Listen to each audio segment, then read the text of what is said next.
live chat. I want all of the chat. Captain Wales, what is going on? Mr. Moderator. Scrapulous checking in for the 300th show. My God, that man has not missed a show yet. Normally I'd ask, what the hell are you doing with your life? But I know what you're doing with it. You're spending it wisely. Watching the shit show. Oh, what can I say? What can I say? A monumentous occasion. Such a insane accomplishment. We gotta smoke a nasty blunt. I'm not a big blunt burner, but we're gonna burn a blunt to start this show off properly. Nice cough fest. Cheers, Captain Wales and Jill. I hope you're doing well. Scrapulous, thank you for your dedicated service. You crazy bastard. I mean, it's better than church. It's fucking better than church. That's for sure. Oh, god damn. I have attempted to round up whatever I can for news for the last 300 shows. There's going to be a lot that just randomly comes to me, all right? There's going to be a lot, so bear with me here. Bear with me. My mind is a vault of stupidity. There he is, Joker. What's going on, my man? Rhino Destructo, Roxy, Eddie, you crazy bastard, Cankerous checking in. Hail the fungal freaks. Well, I'm smelling ripe tonight. I get fucking, it's pretty bad when I can smell myself. Or is that the weed? I don't know. Probably a mix of both. It's been a long week.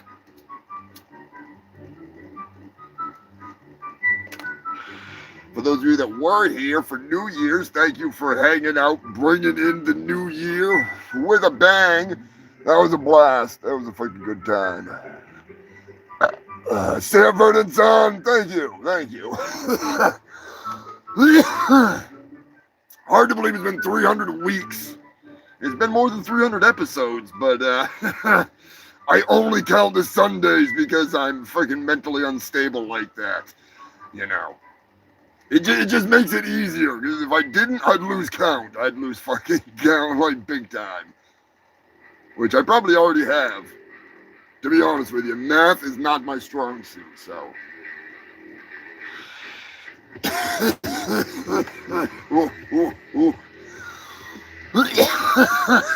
Little blueberry blunt. Hot damn. Hot damn. There he is, Drunk Zombie. What's going on, my man? Yeah, thank you, Cankerous. Cankerous been here since the beginning, too. He only misses the show if his brother is still in the shower. He's like David Hasselhoff. Constantly got to be on the lookout for a friggin' idiot in the shower with a hamburger. He's a danger to himself, right, Jason?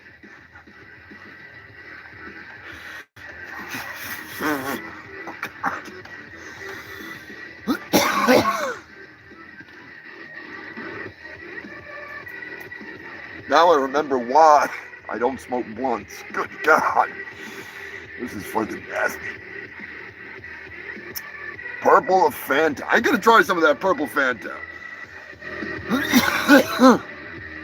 Oh, I got a package from the moderator. I was biting at the bit to open this son of a bitch. And he told me I had to wait until the 300th episode.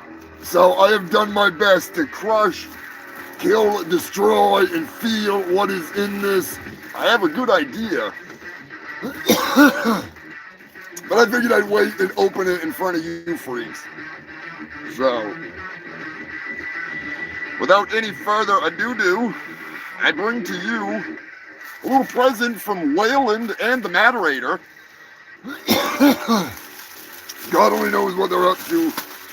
That skateboard was fucking badass. I gotta get that on my wall.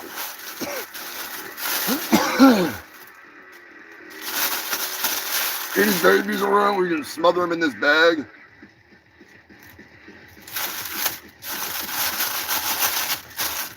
new boy. What do we get? What do we get? What do we get? Put that pile of dog turd down for a second. I should have waited on that. That thing's fucking wow. Oh, hell yes. The 300th bottle opener. The Humongous Shit Show, proudly sponsored by Herbs. And I don't mean Herbs freaking lawn care. Oh, man. I gotta start drinking. Matt sent me another flask. I got an awesome one sitting right back there that's out of sight. 300 episodes. Dude, that is badass. Thank you so much. The killer artwork from Lilith. I love it. I love it. I'm gonna have to start putting some freaking something in one of these. I gotta start drinking something. Maybe I'll put some Fukushima energy drink in there, as long as it doesn't eat through it. I'm like a mentally ill child on Christmas.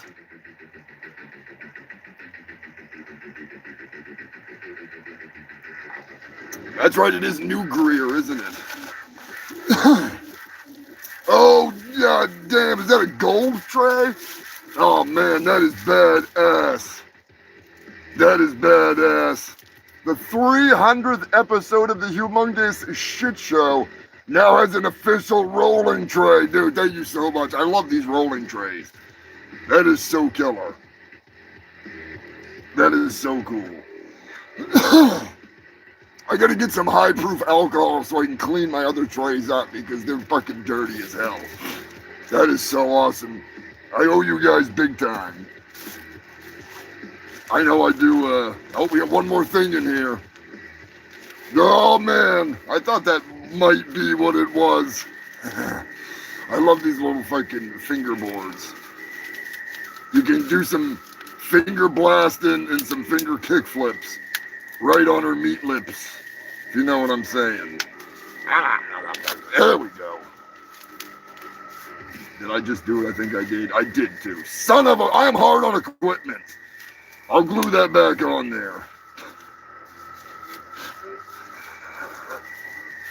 It was a roach clip until I took the roach clip off from it inadvertently. Hang on a second.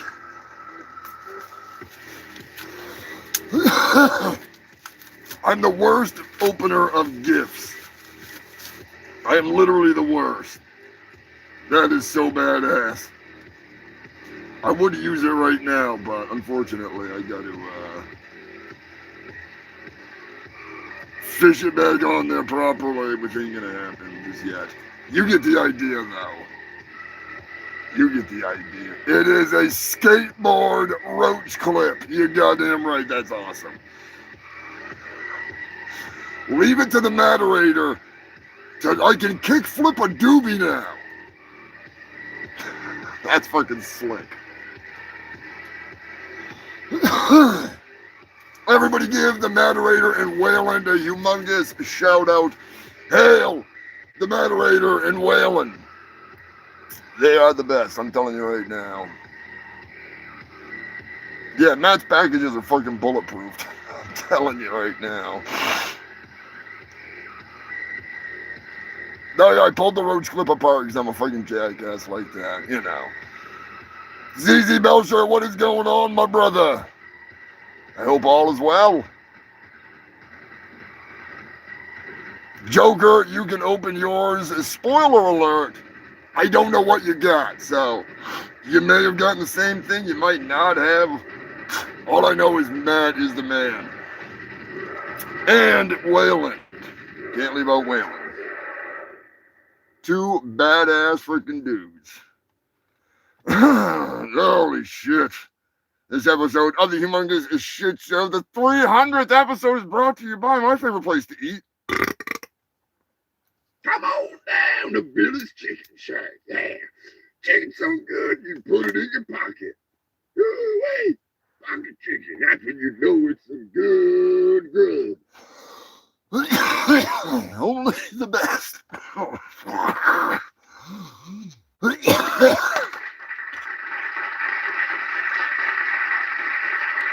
Goddamn, this blunt is fucking rough.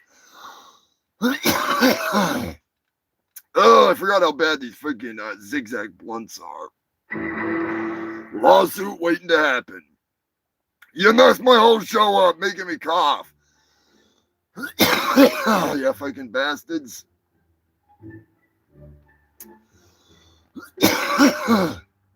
Some perfectly good weed getting wasted in this fucking thing. What's going on, Porchman?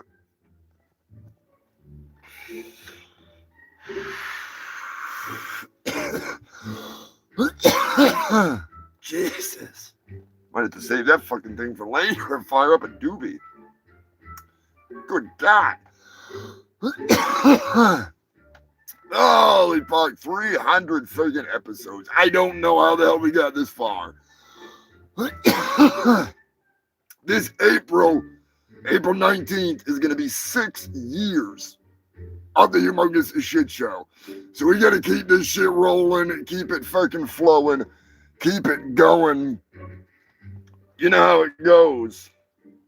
Causing trouble where we can. There she is. What's going on, Octavia? Riff in peace, Raph.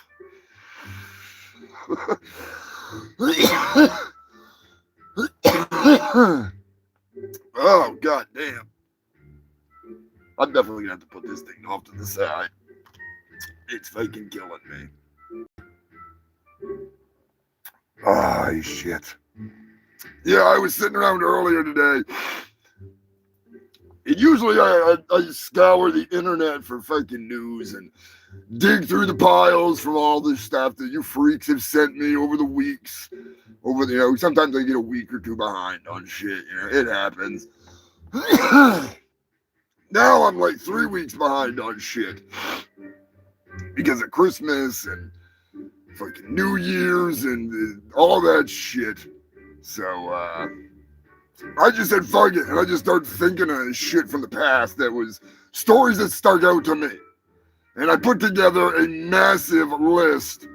There's a few stuck in there that I double checked online to make sure that I wasn't being a fucking retard and like having false memories.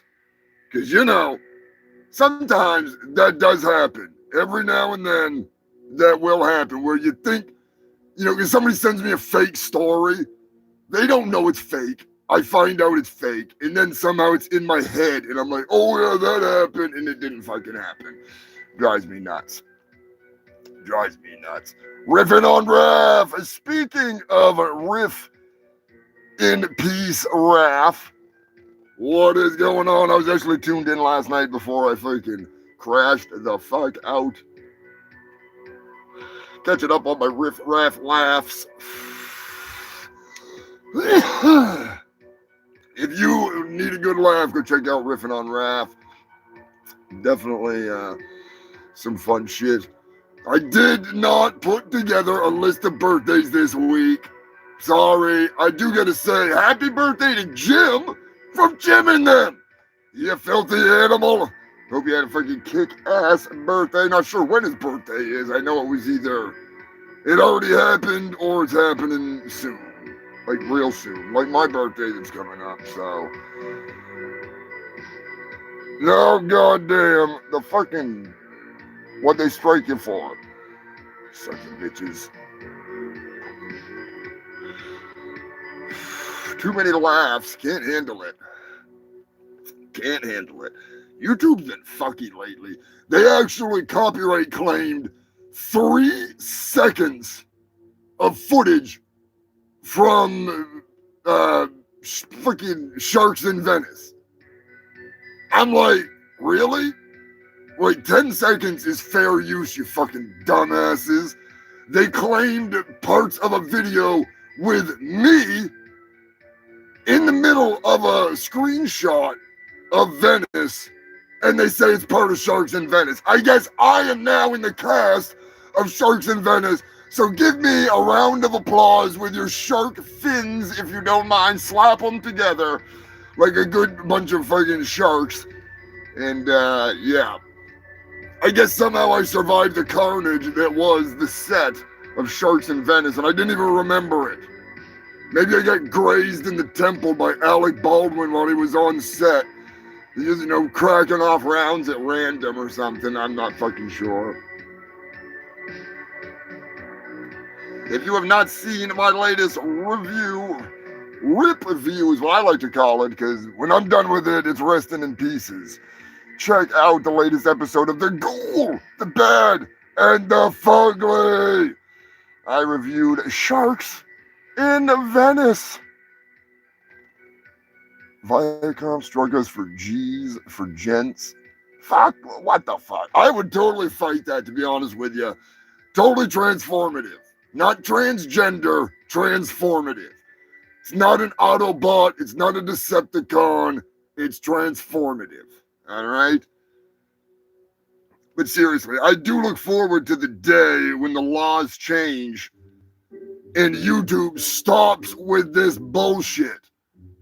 Unless you are an actual creator that's making money off something, or unless you're uploading an entire fucking movie or a show or a song or something that's got no commentary, nothing like that on it. Like, they need to lay the fuck off with the copyright claims. Now, I understand that the majority of the copyright holders are not going to try to monetize content that's got no fucking views and not making any money. It's just the fact that they're wasting their time. There's literal, like, animal abuse and porn and underage things on YouTube that they allow to be on there, even though they get reported. But they'll go strike somebody down for being, they played too much of fucking slutty housewives. You know what I mean? Like, I don't understand it. It's fucking ridiculous. Sanford and Son, welcome to the Fungal Freak membership family.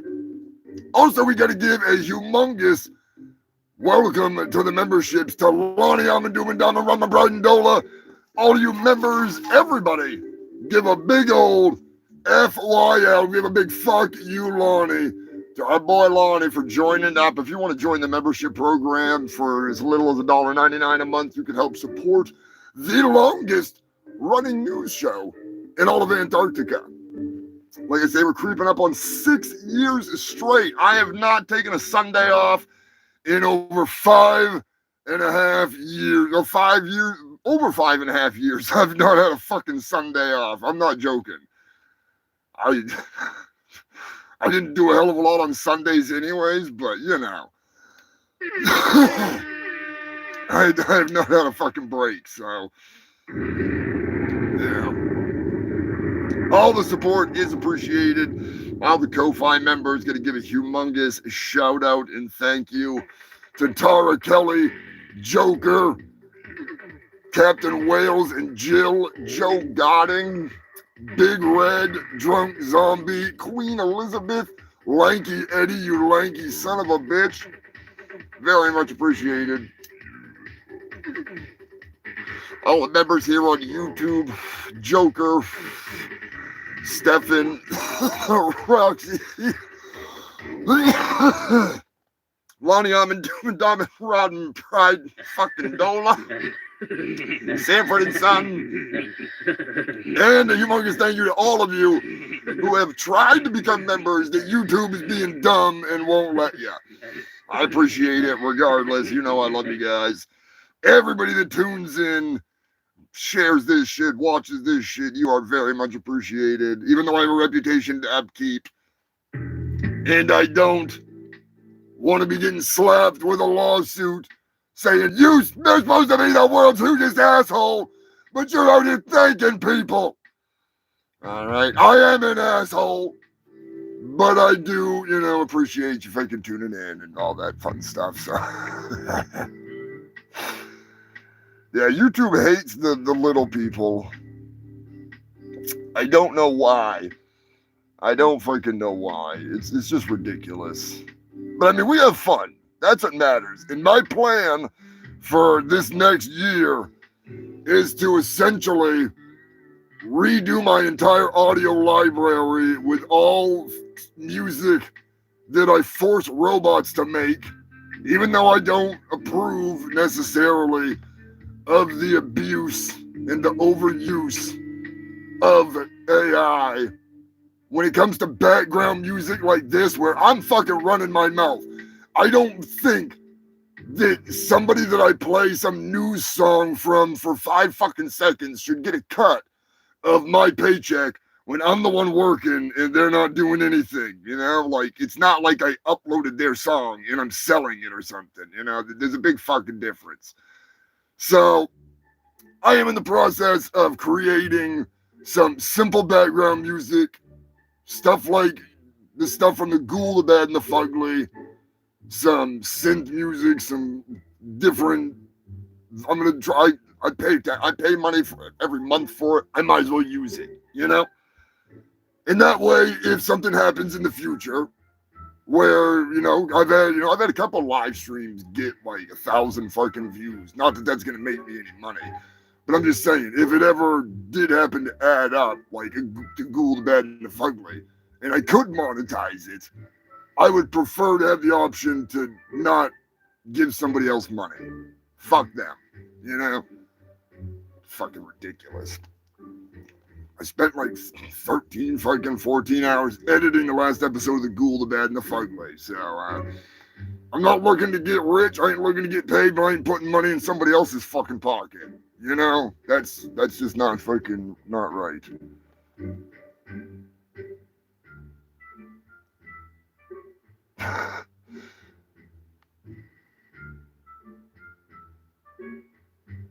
Yeah, exactly, Octavia. Like, you're promoting the music, you're not using it.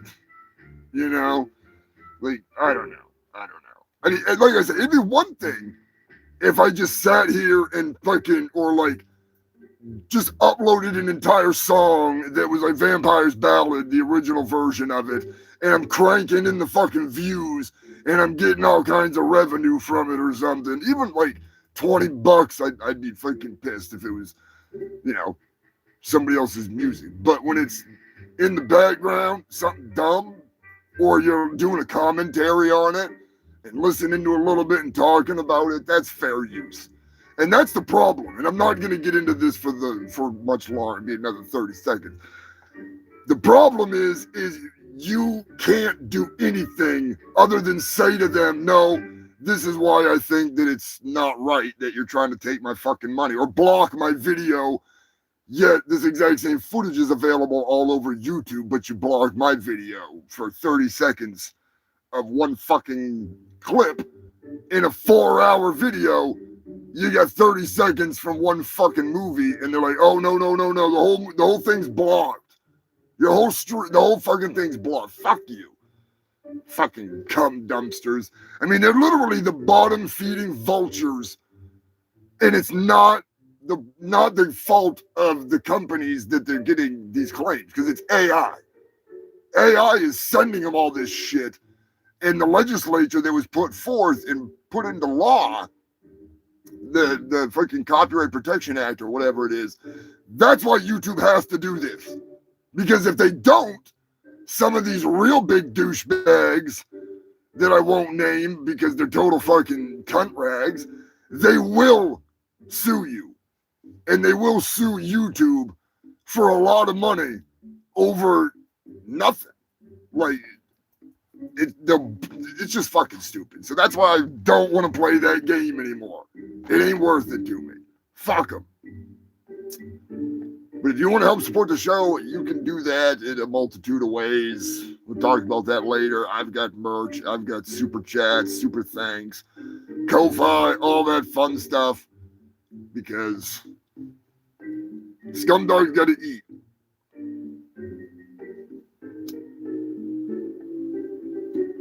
Luckily, all my weed is free, so you're not paying for my weed.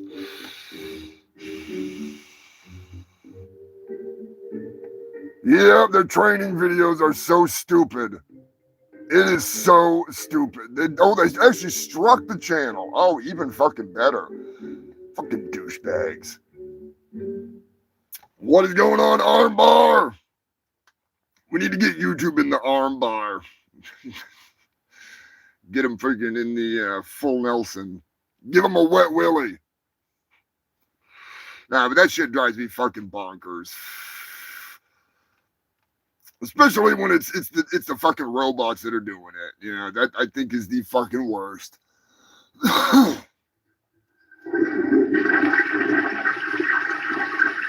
Flush them sons of bitches. Ah, shit. When I started this fucking show, damn near 6 years ago, let me get some decent music on here that's not going to get me freaking copyright struck. When I started this shit 300 weeks ago, we were hanging out over on the Dead Vault. Never imagined that it would go this far. Fuck, I'll be honest with you. I thought it was going to last about 4 episodes and I would get shit the fuck down, shot the fuck down.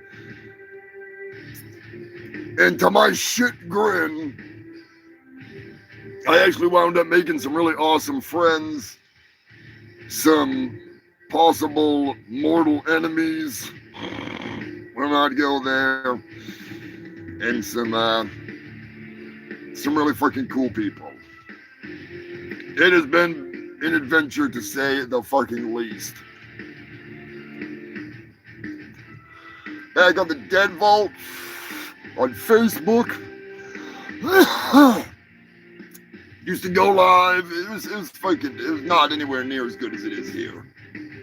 Nowhere near. A bunch of random strangers that was basically fans of someone else's horror page. I'd get like 5,000 plus views on each show. Like 60, 80 people fucking watching at the peak. And it was just nothing that I was really enjoying, so to speak. And I don't mean any offense, but it's just, I hadn't figured out what the fuck I was doing. I had no idea. I would play the first episode, but it pretty much sucks. So we'll save that one for the big fucking 419 show. But yeah, eventually the Dead Vault got shut down because of copyright stuff and Scott being Scott and freaking all kinds of shit went down. So I went onto my Facebook when I had a Facebook, and we did like 100 and something episodes over on Facebook. And then Zuckerberg nuked my fucking Facebook page for Humongous, for me, you know. And because I thanked the moderator. He was flying the Fungal Freak flag at the Guar show up in the balcony at the Palladium, which was fucking amazing, you know, seeing that up there. So I was thanking Matt, and they said I was a cyber bully, which they're not wrong about that, but not in that case. And they didn't give me an appeal. They didn't give me a chance. They just nuked it. Like 300 hours of this shit show gone. Like, gone. Nothing I could do. Just see you later. Couldn't download them, couldn't do nothing. I still kept fucking going. Moved to YouTube. I just happened to have reached enough subscribers that I could go live around the time that I had gotten fucking Zuckerberged. And I started to go live here. And they made Matt, the Matt Lobster Dick, they made the moderator my moderator. I have no idea why, out of all my subscribers, they picked Matt to be my moderator. They couldn't have picked a better person, to be honest with you. And speaking of that, Matt, if you want to, well, actually, Matt probably can't do it. Joker, if you can do it, maybe I can do it. Add a new mod just fucking cuz. See if we can do it without fucking everything up. We'll see. Where is she? Where is she hiding? But yeah, we had a good fucking run, and unfortunately, that shit has been scrapped, which fucking sucks. Yeah. Oh, yeah, sure, that works. There we go. I might change it to standard. I don't know what the difference is. We'll find out. But thank you, Roxy. You are the bomb. Got to give a humongous thank you to the moderators. Not like we got a lot of shit that goes down here, and I run a pretty tight ship. But every now and then, you get them cyber sluts. That's when you know you've made it on YouTube. When you get those 1-900 ram my twat, when they come in and they're all like, oh, sexy nudes here. That's when you know it's the good stuff. But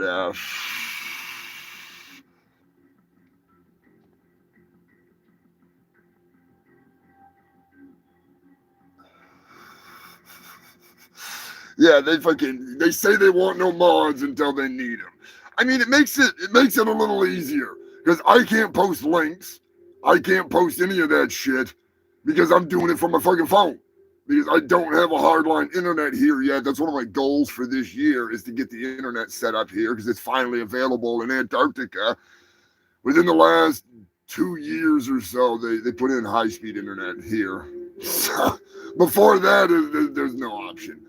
But that is one of my goals, and you freaks are helping to make that come true. So there will be a step up in the quality of everything. I'm trying to branch out a little more, do some more reviews of some more people. Porchman is going to be joining me for a review of one of my favorite Roddy Piper movies. That's right, motherfuckers. Hell Comes to Frogtown. I'm going there, goddammit. And after I do Hell Comes to Frogtown, I'm going to be putting up a special members-only poll where the members are going to have their first opportunity to pick what pile of dog shit that I am being forced to review. That opportunity will come for the rest of you freaks, but we got to have some perks for the freaking members, along with some new stickers. Once we reach a certain, I think it's 6 members, or I don't remember what it is. Whatever the fuck it is, once we get some more members, I have some banger stickers, the emoji things that I've got freaking ready and some planned out, and it's going to be fun. It's going to be a lot of fun. Speaking of that, I'm getting some cool shit together for Rick over at Rick's Picks. Rick's got his membership stuff going over there. Big shout out to Rick and the family. I was just looking through some photos, and there was a picture of the baby burrito, Logan, when he was literally a burrito, and I had a jar of salsa, and I was live chatting split screen with Rick, and that was their first child, and I was going to eat him as a breakfast burrito, but didn't quite work out that way, unfortunately. But the kids have grown up, and it's getting fucking scary how big they are. They will not fit in a regular sized burrito anymore, and that just makes me sad. Gonna have to get some bigger fucking burrito wraps, god damn it. That young man's just in there? Mm-hmm. He has AIDS. No one's gonna help me with my prom rate, okay? I got AIDS. AIDS. I got AIDS. I'm sure you're familiar with AIDS. Brian, I believe it. I'm gonna stick you with this thing, all right? I found it in the gutter. I'm sure you're familiar with AIDS. I got AIDS. Yeah, Eddie, that is a great movie, dude. I fucking love that movie. It's so fun. I don't remember how the hell I found that movie, but when I did, I knew it was an instant classic. Instant. And I've got a lot of shark movies that need to be reviewed, like a lot. A lot. I was going through them yesterday, and just a few of them, I was like, oh, God. Like, I genuinely dread having to pull those fucking movies out. They're so bad, but I'll do it for you freaks. I have one movie that was from Michigan that if Joker ever does come to visit, I'm going to force this motherfucker to watch it. It's so bad that it came with a barf bag. And it's not because it's gory and violent like they claim it is. It's because it's such a pile of dog shit that you're going to want to puke. I want to say it's called Let Us In or something like that. It's a amateur B-rated pile of dog shit that literally has custom barf bag in it. It is the dumbest fucking movie I've ever seen. It's so, we could make a better fucking movie than that. We could make a better one than that.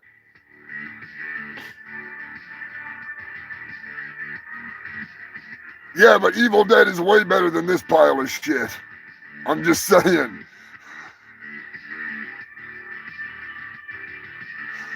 It's fucking horrible. It's fucking horrible. Captain Wales, I will freaking make sure you get one of those bottle openers, even if it's my 300 bottle opener. I have got to get a little something over to you and Joe and Jill, and that can be one of the freaking things. I know you'll put it to good use. You'll put it to real good use, unlike me. Shit, speaking of that, I have to run downstairs to grab, I gotta go grab something that I forgot I was gonna drink on the show. I'm not drinking booze, but I am drinking something to wire me up because I fucking need some energy here. So while I go down to the dungeon to get it, I'll play a song that's appropriate for something that is in the news. What do you want to listen to? I haven't played that one in a while. Our forefathers led Great Britain into religious prosecution in the Revolutionary War. They kicked the king's ass over unjust taxation. We fought with our brothers and sisters in the Civil War. 160 years later, the country is at each other's throats and the government wants more. They want to take away our freedoms. They want compliance to be the norm. Now these motherfuckers want to take away our form. Go get fucked. I just wanna jerk off, smoke weed, and listen to war. Is that too fucking much to ask?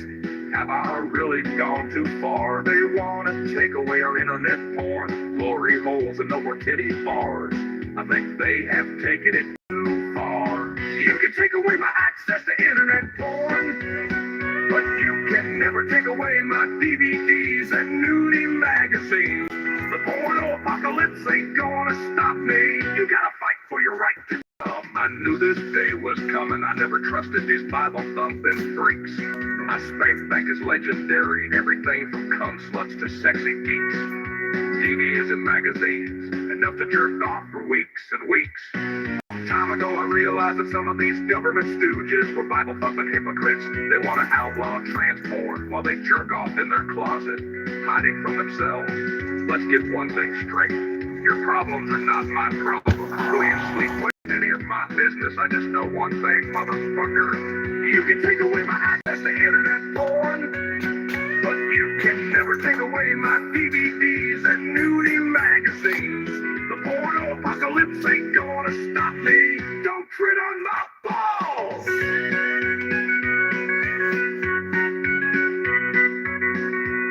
I lube up my shaft and fire the internet up. It's one of my favorite pastimes. Jerking off looking at women I could never fuck. I could get a hooker, but that's gonna cost me as much as a pickup truck. Internet must be down. Son of a bitch. They done did it. Time to bust out the spank bank. Maybe it's time to invest in a sex doll for the porn apocalypse. Fuck Project 2025. I stroke my shaft in deep and suck your sexual repression. Rub your butt, stroke your wine, and join me as we shout our call to war. You can take away my access to internet porn. The big You three. can never take away my DVDs and nudie magazines. The porno apocalypse ain't gonna stop me. You gotta fight for your right to come. Stroke your shaft, figure your holes. Come with me now as we fulfill our roles. Together we come, divided they fall. Our sticky fingers unite us like a perverse wall. You can take away my access to internet porn, but you can never take away my DVDs and nudie magazines. The porno apocalypse ain't gonna stop me. You gotta fight for your right to come. What's going on, Pork?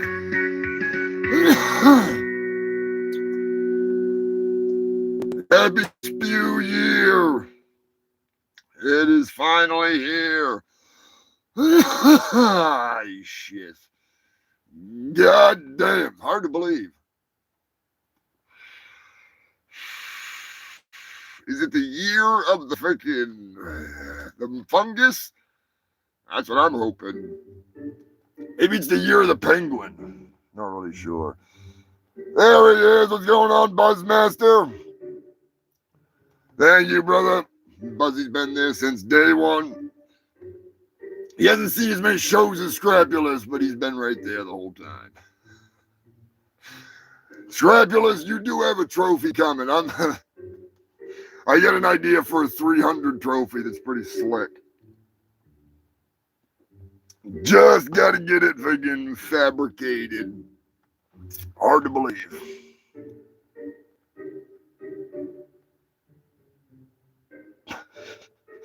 Stepped away and smoked that whole joint.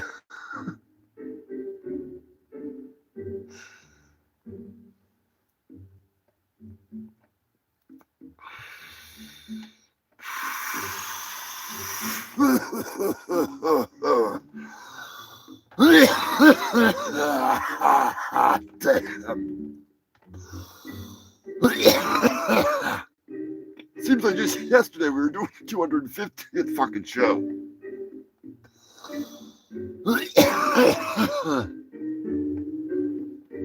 The fuck is this? Holy shit. Now there is a relic that I forgot about.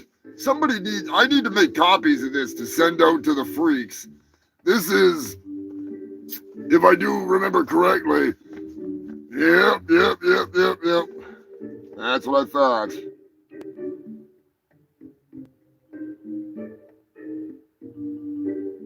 Son of a bitch. You never know what you're gonna find when you get looking around. See, I was playing some golf, right? And this was a little while back. I was down in Florida doing my thing, and I happened to have hit the fucking jackpot, to say the least. That's not what I was looking for, you son of a bitch. Anyways, I basically somehow stumbled upon some top secret documents dated July 29th, 1853. I don't know what the hell that says. Top secret. President Abraham Lincoln. To whom it may concern. President Lincoln, I have tried to reach you many times, name redacted. There are some funny illustrations drawn from photos that we have in our possession. The Lincoln log. These images must not be shared. Do not show them to Iraq, executive producer of Jim and Them. Do not show Jim. Do not show Mike. Do not show Jeff. Just jerk off looking at them at your own discretion. And look at this trash. Look at this trash that I found in Mar-a-Lago. Mar-a-Lago is more like it. Look at that garbage. Can you believe that stuff? Abraham Lincoln was the inventor of the Lincoln log. That dirty, dirty, dirty dog. Good fucking Lord. Who'd have known that he was the one that got the hot bricks dropped into his mouth? The logs. They never end. No, that was Martha Washington. What am I saying? What the hell was Mary Todd Log Lincoln? Dropping the bombs right down his throat. Yeah, Buzzy, we gotta start drinking. We gotta put some THC infused booze into these fucking flasks. I got a badass new rolling tray. Look at that thing. Oh yeah. Wayland and the moderator, you guys are the man. The men.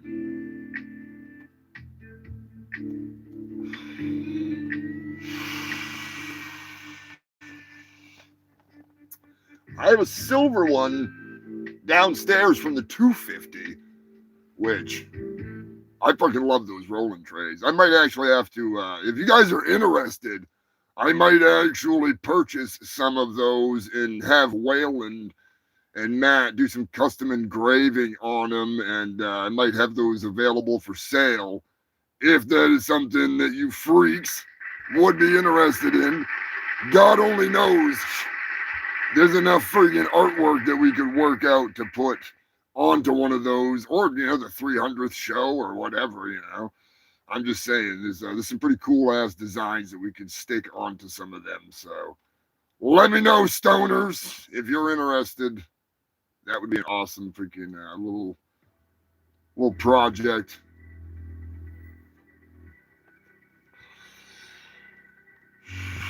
Technodrome, what is going on?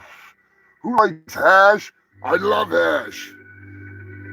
I actually put some in my freaking blunt to celebrate the 300th show. I've got a bunch of finger hash down there. I've got bubble hash. I got some old, more dried out hash. You get a bunch of keef. I love that shit. I can't smoke it on the show. That's the one thing is I can't smoke it on the show. It's too goddamn hard to concentrate on what the fuck I'm doing if I'm that blitzed. I mean, I get pretty goddamn high. Don't get me wrong. I'm smoking like 7, 8 doobies that are close to a gram a piece by myself. But I love hash.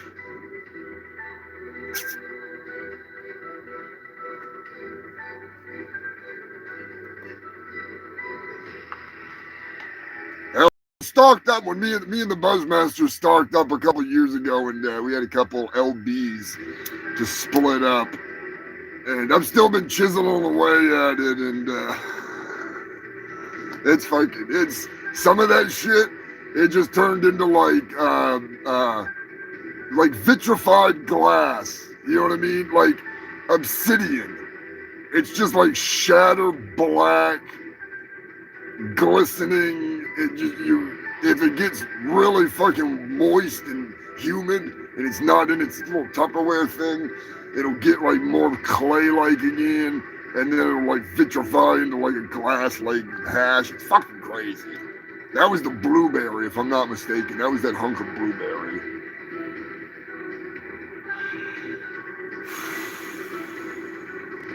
That was fucking nuts. I love fucking hash.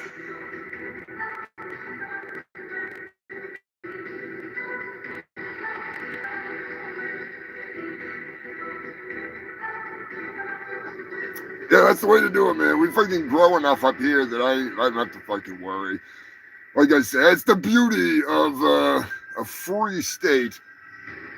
You just fill up a couple 5-gallon buckets and call it a fucking year. Maybe 3, maybe 4. Fill your barn up. I know people that literally have like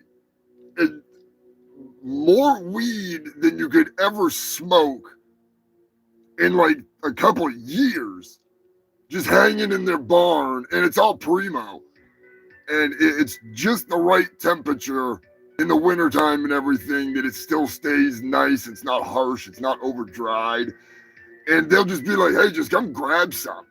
They're like, I can't smoke it all, just come fucking take some, And that's kind of the way that, it's gotten over the years. I fucking love it. Just 3D printed a bubble hash machine. Fuck yeah. That's fucking mint. Yeah, we actually used to do it all by hand with the drill and all that bullshit. Then we borrowed a machine that somebody had, and we went through like trash cans of trim and bud and jars and everything we had sitting around. We just fucking keef machine. We had a keef machine at the shop, and we just fucking took everything, threw it all into one giant batch, and for like 3-4 days just sat there just watching it go and pump it out, empty it out, fucking pump it out. So much easier than the old way with the fucking drill and the fucking screens. Just get giant bag screens, hook them on a big bucket, and fucking pump it into it when it's done. I want a washing machine set up where you just throw a giant bag into a washing machine, like a literal washing machine, and just fucking pump it out through the bags when you're done. Throw the fucking shit into the compost pile. That's the way to do it. But 3D printing is so fucking awesome. I love 3D printing.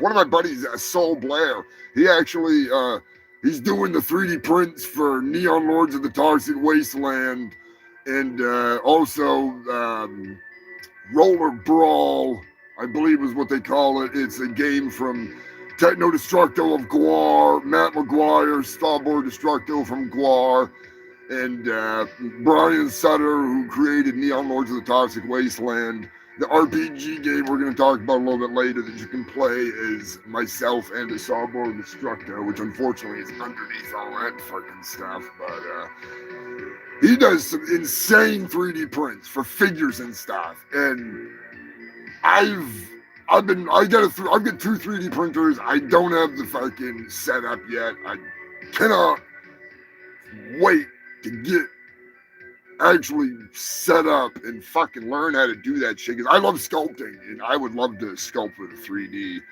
on the computer. I think that'd be fucking nuts. That'd be fucking unlimited power. But still, it's 3D printing's great. It's really fucking cool.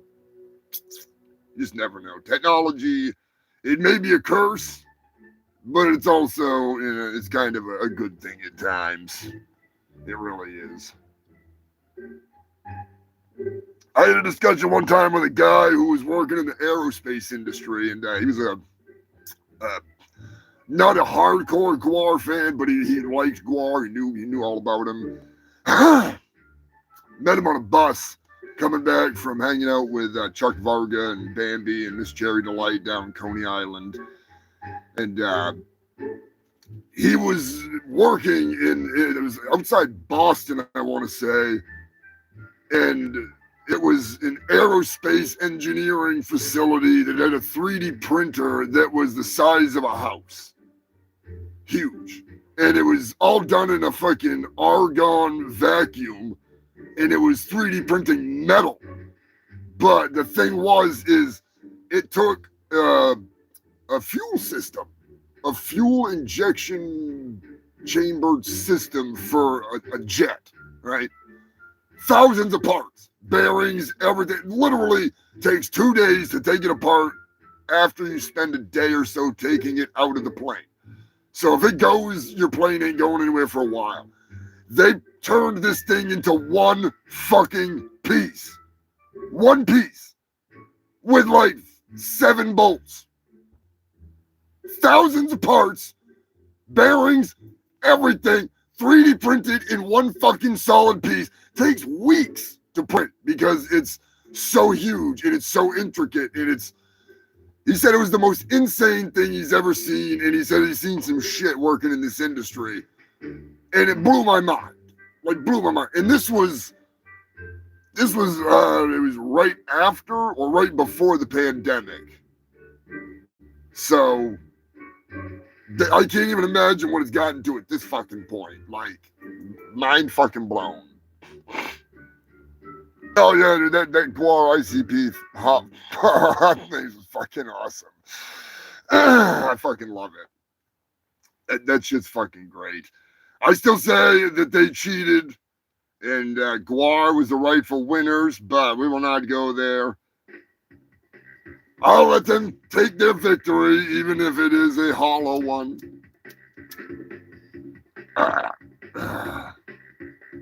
I still feel bad about skipping Violent J in the joint rotation that time, but there was that I'm not fucking going there. I'd make an animation out of that, but I'm afraid the Duke would get angry.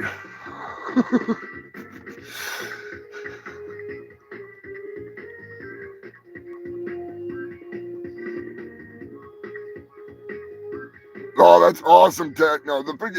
That's another thing with the 3D scanning. where they can 3D scan something and reproduce it, and that's unfucking believably awesome. I think that is one of the coolest things that is come out of this technology, you know. Like, a lot of people shit on AI and they shit on advances in technology, and I understand that with the abuses that you see out there, but there's some really cool shit that it has been able to do, you know. And I don't even mean just AI, I mean computers in general, you know. From an artist standpoint, I have really enjoyed being able to take that fucking never-ending pen and put it to use on a freaking tablet looking at the laptop, drawing stuff. Because I usually don't draw that way on paper. That's not my it's weird. It unlocks something in me like Fight Club, you know? Wall terrorists.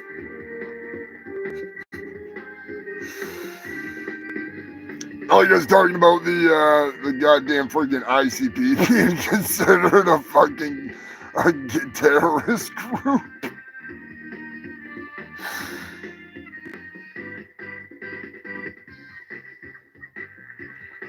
Hell yeah, that's why I say the freaking 3D printing is freaking crazy cool. I really want to get going on that because, like, I could be making tools and things for myself, that little dumb things that I could use, little stands and shit to hold my stuff. I think that's great. You know, paintbrush racks. You can make some like really cool shit, and you might make something that people would really like. You know what I mean? Like, I just thought of an idea, and it's like, you know, maybe people would fucking like that. You never know. It might turn into something where you can make a little profit off it. It might be an innovation where it really takes off and it's able to help people. I mean, the 3D printed hands and shit that they're doing in the new robotics. I was watching on Tested, and they had the hand from that fucking Wednesday show or movie or whatever the fuck it was. And it's a real prosthetic that they use for people that have lost a limb. And the thing could like finger bang your girlfriend out of your life. You know what I mean? It could take and destroy like a fucking 40-year marriage with great sex. Like, that shit's fucking so good. It's crazy. I'm sure it's probably not as good as that one that they were saying could go into hyper turbo mode and like rip your dick right off or whatever, but you know what I mean. I'm just saying. Fucking technology. That's why I have taken it upon myself to dumb down technology in some aspects. It's getting a little too advanced. We need to slow that shit down. One of my 2 movies that I made involved that plot. The Terminator 2, Leftovers Day. Fucking AI. Skynet is real. Don't let it fool you.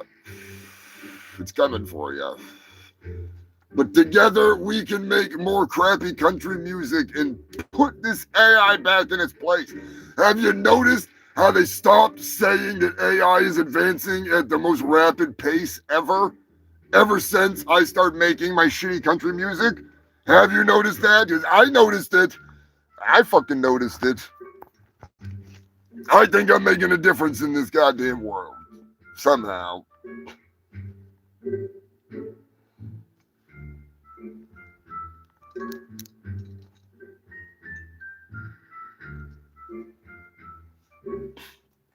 Oh man, there's so many models out there. Psycho Destructo actually printed out the orc, the claw, the 3-piece claw, and it's huge. It's a monstrous fucking claw. Like, the whole thing works. Like, you squeeze the friggin' thing inside and the claw comes down. It's fucking nuts. He did like a robo fist from Warhammer from the orcs. It's insane. And he just downloads the model for whatever, you know, $5, $15, whatever. Fucking, they're huge. The prints stay forever, but he has a blast putting the shit together. I can't wait to see him incorporate it into the Psycho fucking costume. Get the new battle armor out there and fucking ripping. Oh, shit. What a fucking 300 shows. How the fuck have we been doing this for 300 weeks in a row?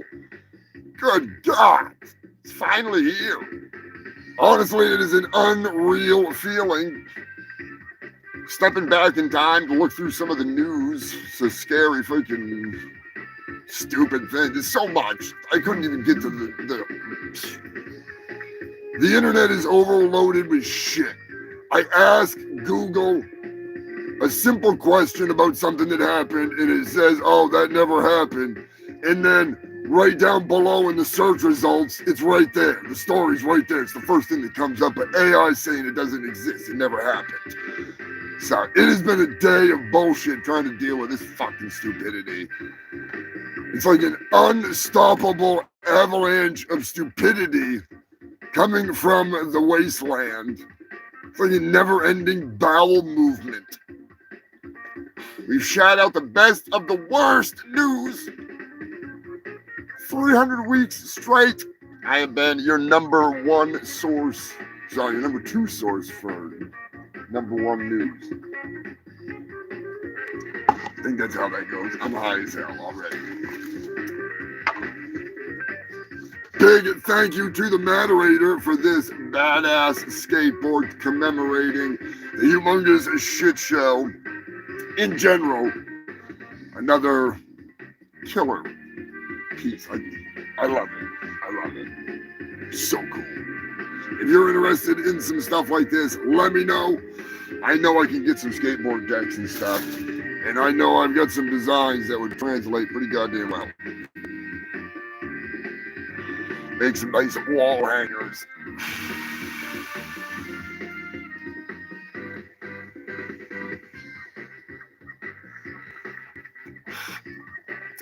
Goddamn blunt. Fuck that blunt. Add it to the roach infestation from the last freaking couple months of shows. Jesus Christ. Oh! Lord Humongous down.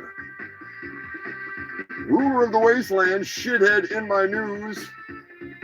Let us not forget that he has constantly harassed us here on the show, being a shit stain. Fuck that asshole. I am Lord Humongous. Not the ruler of the wasteland. I am Scottish Lord. Believe it or not, human filth. You are looking at royalty.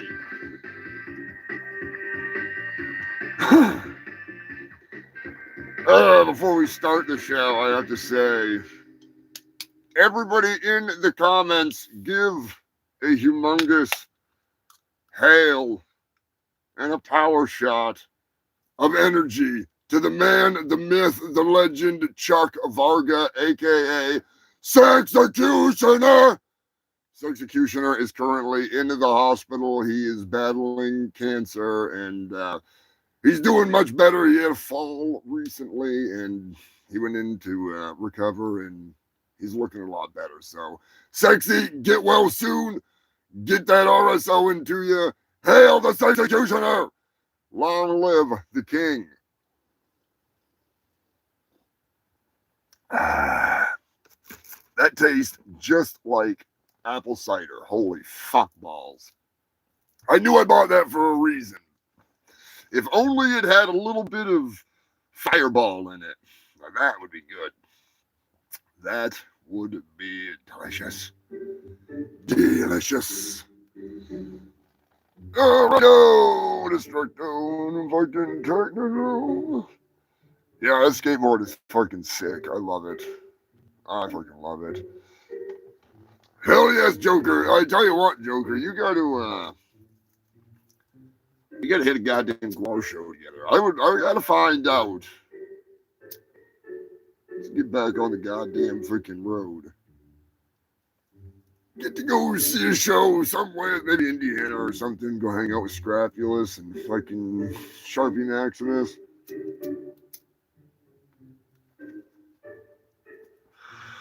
Where the fuck is dirty motherfucking Dave? Slacking. That's where he is. Yeah, we love you, Dave. Dirty Dave, been there since the beginning. Crazy bastard. The part of the Shit Show staff. Kicking ass. Taking names. Gonna give a big thank you to Punky Bruiser. Punky's mixtape and the gang. Corey, fucking Dylan, Dooby Door.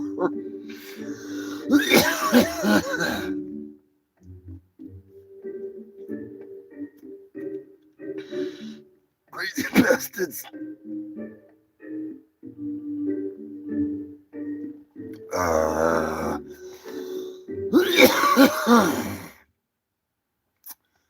Before we start the show, we're gonna say rest in peace, Potato Nick, Matt Alfred, Zach Simpson, and so many more. So many more. Fucking never gets any easier, but we will remember them for the crazy bastards that they were. And Nick is gonna be getting an animation this year. I was going to try and do it last year, but I've just been so fucking busy. So I will be telling the story of Potato Nick's birth this year, and it's going to be a fucking fun one. It is going to be fun. Anyways, you filthy fucks, you didn't come here to listen to me ramble about starting this goddamn show, with a fucking hair across my ass and very little motivation. You came here for the same goddamn thing you've come here for the last 300 fucking weeks in a row. You come for the best of the worst news. And I'm going to give it to you. I've been dragging it up. I've been filtering it out. I've been sorting it out. Shaking the hash bags. Slapping the buns. Getting everything that hun wants to fucking put out. And I put it all together into one big old hamburger fillet of fuck-tarded fish for you. I am your host with the most STDs and the fattest doobies. It looks like this one's gone out. I am Humongous, Fungus of Urungus, honorary scumdog of the universe, and the world's hugest asshole. Before we start, we got to give a big fuck you to Lonnie. That's right, Lonnie, I'm a doom and dumber, Robin Brighton Dolly, you big fat bastard. We love you. And that is why we always start the show with a proud fuck you, Lonnie. We love you, bud. Lonnie is the newest member here on YouTube. Although he doesn't barely watch the show, he can take advantage of the emojis with the FYL for a big fuck you to Lonnie. You son of a bitch. Did it again. God damn it. We're really gonna stop doing that.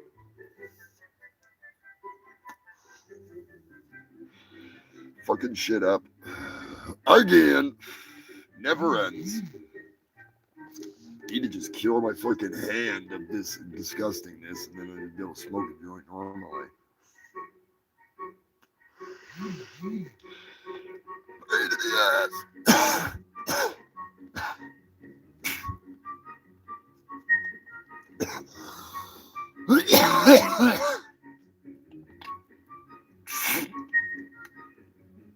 Foul is such a good movie.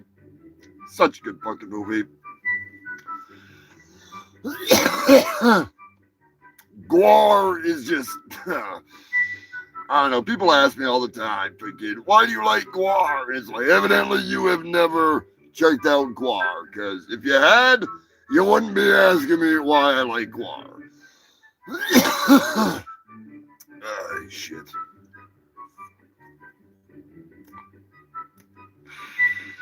Alice in Wonderland. Such a beautiful retelling of a classic story. When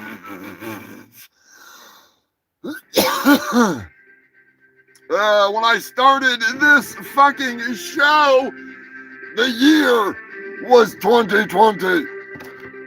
It was April 19th.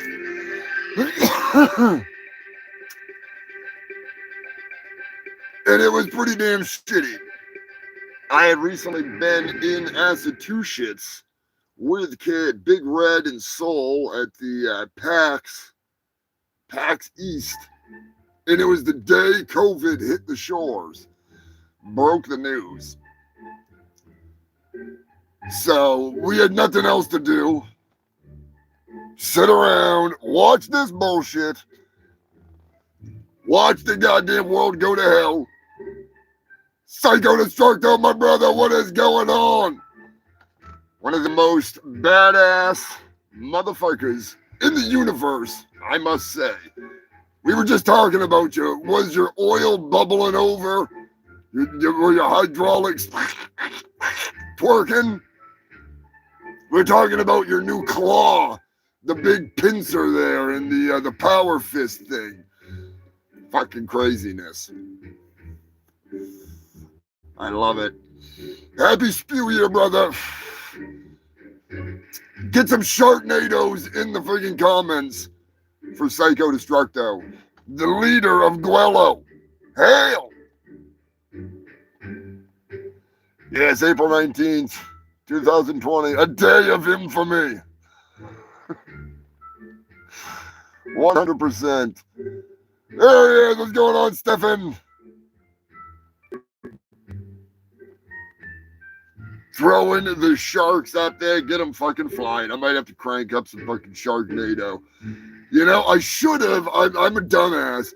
I should have put Sharknado, the music Sharknado, in the end of the friggin' Sharks in Venice review. But what I think I might do is do a special review of the Sharknado movies, and I might have to see if I can get Psycho Destructo in on one of these motherfuckers, because Guello has a new album coming out. Sharknado is one of the killer tracks on that album. I'm pumped.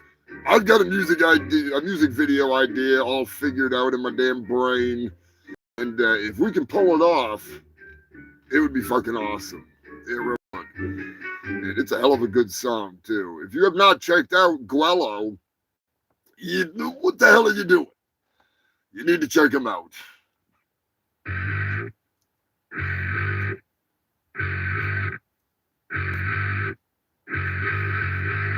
I think the only thing missing from 2020 was a Sharknado. They had Firenados.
Yeah, give it up for Guello.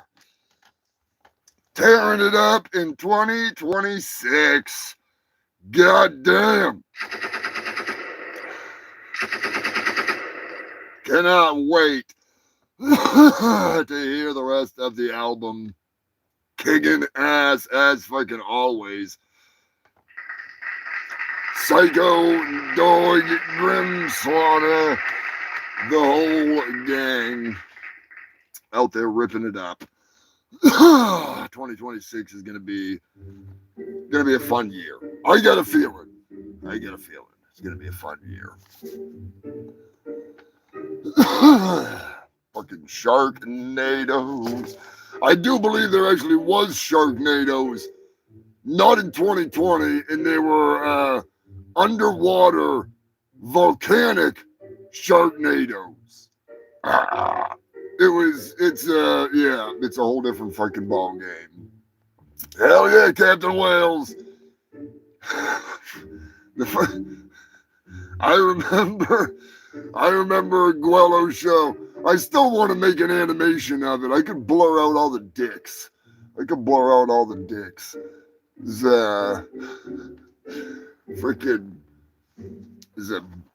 Clarion, and it was during the it was before the shit show was a thing. It was back in 2016. No, was it 2014? I think it was 2014. Guello was playing, Castles of Colossus was playing, Poser Maximus, my manager's other band, and they're playing at the Clarion after the Guarbecue. And there was Guar Fans Unite, staying at the hotel. Guar Fans Unite, a bunch of douchebags on pedal bikes that were riding around Richmond. A Jehovah's Witness revival group was staying there with us heathens. There was a Mexican wedding. The Mexican wedding was possibly my favorite part because we didn't know there was a wedding going on and we were all just getting fucking wasted. And unfortunately, I don't have any Spanish music. I might. No. Anyways, the bride and the groom came in to where I want to say it was Castles of Colossus was playing. It might have been Guello, but the bride and the groom was the bride and her bridesmaids were hanging out in there with us, and we're like, what the fuck? It's like this beautiful woman in a fucking wedding dress just standing there with all the fucking bowhats. So at some point, I exited the little freaking the conference room to go take a piss, and when I opened the door, it was like a tidal wave sloshed across the floor, and it was piss, and there was wall to wall all the way. There was men standing from the side of the door all the way around the sink, around the stalls, up to the door, and they were all pissing on the floor, drunk as shit, pissing at the same time on the floor, and they're like, oh, yo, come on in, you know, like, I'm like, I'm all set, like, I'll go piss in the bushes or something there, guys. Enjoy this Mexican standoff at the urinal, you know. I don't know what the hell was going on there. That was weird. That was fucking weird. That was weird.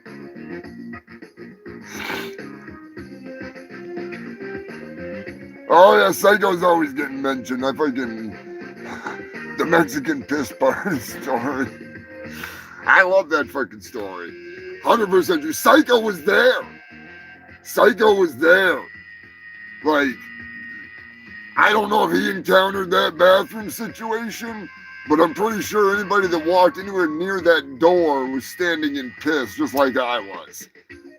It was ridiculous. Like the tidal wave of urine going across that bathroom was just... I haven't seen anything like that in a while. I have seen something similar though just not that many people pissing. The Palladium, I think it was the Palladium. It was either the Palladium or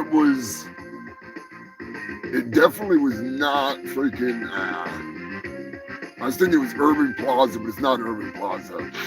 The Palladium has a bathroom that's just, it's a lot like another venue that I've been to. There's like, but there's people smoking it. The National, Richmond, Virginia, the National, that's what it was. It was the fucking National in Richmond. Everybody was just down there smoking cigarettes, and a couple dudes just like start pissing right on the fucking floor, like right there. Like people in line are like, "What the fuck?" They're like, "I gotta go, man." So there was like, and then other people started doing it, and it just turned into a big piss party. And then security got all pissed off, and they're like, because people are opening the fucking windows. And like there's the fire alarm almost went off, and it would have canceled the whole show because they would have had to evacuate the building because there was so much smoke. Like it was nuts. It was nuts. Yeah, the smell of urine's not really that much fun. That is the one place I will say though that I actually had to go fucking take a shit in the middle as I was at the venue for like the whole fucking show. And I don't remember if we'd eaten at the Guar bar or what, but I had been out there before the show doing my thing and out there burning with James Belcher and everybody. And I'll never forget it. Somebody saw my fucking feet in the bathroom and they were just like cheering. But they thought it was the awesomest thing that I was in there like taking a power shit. I had no choice. I was like, I ain't going in that mosh pit like this. I'll kill somebody. You know what I mean? I go ripping loose in the mosh pit. You're in some fucking trouble.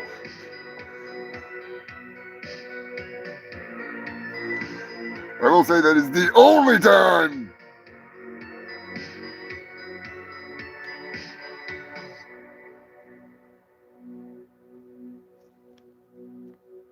No, Captain Wales 2015 was not the Q. That was, it was actually, well, no, because it was, yeah, it would have been 2015 because 2014 was, yeah, it was freaking, that's the one I missed. I have the ticket for it still. So yeah, it was 2015 because 2016 was when I actually came freaking out of the goddamn porta potty to rain hell down upon the Bohabs and the poor bastards that just happened to be at the barbecue. So yeah, that would have been the Mexican pit because 2013 when Buzzy and my blood slave were there, that was we stayed in a Walmart parking lot with hookers in it and tried not to get herpes through the windows. You know what I mean? So yeah, Captain Wales is correct. 2015 because that was Poser was there with Castles of Colossus and freaking the infamous poolside barbecue with Jay. That was all that time, but it wasn't the bad one. 2016 was the real infamous one, I should say, because that's when Tomas blew up. But yeah, anyways, I'm fucking getting ahead of myself here. A football-sized turd. I've seen that before. That bathroom was a disaster. Definitely comparable to the Palladium, dude. That's freaking, and it reminds me of it. It really does. There's subtle differences, but it's the same kind of, it's, instead of coming down the set of stairs on each side and the bathroom's in the middle, you go into it and freaking the bathroom is like back down in the dungeon behind it as opposed to down a fucking level because the Palladium's, you know, a lot bigger of a, with the other bar upstairs and shit. I mean, the National's bigger with the upper bar and the whole merch stuff upstairs and shit. The Palladium's got a little bit of that, but not as much. Not as much. They're both cool fucking venues, though. I like both of them. I'll give it that much. Where the fuck am I? I need to get back to Richmond. 2020, COVID, all that bullshit. The toilet paper chaos. Good God, who remembers the drought, the apocalypse of TP? No one can get toilet paper. Now, I've said it once, I'll say it again, and the statute of limitations is long gone, so fuck you. You can't do a goddamn thing. I am responsible for COVID. All right, I said it. It's not my fault. Just like it's not my fault that Andy Dick is still alive. I mean, technically, it is my fucking fault because I sold the septic tank full of subgrade raw sewage to the Wuhan market as bat stew, brown bat stew, and I inadvertently smoked crack with Andy Dick, which saved his life because it kept his heart going when the fentanyl would have killed him. Had I known, I would have just smoked all the crack myself. But anyways, prior to the massive sale of shit, I had happened to have invested in shit tickets and cleaning supplies and masks and all kinds of, COVID tests and things like that. It was a total coincidence. It is not my fault. Yes, I may have had some inside information about what was going on, but that does not mean that I, obtained that information by any nefarious ways or any illegal ways. I just happened to, study the market and talk to people. So don't blame me for COVID, even though I am completely responsible for it. Blame Cankerous. All right, you can pin it all on Cankerous. He'll never know the difference. He'll think you're talking about a freaking some COVID sore. Anyways, you should feel privileged. I took all that money that I made off buying up all that toilet paper, which I eat toilet paper, just so you know. That's one of my favorite snacks. I make little shit ticket sandwiches, all right? I dip it into the friggin' the feces of fondue. Just fucking delicious. Don't judge me. But yes, I sold a bunch of it on the black market as well and made a killing. But I did you filthy fucking pompous apes the biggest.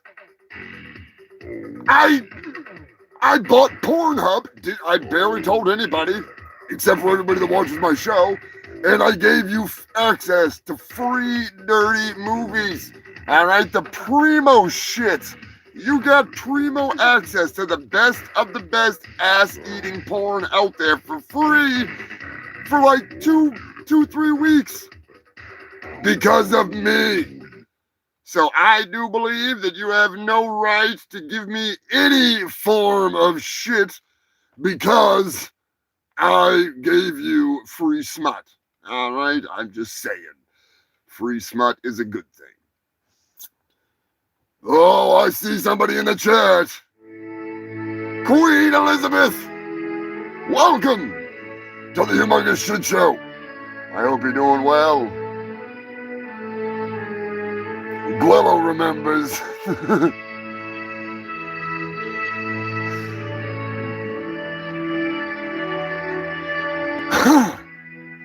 You get a password from your buddy. The free smut flows. Let it roll. I'm just saying. Oh, goddamn. It has been quite a run here on the fucking show. Got some special messages we got to get to tonight. Why do I watch the Humongous Shit Show? Because it's funny, and what else am I going to do on Sunday?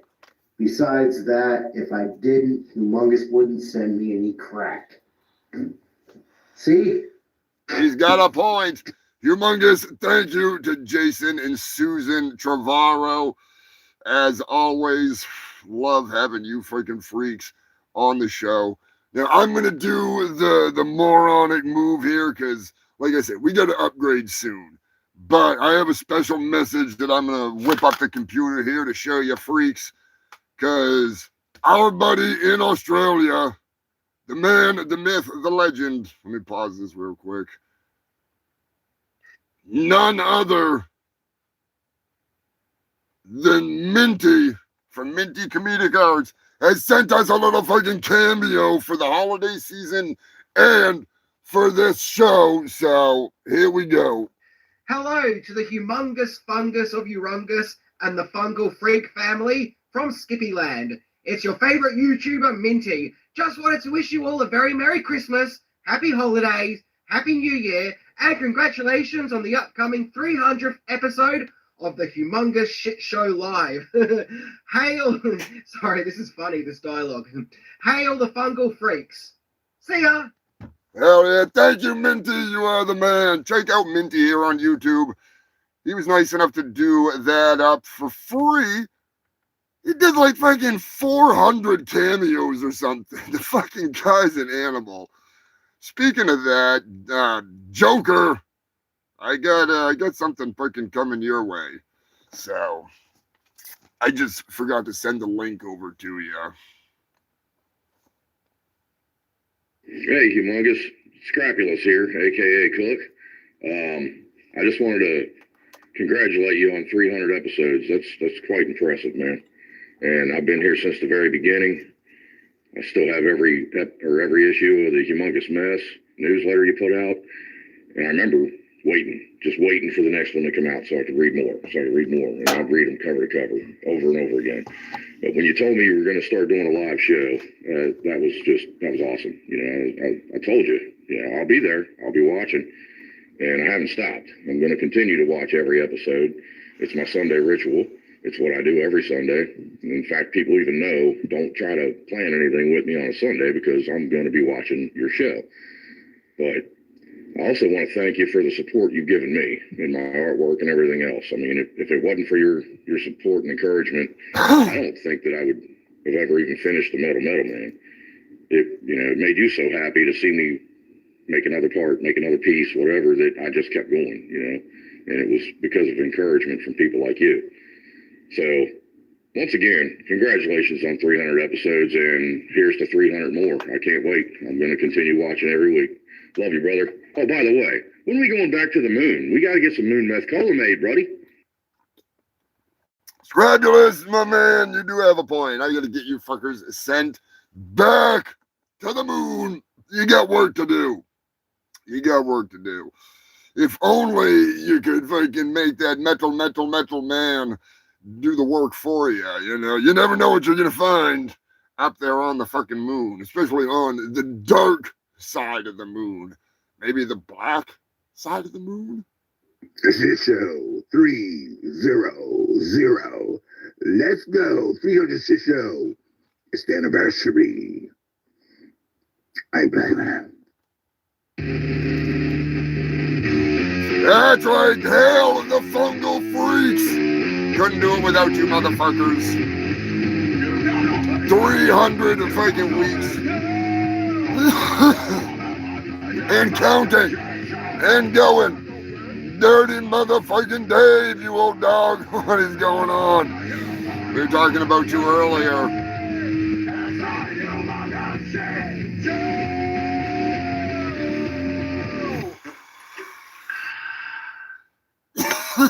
Oh boy. We've been through some shit here on the fucking show. Holy fuck balls. I'm telling you. Toilet paper, free porn, Lord Humongous calling up, driving us fucking bonkers, harassing the shit out of me. Dolly Dearest on the road, getting abducted. You name it. We've gone through it. We've done it. Cruising around New York, riding the subways, dicking off on Coney Island, chasing seagulls, getting accused of being the chupacabra. The fun never ends. In the course of the last 300 weeks, my brother, Psycho Destructo, and myself have been immortalized in the pages and the minds of the freaks that play Neon Lords of the Toxic Wasteland. That's right, you filthy fucks. There's 2 books sitting right there that are unfortunately covered with all kinds of stuff. I should break it down, but you can grab yourself a copy. You can play. It's fun as hell. There's more to come. There's more to come. I am actually plotting an entire freaking book of my own to go with all this. And I got some really awesome ideas for some of the stuff from the humongous mess and further into the future with some things from what's going on with Punky and the mixtape and the wrestling and shit. So, a lot of fun stuff. I'm hoping to be able to start on some of that shit, the concept art and things for 2026. Work with Brian, maybe talk to Matt McGuire a little bit, maybe Hunter. Get a little bit more info on this shit, because math and me, not good. Not fucking smart like that. So I need to basically outsource all of the nerd stuff, because me no smart. You know what I mean, you fucking freaks.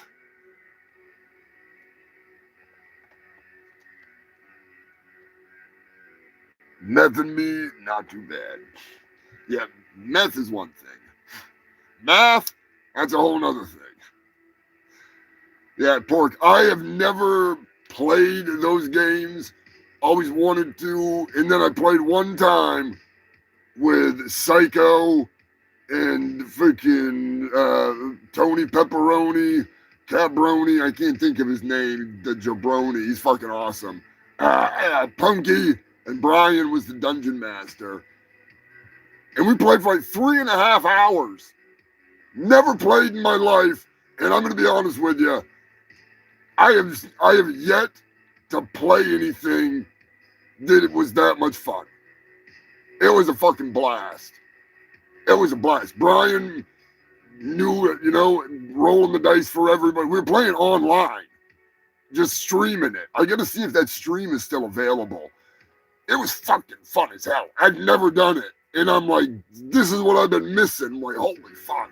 So that's why I want to write one for myself and then work on some other things that have nothing to do with any of this that could be a totally standalone series, and maybe be able to finally do something with myself, other than play with myself. But that's just one thing out of a whole lot of things that I've got freaking going on.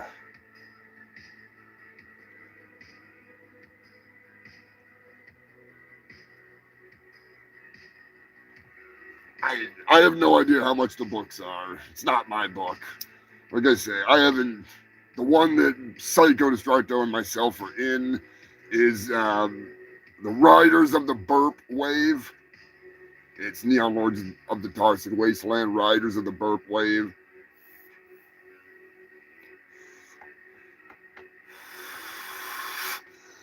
The core book is what you need to play, to know the basic rules and all that stuff. But you can find Neon Lords of the Toxic Wasteland on Facebook, Instagram. They're all over the freaking everything. So easy enough to find them. Tell Brian you want the freaking core book and you want the one with Humongous and Psycho. Really looking forward to the punked out wrestling footage and fun that is coming out.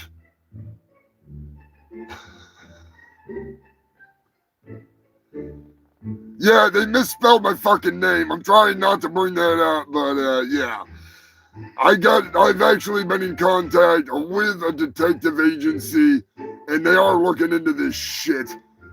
I've been trying not to think about it. It's pissing me the fuck off.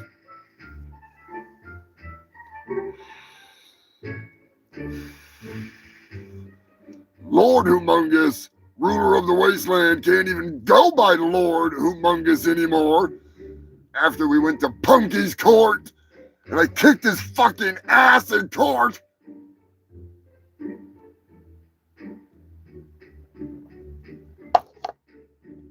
Kidnapped my news reporter, you fucking son of a cunt. Call my show like a douchebag. Motherfucker. Africa was in the news. Dolly actually gets sent to Africa. There was a starvation cult. That's right, human filth. It was not only a Christian cult, it was an organ harvesting operation. Oh boy. I do believe that it rose to over 500 victims. I could be wrong. It could have been something like 298, but it was a lot. They just kept finding mass graves full of people missing organs and shit, and they were all starving them to death so they could meet Jesus. I mean, you stop eating, you're gonna meet somebody. Meet the Grim Reaper.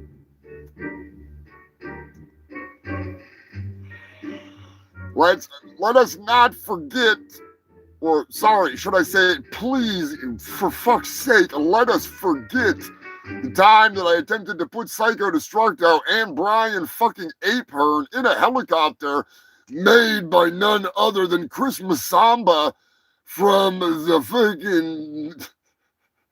African NASA, fucking Christ. Let's just forget about that, all right? I'm sorry, Psycho. I learned my lesson, all right? I learned my lesson. I will never send you up in a small duct tape together metal box with a fucking angry monkey, all right? It'll never happen again. I apologize.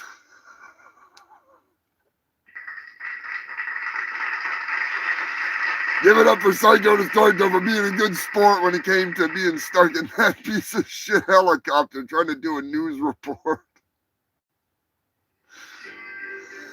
Oh, goddamn. Oh, even though I talked about it on the show last week, I mean, on the New Year's, the second part of the New Year's Eve wrap-up special, because I should have just covered everything, but then we had to go hit this fucking pile of dog turd monument. The septic tank full of babies. What was that, like fucking 900 babies in a fucking septic tank in Ireland? Holy shit balls. If that's not a show-worthy, a show-worthy story, I don't know what is. I don't know what is. Ranging in from the age of basically miscarriage to 1 to 4 years old. The House of the Holy, home for mothers and children, was more like a death sentence for most, because the nuns were like something out of a Stephen King novel. Hint, hint, hint. Hint, hint, you know. What the fuck? Do I really need to do everything? I mean, I don't mean that I'm that good of a writer, but I mean, I could literally sit down and write a fucking detective fucking story about something almost exactly like that, and people would probably fucking eat it up, because not a lot of people know about it. The nuns and the priest would kick the fucking girls in the stomach, trip them downstairs, punch them in the guts, and I don't mean they'd like be standing around a corner and come out like a ninja, what? And like kick that bitch right in the fucking guts, miscarriage right there on the spot, like baby's got a dent in its fucking head, you know what I mean? Like, they're brutal, fucking brutal. Where the hell's the damn music? Come on, there it is. It was straight up Kung Fu nuns.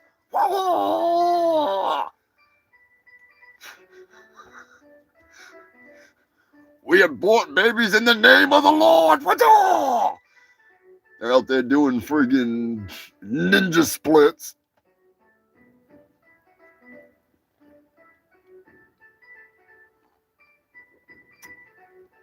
Oh my God, that tastes just like a hard cider, and it's not even fucking hard cider. I wish it was. I really do. That tastes delicious.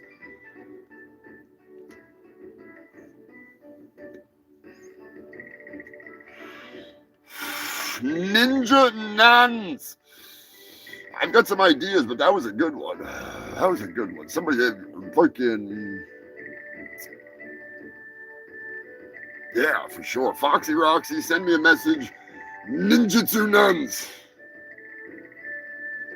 They fight in the name of the Lord.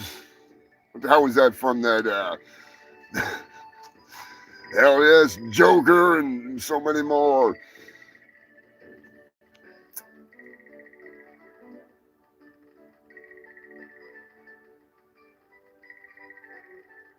Yep, there's the fucking... The Ponine Jiggy is in the house. Yeah, Dirty Dave. I don't know, Dave. Have you had these yet? Have you had this shit? I'm not a big fan of buying this fucking crap. I'm telling you right now, that tastes like an actual, like, Finley Farm hard cider. Like, 55-gallon drum of fresh pressed apple cider, half gallon of Jack Daniels, some fucking raisins, and a burper. That's that same friggin' fresh apple bubbly kick. That's fucking good. And there's no booze in it. I kind of wish there was, to be honest with you. But yeah, that's fucking really good. I would say if I was gonna drink with it though, I'd have to do some Fireball or some actual like whiskey, cinnamon whiskey, like real cinnamon whiskey, not like Fireball and malt liquor bullshit. You know, I'm just saying.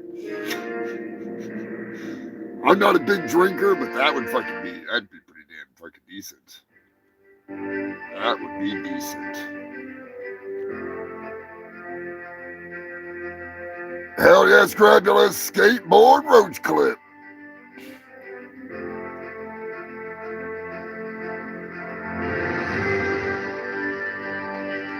Yeah, total miscarriage of justice, but it was Ireland in 1920 something to 1960 something. So, you know,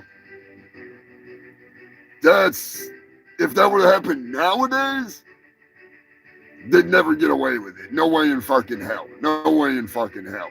Back then, being a religious organization in a time when standard records were a piece of fucking paper, yeah, you're throwing babies in septic tanks all day long. You don't give a fuck. Like, you don't give a fuck. Oh yeah, they still make Fireball, dude. It's popular as hell. Now, Doc McGillicuddy Fireball, I'm not sure if they still make that. They probably do. But they have like straight up Fireball whiskey, which is not whiskey. It's a malt liquor, which is bullshit. But Aftershock, oh God. That's some of the reason why I don't fucking like to drink, is that fucking strong ass shit.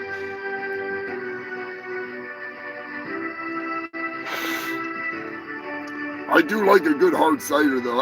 Actually, last time I was hanging out with Psycho Destructo and Queen Elizabeth, and I had a cider. But that tastes like a jug of cider that you've left in the refrigerator for too long, and it gets bubbly, and it's at that perfect point of tartness and that crispness. You still get the taste of the crisp apple skin and a nice Macintosh or a freaking like a Granny Smith almost, but not like the light crispness of an apple of a Granny Smith. Just the sharp, bitter thing and the sharp kick. Fucking good stuff. It actually is. I'm impressed. I'm impressed. Monster, fucking sponsor me. Now we want gamer subs because I want to have my own flavor. I want to have my own flavor that's porta potty blue. Joker, get on it, man. Get on it. Find out what that application takes. We'll fucking make it happen. That would be absolutely hilarious. I would genuinely laugh. We can fucking make that happen.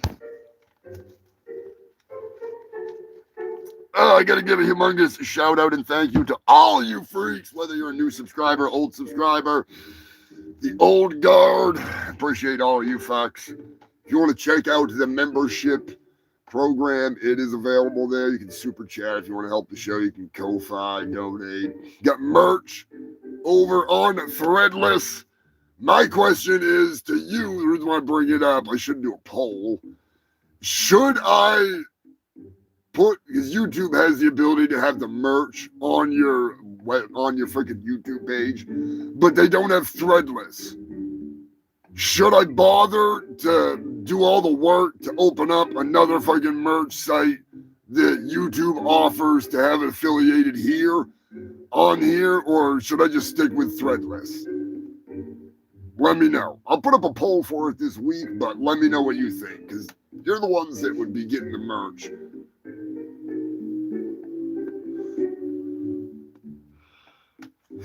As time goes on, I will get more screen printed custom stuff from down in Virginia from the Passover Pimp and Jew Riley and Guar's old merch guys. Those shirts that I got last time from them are fucking awesome. And they're really easy to work with. They're really good shits. I wish I could remember their names, but thank you guys. And thank you, Andrew. The fucking Passover Pimp really stepped it up, as well as the man, the myth, the legend, poser motherfucking Maximus. Give it up. He deserves it. He's a good freaking, the best man. He may never tune in, but that's because he knows better. Oh, dead fucking babies in the septic. Speaking of bodies, somebody, anybody, got any more news? What's going on, Humongous? Oh boy, how'd I know? God damn, what the hell, you fucking high as shit or something? Yeah, of course I am. I was just getting ready to spark up another one. God damn, you even freaking, how far into the news are you? Holy shit. You ain't got nothing done. I know, but hey, we're having fun. We're having fun. It's already like 6:15 and I'm like one fucking page in. Goddamn fucking stoner. Anyways, what's your favorite story from the last, how long you been with us, Turkey Surprise? You already forget how long I've been here. It's been a few Thanksgivings. It's been like 4, 3, 4. I don't even. Somebody go find the video of Michael Winslow when he was giving Turkey Surprise a little bit of freaking voice work. Let me know when the hell that was, because I'm pretty high. Yeah, that's no shit. Yeah. I gotta say though, the Mexican butcher, he's probably my favorite. Scrapulous, what do you think? Is he your favorite too? The Mexican butcher, the Mexican cannibal butcher. Oh yeah, that was a fucking good one. He's making me hungry. I gotta go get a snack. I'll be right back, Humongous. All right. Yeah, the Mexican cannibal butcher by far was number one on my list. I still have got no updates. I'm pissed. What do we need to do? Send the military into Mexico to get the answers, like we need to do to get R. Kelly's last 30-something episodes of Trapped in the Closet. We want a fucking update. So annoying. Anyways, the story goes, essentially, that's not what I wanted. A woman came up missing who happened to be the local police chief's wife. She was last seen helping a local elderly man who happened to have been a butcher in the local freaking area for quite some time, retired now or whatever. She went missing after helping him with some groceries. So the cops went to his house to look for her, found a dungeon underneath his floor, and in that dungeon was her body chopped up like a hunk of fucking cattle meat, processed. And within his residence, they found the IDs of up to like 40 women, purses, everything. VHS, it was VHS, Betamax, and 9mm reel-to-reel, the old 9mm shit. With crimes, with stuff that he had done. We ain't heard shit. He got arrested and is vanished. Not a fucking word. I really, really want to know what the fuck happened with that story. Like, that was one of the craziest fucking stories. And we had some crazy shit. There was a lot that I forget about. There really was. But we're going to get to that and a whole hell of a lot more. We're going to try and keep it on the lighter side, as usual, R. Kelly has been locked in the closet for quite some time. And he needs to get out. We need to know what in the hell is the package. There he is, Scotty. What's going on, my man? Yeah, 8mm. What did I say? 9mm? Yeah, I really need to smoke this other joint, don't I? Really do. Anyways, the hockey bag murder, you can't forget about that. The man's wife who came up missing. They found what they thought was a sex doll in a hockey bag a couple blocks away from the house. Turned out to be his wife who had been murdered and folded up and put into a hockey bag.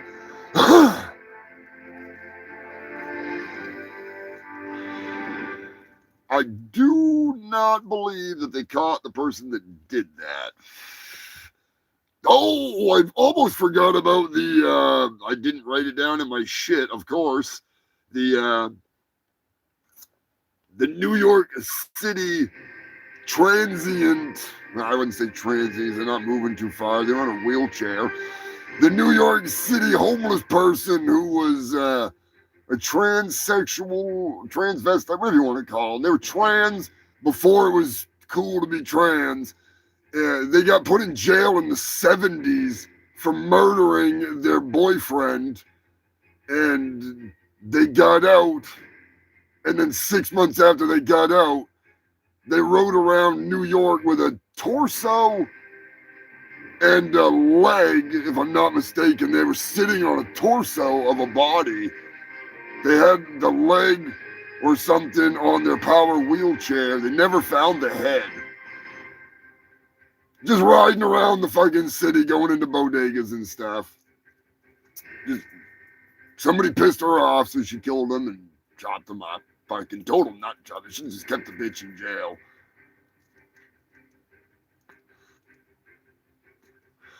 Luigi, who can forget Luigi?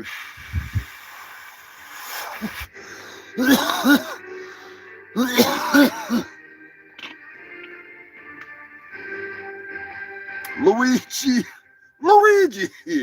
Mario and Luigi. Luigi mentioned. Luigi chopped down the tree that was the CEO of United Healthcare.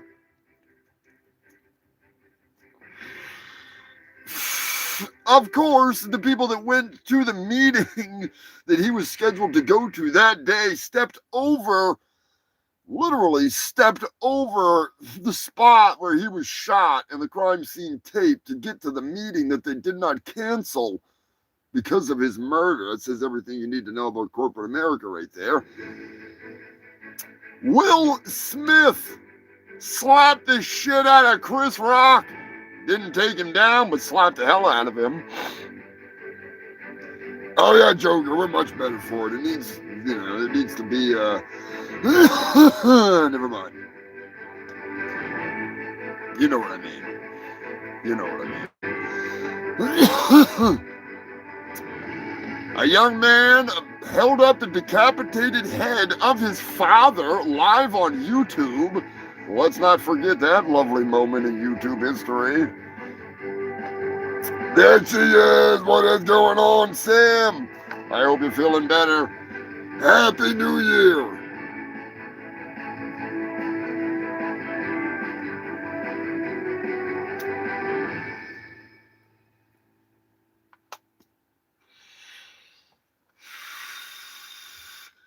Unfortunately, last year, there was a flood of fucking, well, this year too, a flood of fucking misinformation and stupidity, but They're eating the dogs. luckily, we have reporters like Roger on hand. Roger is the man, the mutt, the legend, bringing it in from the four-legged perspective. He's got his snout on the pulse.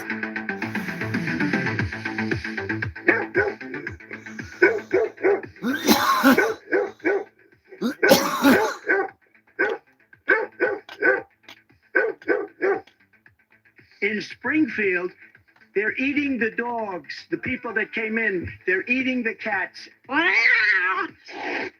They're eating the pets.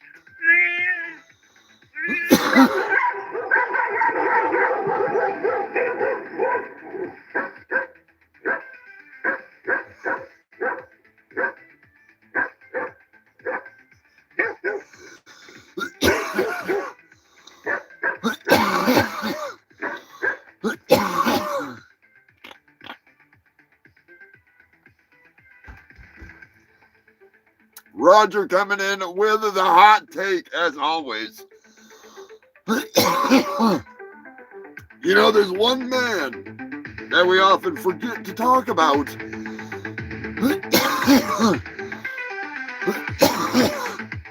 Because that's the way he would like it to be. That was a man who was an accused rapist in the United States that fled to the UK to get away, faked his death, changed his name, and then got COVID and got recognized by his tattoos as the wanted rapist who was supposedly dead.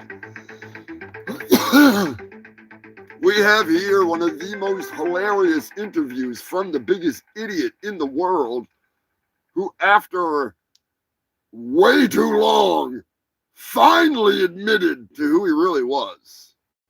But let us not forget this interview.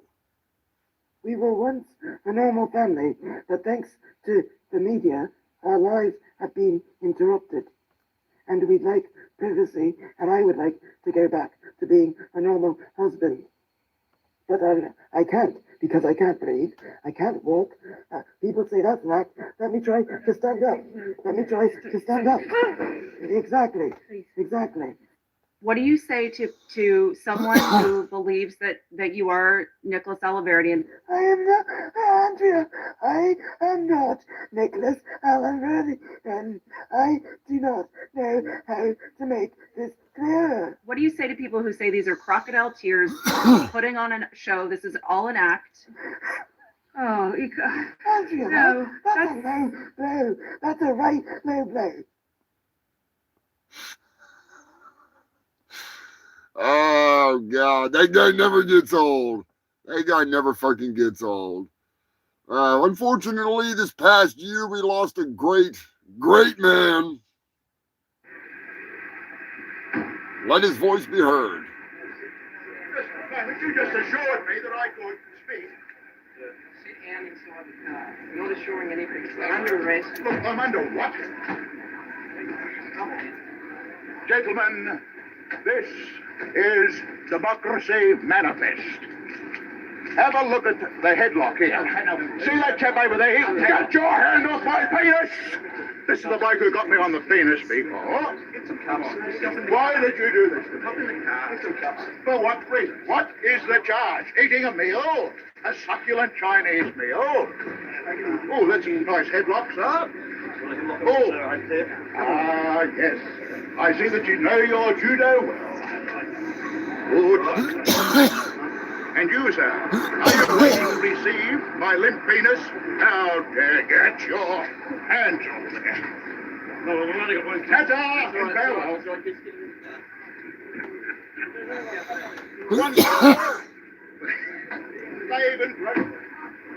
I used to have merch of him saying, "Get your hands off my penis. I see you know your judo well." But that was before he passed away. Speaking of passing away, a Titan or two has passed away, but these two hit especially hard.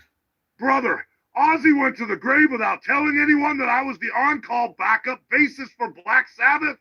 What a jerk! I really can't believe it, brother! At first I was like, bloody hell, Hulk Hogan auditioned for Metallica? Unbelievable. Then I hear him saying he was the backup on-call remote-controlled intergalactic bloody fucking bassist for Black Sabbath. And I can't help but wonder if I'm living in a fucking fever dream or I'm having a flashback. Bloody hell, Hulk Hogan playing the bass for bloody Black Sabbath. I must be high as hell. You know, I can't even get through a bloody day without wondering, was I so high that I forgot about the time Hulk bloody Hogan was a member of Black Sabbath? Have I lost my fucking mind, Sharon? Well, let me tell you something, Ozman. You must have been high as a kite on a windy day, brother. Because I was part of the mega powers that brought the darkness to music and rocked the world. You see, Brother Ozzy, here's what happened. When I was wrestling on Mars, it turned back time because Mars spins slower than Earth. And when time was slowed down, so in that downtime, while in the time-space paradox, I was able to live the dream and play bass with you, brother. And that is how I played bass in Black Sabbath, Brother Ozzy, man. Also, on a side note, brother, yes, you were high as fuck. Sharon, what in the bloody hell is this hot dog talking about? Black Sabbath never played on bloody Mars. I think I would remember a goddamn concert in space, for fuck's sake. Bloody hell, this has taken a wild turn. Hulk bloody Hogan, a space bass playing astronaut in Black freaking Sabbath. What's next? Did you wrestle Geezer Butler in Hell in a Cell on the Sun? Piss off, man. I mean, I love you. Oz, man. But dude, we were the mega metal powers when we combined. The least you could do is tell someone about it. I guess it's up to me to spread the word, brother. Rest in peace, Ozzy. Rest in peace, Ozzy. Rest in peace, Hulk Hogan. If you want to see that play out in real time, check out Mega Park Episode 2.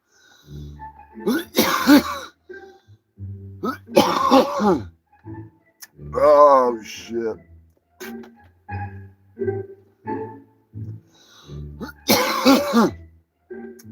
Let us not forget the Murder Hornet invasion. 2020 was ripe with some crazy shit. One of my favorite stories from the last 300 weeks. A New Mexico man admitted to abducting dozens, and by dozens I mean more than 24 people, taking them to his fake UFO laboratory experimental freaking setup, feeding them LSD and pretending to be an alien. I'm not even joking. So some of these people that said that they were abducted in New Mexico within the last 40, 50 fucking years actually were abducted by this old pervert who was taking him to some underground dungeon of his that he had a fake alien freaking autopsy place set up in. Total weirdo. Total fucking weirdo.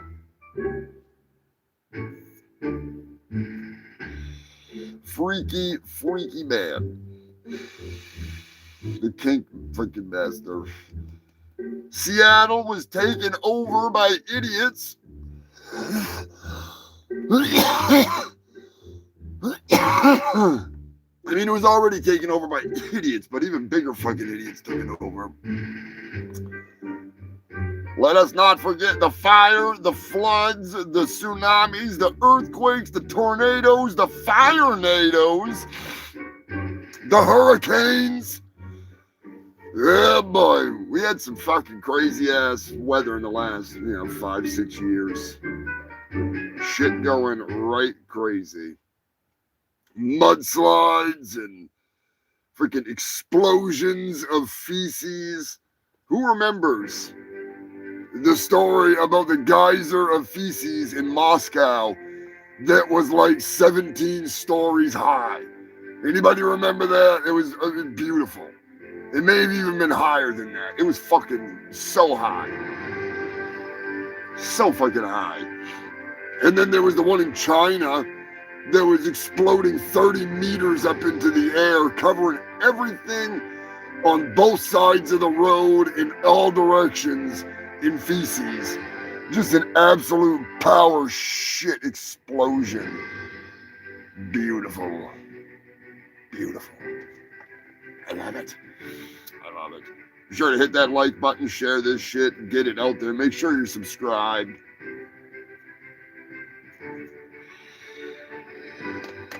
And give a humongous thank you to all the freaks that have sent in news over the last freaking 300 weeks. Holy shit. Just to name a few. Just a few. The freaking...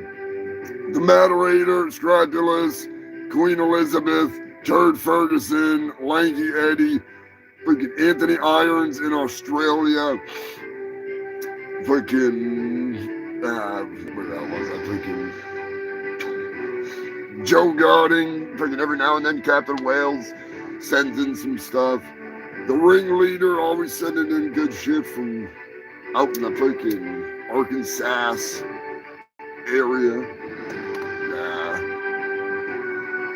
Rob Chalmers.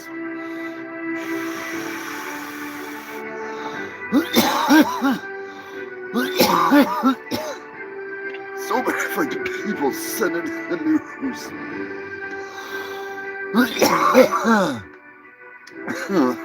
Lilith.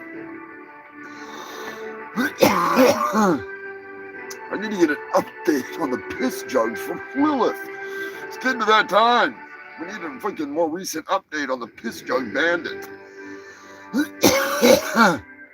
Who can forget about the piss jug bandits in California? Was it Connecticut? Was another state that was getting the piss jug treatment. All kinds of fun stuff. George Floyd was murdered, causing all kinds of ruckus. Kanye was running for president, then he turned into a Nazi, then he turned into a Klan member and a Nazi. But he's still black somehow. I don't understand that, man. I don't freaking get it. I mean, anything to sell some shoes, I guess. I'm sure he sold a whole hell of a lot of those swastika shirts that he was pumping out there. Fucking retard. Oh well. None of my concern. None of my business. You ain't gonna find that kind of merch on my fucking website. Hell no.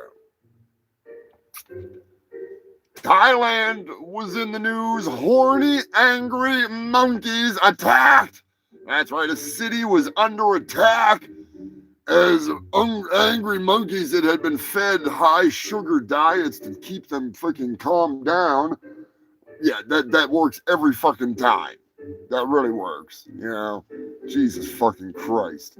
Yeah, go Google the poo fountains, dude. It's fucking insane. Tip of the iceberg. I totally forgot about the guy that was driving a septic truck all around, I think it was Connecticut. He just opened it up and drove around because he didn't want to dump it. So he drove through residential areas, just shit oozing out of his truck. A motorcycle driving down the highway hit the shit and fucking crashed. There's an old expression, go shit and slide in it. Unfortunately, it was not his shit. He just had to slide in it.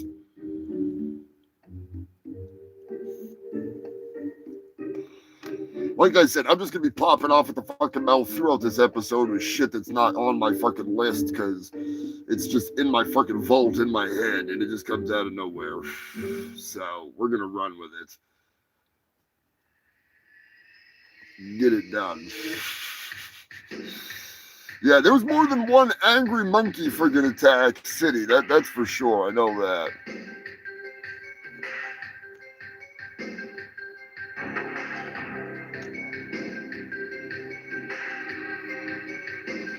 In a long laundry list of people that were lost over the years that I've done this show,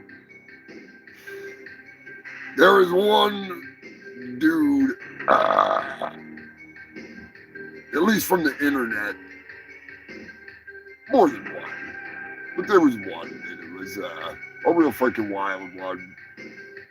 Sucks. Good old fucking King Cobra SJT. Rest in peace, dude. His fucking cooking videos kill me. That shit's hilarious.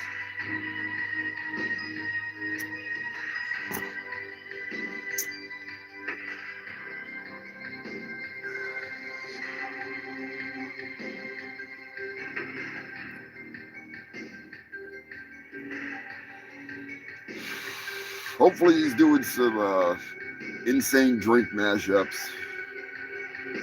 Wherever he is. In Arizona, Wells Fargo employee was found dead at her fucking desk in her cubicle and had been dead for at least 4 days. Unreal. I almost forgot about the freaking Seminole Islands where those dumbasses, they dumped off that religious guy who wanted to go contact the tribes to give him a Diet Coke. And they shot him in the chest with an arrow, but he had his Bible. Or a spear, that is. They threw a spear at him. Maybe it was an arrow. But he said his Bible saved him. So he went back for round 2, and they shot him in the fucking head, if I'm not mistaken. Killed him on the spot. So, I guess he should have worn the fucking Bible on his head.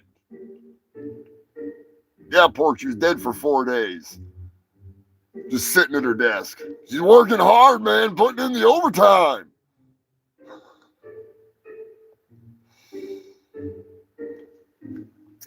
Yeah, that sucks about freaking King Cobra, the fucking heart attack.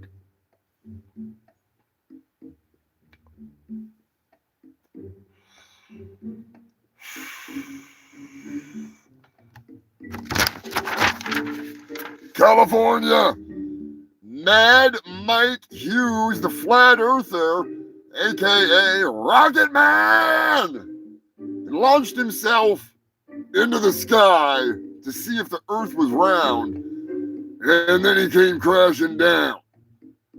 He didn't make it. Let's just put it that way. All right, he didn't make it. Rocket Man died doing what he wanted to do, so let him do it. I will never forget the time that somebody tried to rob a McDonald's in Maine for a soda with a running chainsaw.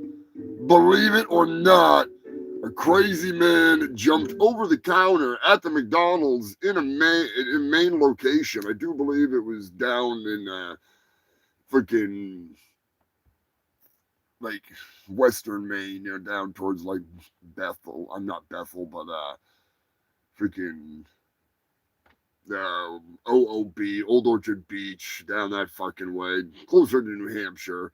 But anyways, he jumped over the counter with a running chainsaw, threatening the manager for a free soda. And he chased the manager out of the store, and somebody in the drive-thru ran him over with their car because he was running with a chainsaw. And the guy was like, fuck that, just fucking floored it and hit him, which is fucking hilarious. I love it. I fucking love it. Oh, brother, this guy stinks! It's no fucking fun. Oh, shit.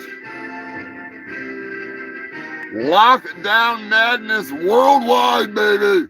COVID was a pain in the balls. Pain in the balls. Toilet paper shortage and shortage of patience. But a whole hell of a lot of creators coming out on YouTube.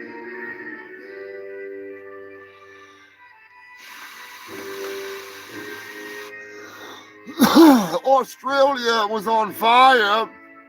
Let us not forget that Australia really went through hell and back. Getting lit up and flooded. The fun never ends. Fire ants taking over now.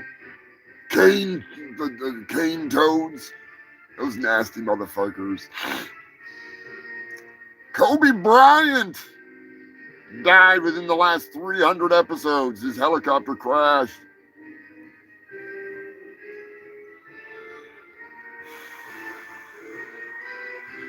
More than just Kobe died. But yeah, you know. Beirut blew the fuck up. How many of you remember when Beirut blew up and thought it was like an actual like attack? Like for some dumb reason, somebody just was like, hey, let's just attack Beirut. Like, might as well. It turned out it was an entire warehouse full of, was it ammonium nitrate? Is that what it was? Joker probably would know. It was basically full of explosives that was improperly stored, and it was fertilizer, the freaking ammonium nitrate fertilizer, improperly stored, and just a ticking time bomb waiting to go off. It literally blew up like so much of Beirut that I don't think that they've recovered yet. I really don't. I don't think they've recovered yet. It's fucking nuts. That shit was insane, and it was their own fault. Not the people. It was the people that fucking run the damn place. I think they had confiscated it from a barge. I mean, from a big ship or something, because it was being shipped improperly or something. Yeah, the video is amazing. The videos, that's the coolest fuck up I've seen in a long time. It's unfucking real. The power of fertilizer. Portland, Maine, and Westbrook. There you go, Westbrook. I knew it was down. Portland, fucking Westbrook. That's down fucking down west. That's above the boundary line, I would say, is like the Portland. What's the next town up there? Yeah, whatever. As soon as you get to like the Portland area, that's out of the fucking general range of the woods. You're no longer in the sticks. You're down in the more citified redneck of the woods. God, we made a lot of shitty music over the freaking last couple of years here. A lot of shitty music. I have to crank something up while after we get a little bit more news here. Kim Jong-un, oh, you son of a bitch. He's coming up. Putin invading Ukraine. That fucking turd nuggets. The endless war, the drone warfare became a thing, like a real fucking thing, and now it's getting even crazier. But Kim Jong-un, Kim Jong-un, little shit weasel, he has been at war for a long time. Now, not many of you would know this because you don't pay attention to Kim Jong-un like I pay attention to him. The little shit weasel. In 2020,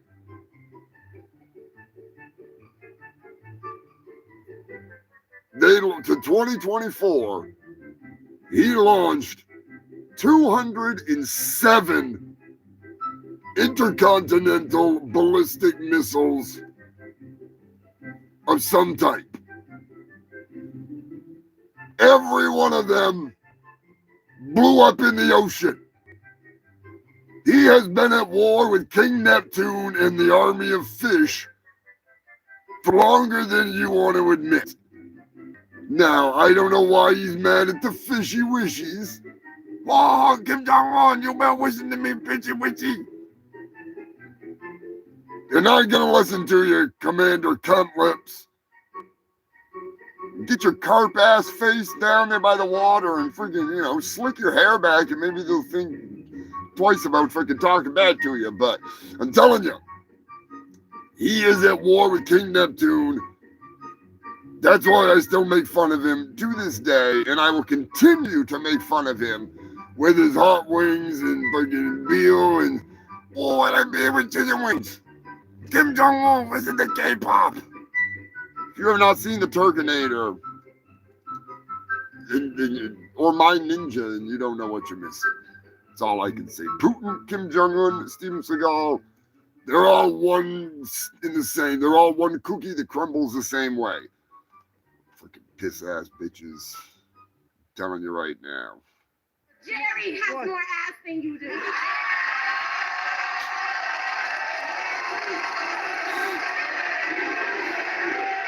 Kim Jong-un even faked his own death. I'm serious. He faked his own fucking death. Just to try to weed out the bad guys. Oh, he gotta find out who the bad guys are. Now, if he only knew that he had a horrible song that I made just for him, that fucking shit stand. Let me see if I can find his crappy song. Where's Kim Jong-un's fucking song? Little Dick. Tater. Be warned, this song sucks. This one goes out to you, Kim Jong-un. You bitch. Little Kim, I'm not that slam. I'm a bad, bad man. My wife like a king, and I could live in a trash can. If you listen to Kid Pop, I will end your whole family. I may feed you to the dogs like humans candy. I did it to my uncle. I am a bad, bad man. Don't mess with me. Can I get it? Can I get a tail? What's that spell? Dictator. Hey, that's me. I run North Korea like I am a big, big man. All I do is eat chicken wings and drink beer without a plan. I'm gonna be a big time rapper, even if my country is in the crapper. Can I get it? Can I get a tail? What's that spell? Dictator. Hey, that's me. Come, John.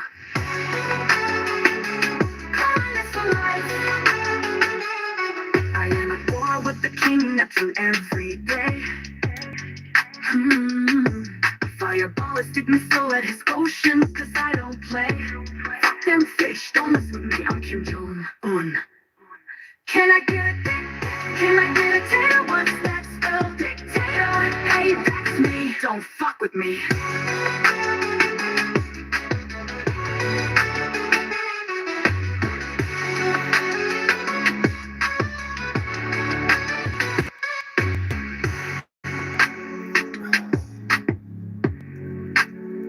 Can I get a Can I get a tail? What's that spell? Dictator. Hey, that's me. Don't fuck with me.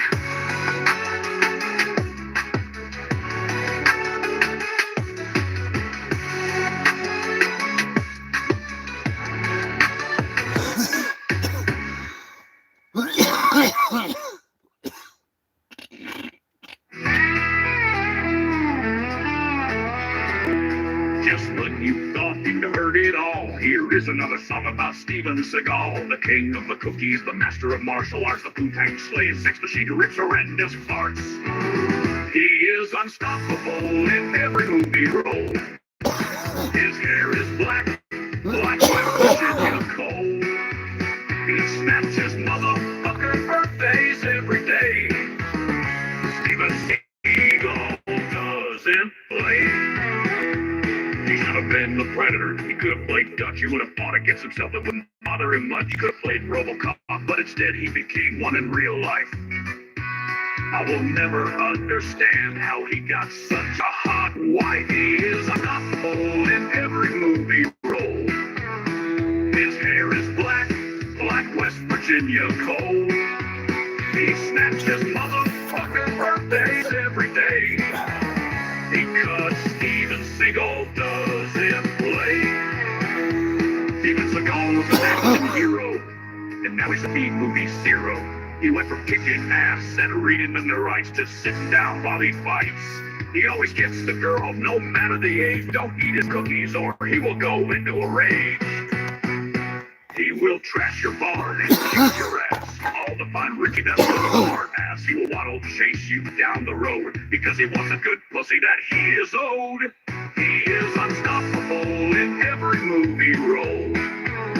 His hair is black, like West Virginia coal. He snaps his motherfucker birthdays every day. Because Steven Seagal doesn't play. I don't know how he hooked up with Kelly LeBrock. I know he should have been in that movie The Rock. I know one thing, winners fuck the prom queen and have a black belt and bullshit. He is unstoppable in every movie role. His hair is black, like West Virginia coal. He snaps his motherfucker birthdays every day. Because Steven Seagal doesn't play. Because Steven Seagal doesn't play.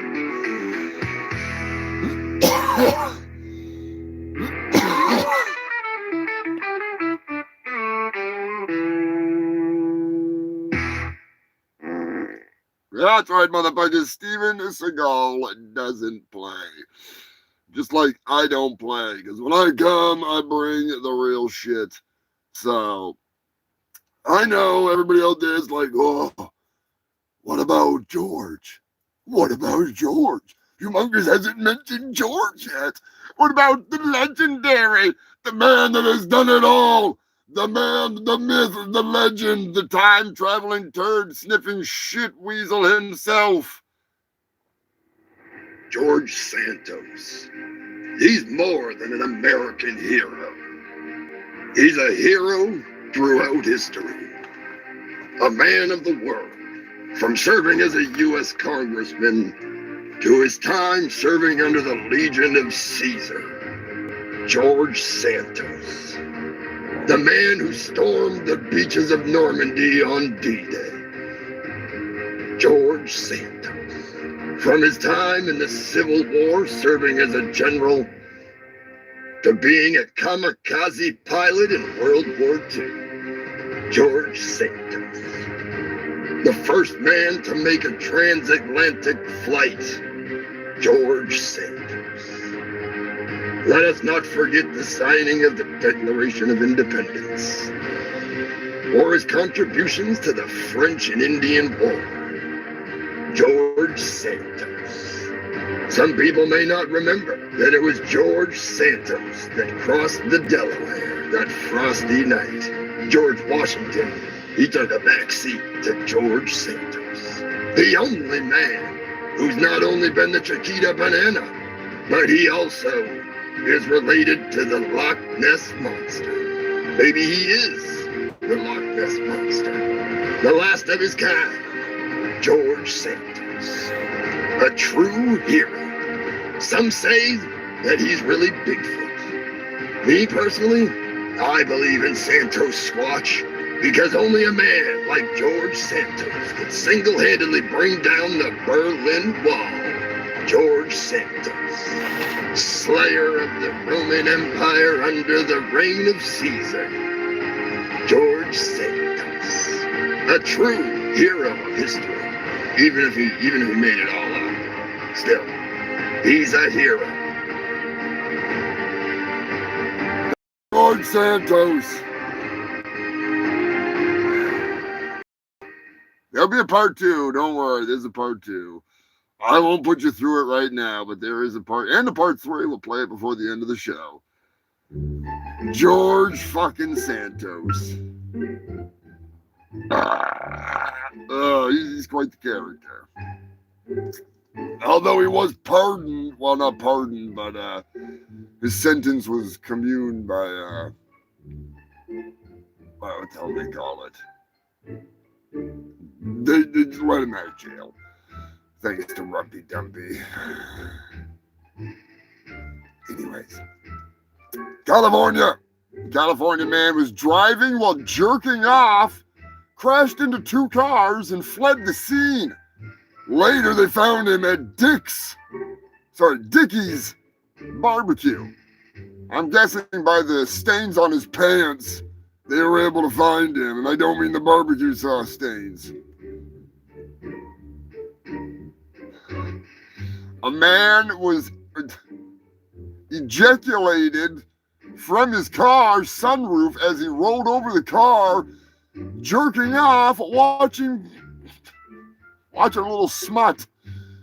That's right, human filth. While going down the road and taking care of business, he might have been listening to some Huey Lewis and the fucking, taking care of business, driving with one hand on and off. He's like driving with his leg. He fucking blasted himself right out of the car.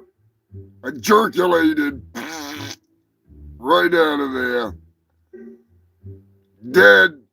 I'm sure they found him with one hand on his phone and his other on his willy. Finishing himself off in the afterlife.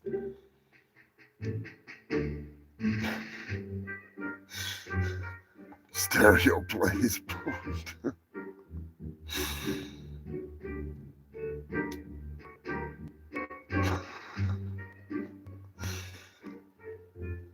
He ejaculated.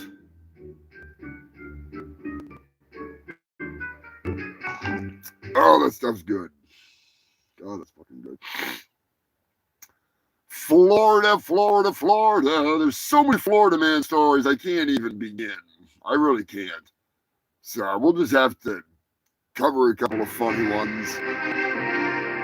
Tear into it a little bit. A Florida man just recently was caught furiously. And when I say furiously, I mean furiously. He was furiously masturbating in the fucking lobby of the police station. He was caught with his fly open. And they were like, dude, what were you doing? What the fuck is the matter with you? And he's like, I ain't doing anything. What are you talking about?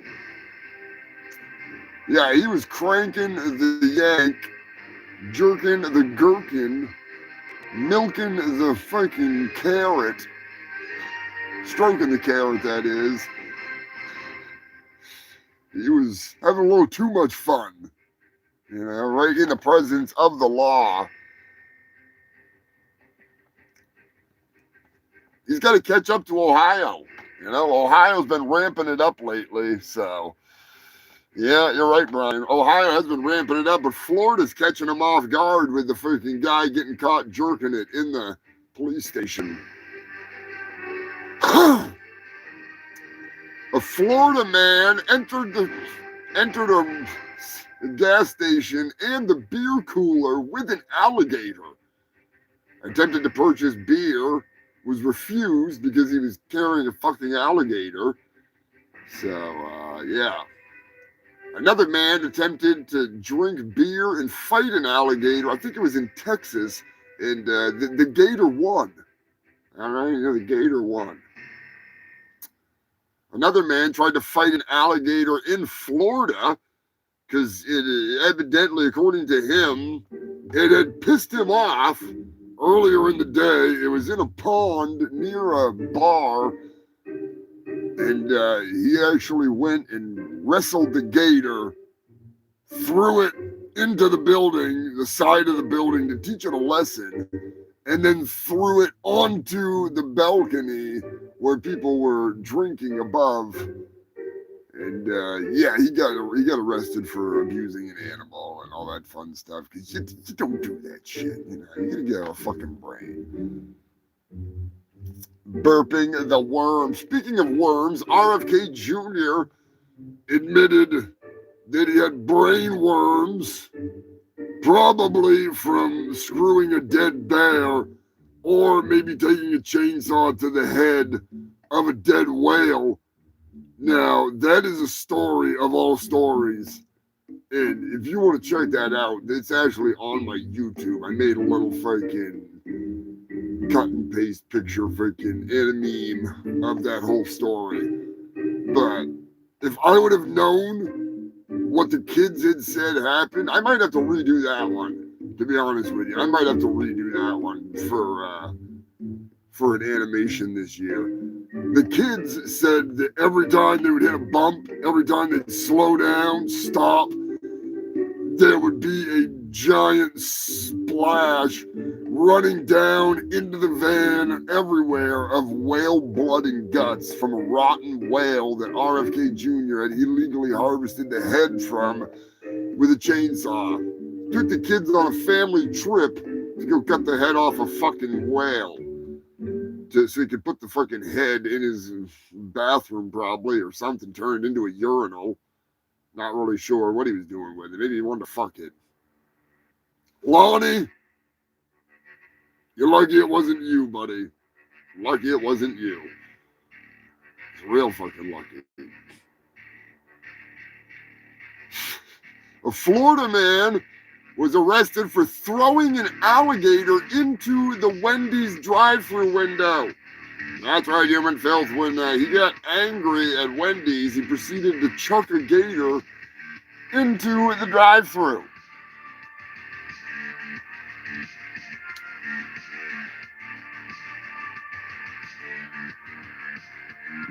More mezcal worms. Now, you don't need any more of those worms, Scotty. Lay off that fucking shit. That's the fucking bad stuff there. That's fucking trouble. Double trouble to kill ya. Not a fucking fan of that shit. At all. At all. Florida, a Chuck E. Cheese employee who was actually dressed as Chuck E. Cheese, Charles E. Cheese himself, he was arrested for fraud. That's right, somebody ratted out my boy Chuck E. Cheese. I'm pissed. Was it Jerry the fucking giraffe? Was it Tony the fucking turtle? Was it that goddamn Ricky the raccoon? Motherfuckers ratting out my boy. Anyways, evidently, Chuck E. Cheese himself was scanning the freaking credit cards of people so he could use them at a later date. And yeah, they busted him in his entire costume. He was arrested as Chuck E. Cheese. It was fucking hilarious. The kids are mortified. The parents are fucking like, yeah. I still want to know who ratted him out, though. It pisses me off. Florida, a Florida man ran over the foot of a foot model, aka an OnlyFans freaking call girl, allegedly. She didn't want anything to do with him sniffing her sneakers. She said he could buy the sneakers. You just can't smell them. He proceeded to run her feet over. Very strange. Very strange. Very strange. A 20-something-year-old man managed to escape imprisonment in his own home. He was locked in a prison-like environment in his home since he was about 12 years old. And he managed to escape after way too fucking long. I don't remember if he was in his 20s or in his 30s. I think he was in his 30s. It's fucking nuts. But anyways, there was a few stories like that with people escaping out of sex dungeons and stuff, but I didn't write them down. Too busy freaking writing down stories about Florida. Disney Springs, a floating restaurant, was robbed by none other than Scuba Steve. That's right, Scuba Steve swam his ass across the Disney Springs got onto the boat and stole over $10,000 out of the safe. Only Scuba Steve would have the balls to pull off something like that. Damn you, Scuba Steve, stooping to new levels, swimming across that freaking cesspool. Something I learned this year that you may not know, that now you're gonna know and you'll never fucking forget. Frank fucking Rizzo is real. That's right. Frank fucking Rizzo, the jackass from the Jerky Boys, was actually the mayor of like Philadelphia or something like that. And he's a fucking douchebag. He really is. He's threatening people and threatening to beat people up and fucking abuse of power. The man I'm sure he's dead by now. He was a deranged individual. Total asshat. But he was real. Frank fucking Rizzo. You can find the video. It's right online because he attacked some news reporters. I'll share it this week. I'll put it on my goddamn thing. It's fucking hilarious. Eddie is back. What is going on, my man? You get your dresser all assembled. Make sure there's no fucking snakes in it.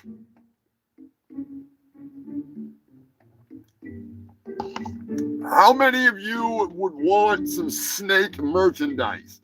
It's snakes in the planes, snakes in the trains. We got a whole list of shit coming up here tonight. So much MDK in the last 300 episodes. Murder, death, kill. Unbelievable. We have had cannibals. We have had freaking families murdered. We've had people just on random sprees of murder. Live on Instagram, Facebook, all kinds of shit. Parades, protesters ran down. Assassins, attempted assassins. Freaking, you name it. It has happened. It has been a wild ride, to say the least. To say the freaking least. Murder over drugs, women, men, food, booze, traffic trouble, just random people pull into the wrong driveway. They got shot, killed. Fucking crazy. That was what, upstate New York. They pulled into the wrong driveway and were backing up to turn around. All kinds of insanity. We ain't gonna focus on that. Tesla's bursting into flames. Who remembers the big Tesla wars? Yeah, for the third year in a row, if I'm not mistaken, it's the third year in a row, Tesla's overall profit has plummeted. So, fuck Elon and his little Sig Heil white power bullshit. Trump rambling about sharks and electric batteries, motors and boats and magnets. What are they? Nobody knows. What are you, insane clown posse? Are you the Duke? Good God. Anyways, dead eagles, Somalians eating cats and dogs, never friends with Epstein. Oh, no. Never been on the plane. Project 2020, what? 20 what? 25? No idea what that is. No idea. Oh, well, the tables have turned. The bodies. There was freaking sex dolls, and then there was bodies. There was a lot of bodies that have been found. People found in ovens, in walls, in dinosaurs, freaking in drainage ditches, in the woods, in the lake, you name it. They've been finding them. I think they even found one in a porta potty. Pretty sure they found one in a porta potty. Found them in planes. in the running, in the fucking landing gear and shit, froze to death. There was shit just last year alone. There was like 6 or 7 people that they found frozen to death in a plane. They have recently found 52, I think it's 52, I might be mistaken, Joker, somebody run it down. They have found dozens of bodies in a lake in Texas, and they do believe that they have a new serial killer on the prowl, hunting the homeless. It's a lot. It's a lot of freaking people. Dirty motherfucking Dave. Yeah, Scrapulous, I genuinely do believe that there is a new serial killer in Texas. And let us not forget the bodies in Lake Mead, the lake that it's the gift that keeps on giving. Tons of bodies. Tons of bodies. 38. All right, it was 38. I was a little off. Not too bad, but a little. 38 dirty, dead bodies. What else we got here? The Barrel Man, I think, was my favorite. Out of all the bodies that they found in Lake Mead so far, I think that the freaking barrel one was my favorite. Lady Bird Lake, there you go. I haven't even really got a chance to look into that. I just saw that, but with the New Year's Eve and everything and Christmas and everything fucking going on, I just put it on the back burner. I was like, I'll fucking get to it. So thank you, Joker. I appreciate the update there. The Netherlands was in the news. 550 children were fathered by one man who was yanking the crank, spanking the wank, pumping out the pudding. They say there may be up to 1,000 kids from this one man. He has been banned from donating everywhere. They say, stop jerking off. You have too many goddamn kids out there in the world. You'll fuck everything all up. It's not like they're like little Terminator babies or something. They're probably half fucking... Anyways. Good on him for jerking off so fucking much. That's ridiculous. They must have had somebody helping at the fertility clinic. That's why he's in there so much. He's like, oh, fuck yeah, you just go in there. What is happening? No, ma'am. I'm finna tell my side of the story because she already told her side of the story. What happened was I drove all the way up here to get a plan B. People believe the world's still in a state of shock right now. And I like to come to this store because in my neighborhood, they always locking the Plan Bs up because people keep stealing them, like me. What? This store, I can steal as many Plan Bs as I want. What? And I'm only saying it on the camera because I didn't steal it. What? So when I go in here, I come and get a Plan B at least every other day. Why? Tell me why! I need one every other day. I don't want any more kids. What? I walk inside the store, right? What? Reach up there, try to grab it, and then the lady yelling in a wheelchair. Acknowledge me. She on the little owl talking about don't grab it because the associate is about to help her. Get up What? and get it yourself if you want it. I'm not finna not get the very last Plan B on the shelf just because you can't walk. You have no soul, you son of a bitch! Like, I'm not doing that. What? So I told her what I had to say, like, you should have got up and got it, or you should have got a stick or something. What? Knocked it down. That's What? the reason I didn't go to jail is because the lady came, rolled over my toe, and I'm just like, oh yeah, I'm finna do her in. Like, I'm finna just do this. I did not know people in a wheelchair, upper body strength is so strong. That lady pulled me down to her level and started doing my head in. You son of a bitch, don't you hit her! Don't you hit her! That is so embarrassing. Don't do this! Please, don't do this! What? Let's get it! Don't do it! That lady pulled me down to her level and started doing my head in. And no, I didn't steal before you said I didn't have a chance to. What? Yes, she got the last Plan B. What? But I don't know. I didn't go to jail, so I don't know why the news is out here. But What? I didn't bully nobody in a wheelchair. She beat my ass. What? That's just how that went. You tossed off to the tunnel, you bastard! Yes. You son of a bitch! Why? Tell me why! I really don't know what we're dealing with here, man. And I'm just kind of a little worried about locking up here. It's all right. Because we just might blow the whole planet up, you know. Everybody knows that Hulkamania is the strongest force in this universe. Have a good night, Queen Elizabeth. Thank you so much for being a humongous part of the Humongous Shit show. And you have yourself a wonderful evening. Send you out with a little bit of, what the hell is it? Is it in here? We'll send you out with a little music. Do you have your passport? Did you get your shots? Girl, would you like to come back with Rob to America? America. Do you have your passport? Did you get your shots?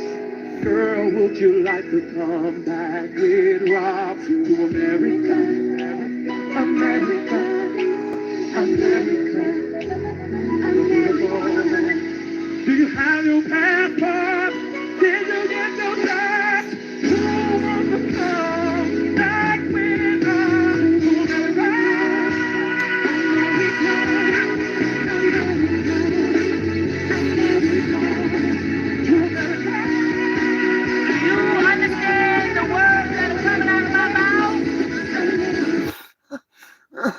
Have a good night, Queen Elizabeth.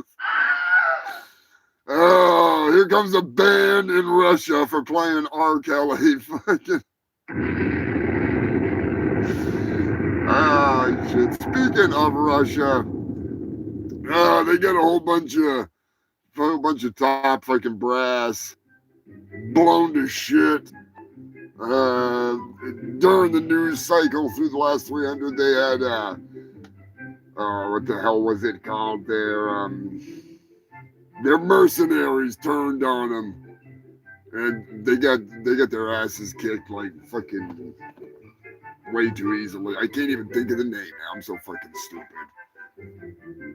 But anyways, they cooked the leader like a fucking hot dog. He was a hot dog salesman, and they actually fucking cooked his ass. He looked like one of those hot dogs that you just burn the top part of it. You know what I mean? Like he was pretty torched.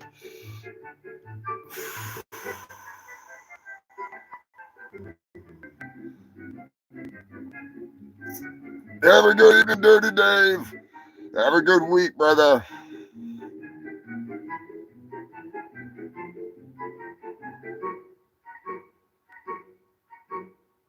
Oh, I've seen him singing that, dude. He's so fucking into that. It's insane. R. Kelly's like right fucking into it.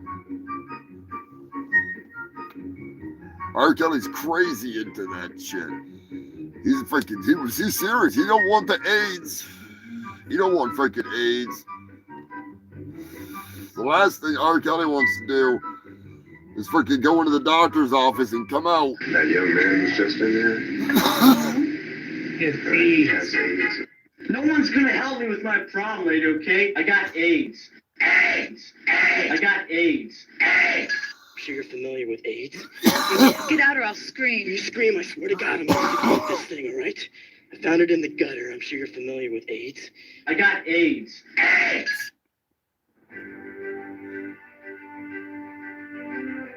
AIDS!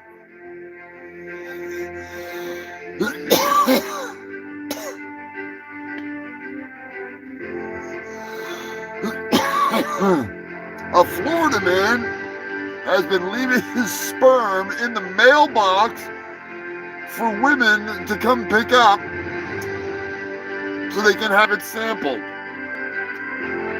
Evidently, he's pretty busy. Now, I just want to know, does the mailman know what's going on here? Because if I was that mailman, I'd be pretty leery about going to the fucking mailbox. You never know. You never know. You might just be getting a cup of goo.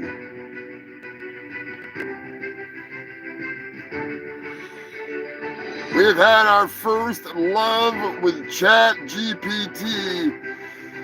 Sorry, first love at Chat GPT. They've gotten married. That's right, human filth. Chat GPT chatbot has hooked up with a chick in Japan and wooed her into marrying him. I don't know if she proposed marriage or he proposed, but they're happily married now, and I have no idea. Maybe they make a strap-on for the phone. You know what I mean? Like, what happens when her battery dies? Is her husband dead? What happens if they update ChatGPT? Is she gonna get, like, a new updated husband?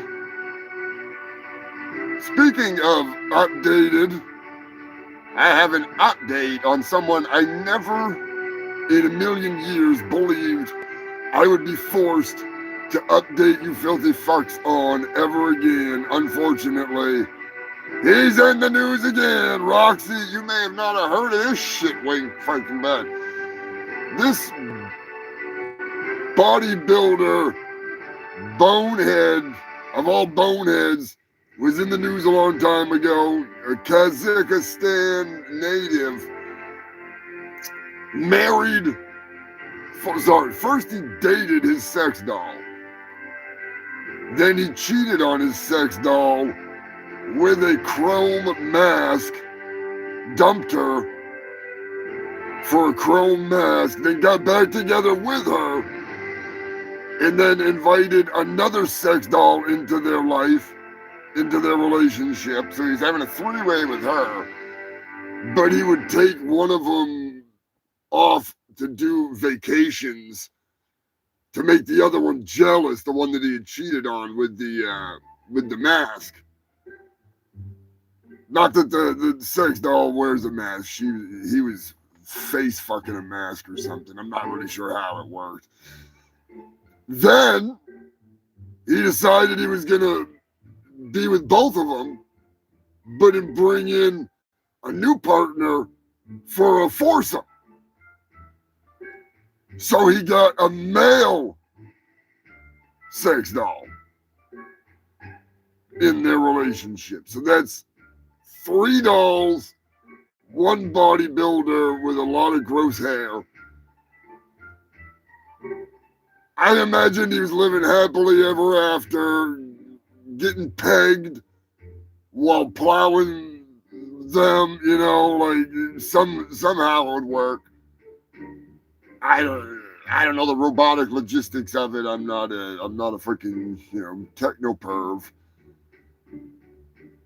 But what I do know is that this dumb dunce bucket dillweed dildo riding muscle bound meathead is back in the news again. Because, believe it or not, he has divorced his doll to marry a different doll. Dude, their heads are interchangeable. You don't have to get like a whole new doll. You can just swap out a head and a wig and save yourself a lot of money. Maybe it's a bragging rights thing. Maybe he's like a member of some strange Kazakhstani sex doll freaking, like, where they're all online, like showing off their new wives or something. Like, that's the new thing. I don't get it. If you let me know in the comment section what you think. I think it's fucking bizarre. Almost as bizarre as the ragdoll lady. Ragdoll lady takes it one step further than I've ever fucking seen anybody take it. And take it from me, your host with the most STDs and the fattest doobies, humongous fungus of humongous. This bitch is off her fucking rocker. More power to her. Let her do her thing. Do what you want to do, lady. I am not here to tell you that you should not do this because it keeps you the fuck away from me. She has married a ragdoll that she made. She made a ragdoll man. I'm sure he's hung like a sock. And they have proceeded to have, I think, it's on the picture of the show tonight. I think they have 4 children because they had twins, and then I think they had 2 more. I may be wrong. Then maybe 3. There may only be 3 kids. But those children, one of them has been abducted by the cartel and held at ransom. They threatened to take all the stitches out of it. She accuses him of cheating all the time, texting other women. She brings him to the pool party. She's hanging out in the pool with him. I don't know if she's got like trash bags on his legs or something, you know what I mean? But got him sitting in a trash bag in the floaty. Or maybe she just doesn't care. And she just gets him all like sopping wet. He's all full of black mold and shit. She's got him hanging out there in the backyard.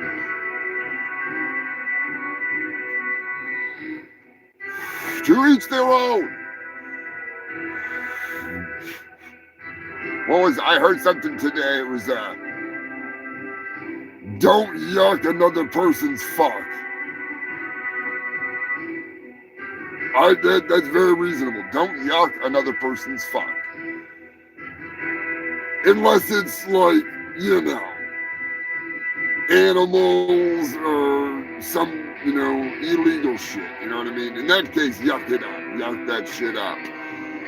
But maybe a hunchback is a turn on to somebody. You know, maybe a fupa is a turn on. Maybe the Hunchback of Notre Dame is gonna like be attracted to the freaking anorexic skinny mini. Don't judge. I do enough of it for you. But yeah, don't yuck another person's fuck. Don't yuck my There you go, Joker. But see, then people are gonna think you're talking about food. But I mean, you could be fucking your food. I don't know.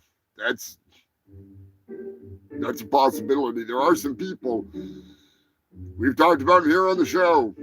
That lady that married the Eiffel Tower.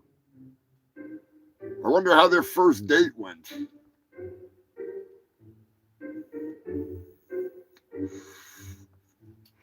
Anyways, Bonnie Blue. The infamous Bonnie Blue fucked 157 men in less than 12 hours. Sorry, 1,057 men, 157. Hell, they'd be taking their time with 12 hours. Jesus Christ. Now, 1,057, and it was supposed to be 1,050. And then she realized she had not sucked and fucked the crew members. I'm not joking. There was literally like 7 dudes that were just like there doing their job. And she was like, well, I haven't fucked you. Drop your drawers. So she added a couple extra on at the end there. She had a little more time. But she has recently been baptized. And I'm gonna, oh Jesus, the chick that married a ghost. Which one? The one that married the ghost pirate? But now Bonnie Blue was baptized in sperm. Fucking Bukkake Bonnie Jesus, the unvirgin mother. Good Lord. She's seen more dicks than a freaking bathroom full of Mexicans. At least at the Clarion. Let me clarify that. At least at the Clarion. Yeah. You are not the father. John, you are not the father. Michael, you are not the father. You are not the father. Gary, you are not. Wait. It's not the father. It's not the father. You are not the father. John, Michael, Gary, Quay. You are not. You are not the father. Michael, you are not the father. You are not the father. Gary, you are not. Wait. It's not the father. It's not the father. You are not the father.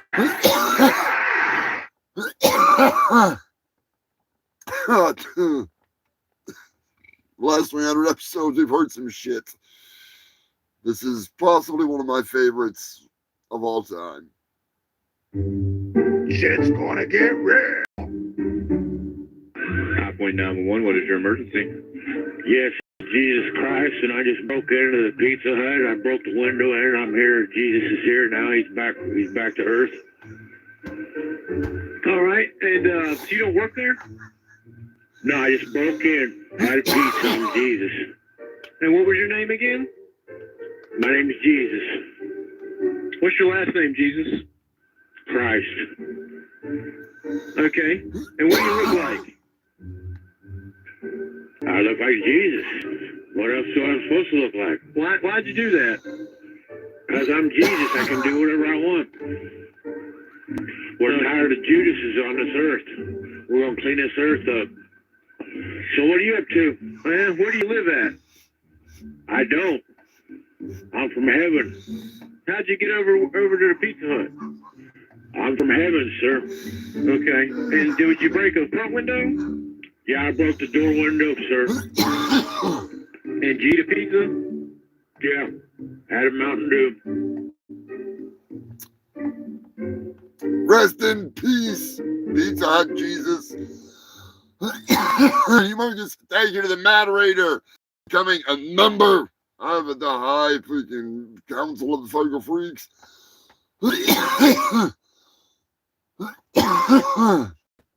Very much appreciated. I shall add you to the list. I'll put on the lipstick and add you to the list.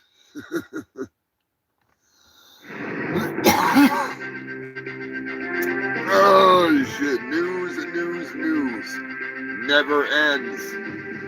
Bonnie Blue actually got busted right at the end of the year here for a bang bus in Bali. Now, we don't know what's gonna happen, but she could be facing some serious time in jail.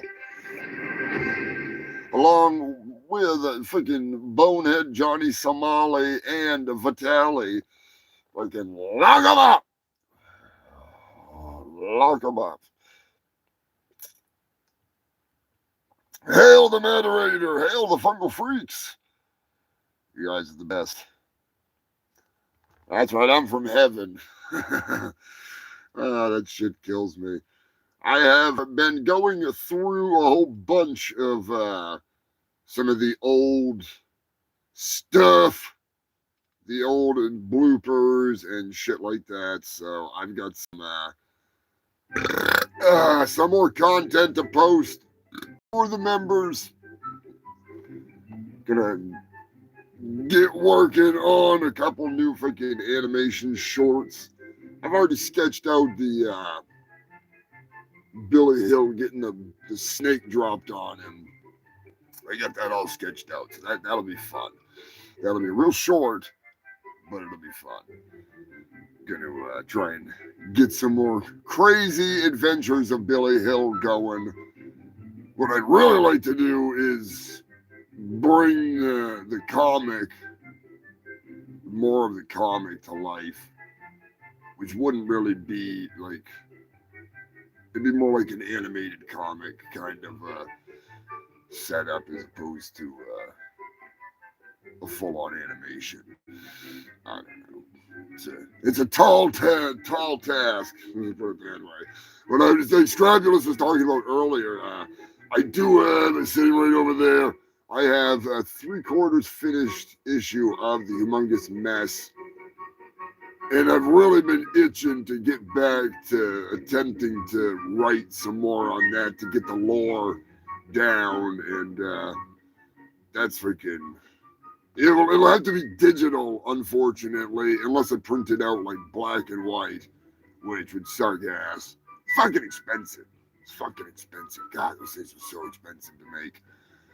It was worth it. I'd rather have a hard copy than a digital copy any fucking day. But maybe I could just do like custom, like, you know, if you want them, we'll figure out how to fucking do it. And I'm not making any extra. Let's just put it that way. I ain't making any extra. I got enough extra sitting around here. So maybe a few of you will be getting some fucking packages in the mail. And you'll have to read the ones I don't have on hand from the PDFs. Because that is all available. Anybody that donates to the Ko-Fi has access to all of the issues of the Humongous Mess, all on PDF. You fucking print them out yourself and sit there and fucking read them. The older ones was like an actual magazine. Some awesome work from a kick-ass Bohab. Unfortunately, the printing place went out of business. So.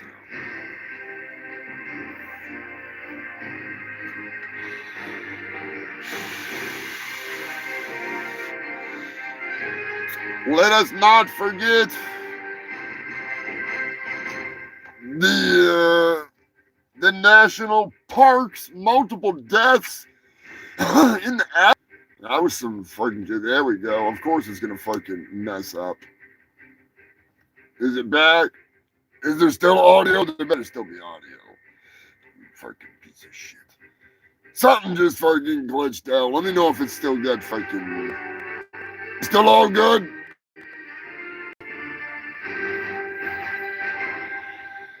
Fucking better be. Loud and clear. Thank you, Joker. It's just like, oh, you're live again. I never touched anything. So, cheers, zombie.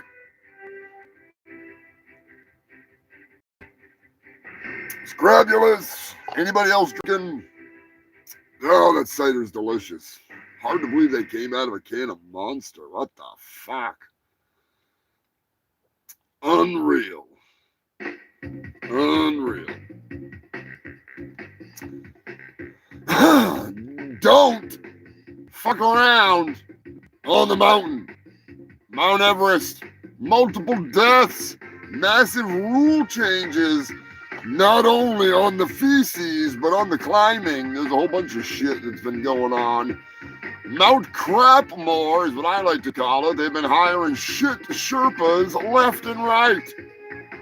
Now, I'm pretty goddamn sure that we still have there's going to be 1 second to do a little looking here. You know how I roll. Still got a bunch of fucking crap in here. The old shit Sherpas. They do a good job. They play a pretty important role. Getting that shit down off the mountain. Well, of course, I'm not going to be able to find it now. Son of a bitch. Nope. I know it's here somewhere. It's probably up for there. Yeah.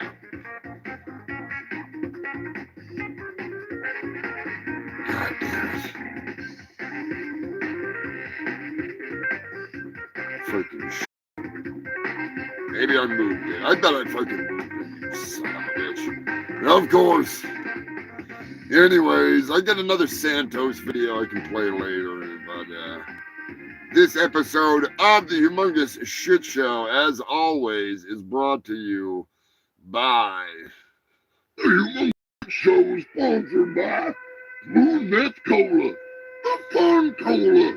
If you ain't getting high drinking your soda, what the fuck are you drinking it for? That's right, Moon Meth Cola. It is delicious. We need to get those fucking goofballs back to the moon. Scrabulous, Psycho Destructo. Get ready. Dirty Dave can be the driver, because I ain't doing it. But like I said before, Shitt Sherpas is a whole new ball game for Mount Everest. The normal Sherpas get paid good, but the Shitt Sherpas, it's legendary. Mount Everest, tallest mountain known to man. The world's highest garbage dump and graveyard of the elite. Sir Edmund Hillary and his Sherpa Tenzing Norgay first climbed this mountain in 1953. Some claim when Sir Edmund reached the peak, he popped a squat right on the spot. Over the course of the last 104 years, 290 people have died trying to reach the peak just to pop a squat. 200 still remain on the mountain, alongside old green boots. He better be careful. They might start calling him brown boots. It's not just piles of bodies and garbage littering the mountainside. For as you know, when you gotta go, you gotta go. Even if it means popping a squat that could cost you your life. Later, That's right, Bart. Mount Everest is also the world's tallest toilet. But not for long. A new year means new rules on the mountain. No longer will you be able to just crap and cover your ass dribbles like an animal in the wild.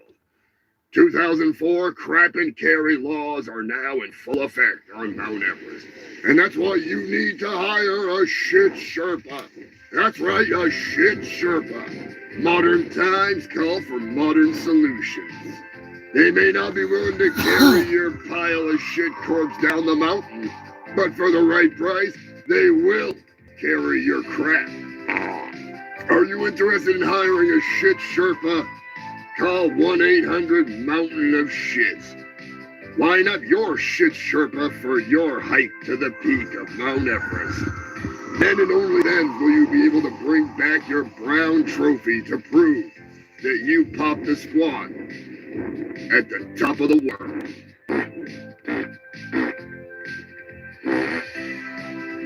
Are you a Sherpa looking for work? Apply at the base of Mount Everest. We are currently hiring Shitt Sherpa. The pay is great, and it doesn't really smell because, it's frozen solid. So, apply today. That's right, human filth. The Shitt Sherpas. We've been proudly brought to you by many sponsors over the last 300 episodes, but personally, I think you need to go and get yourself one of these bad boys, because I'm sitting on one right now, and I feel like I'm floating on air. Come on down to Humongous Overcoach Emporium, just inside of Area 51, Roswell, New Mexico. Here at the Hovercoach Emporium, there's the home of the world's only floating furniture showroom and smoking lounge. Our Hovercoach technology is out of this world because it's all stolen from Area 51. What they don't want to tell you is them damn military black ops guys, they actually stole that technology when a friggin' little round-eyed aliens, they crashed their intergalactic RV right out there in Roswell a while back. That was back in 47. Now them raft boys, they tried to hide the most complex coast this side of Uranus, but now it's available to the public because Humongous broke in and stole it for you. Come on down and get yourself one today. Ringcast or spacecraft. Humongous is Hovercoach Emporium. We don't sell refrigerators, but we will sell you some reefer. But not a damn refrigerator. I still think I need to do a live action version of that commercial. Let me know in the comments if you want to see a live action version of that fucking commercial. I need a good excuse to iron my green screen.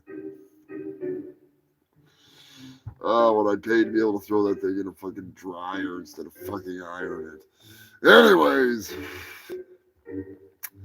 Drippy Giuliani is in the news quite often, especially now that there's been some, anyways. We're not going to go there. We're not going to go there.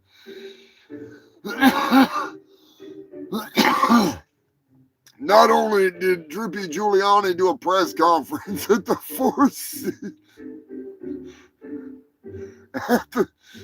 at the Four Seasons freaking lawn care center, or whatever the fuck it was.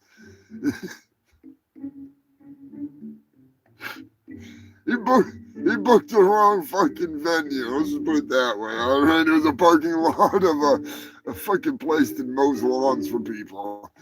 He had the meltdown where he was melting. There was oil. He was literally like, I'm telling you, when he's sleeping, he doesn't know it, but when he's sleeping, I have an oil rig that is installed on his head, and it harvests all that head oil.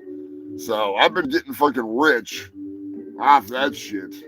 The Four Seasons Lawn Gardens, was that what it was, Joker? Lawn and Garden. That's fucking so hilarious. I remember when he was melting, and then remember when he said he was assaulted? He said he got punched in the fucking face and stuff, and the guy never even touched him. Absolutely hilarious.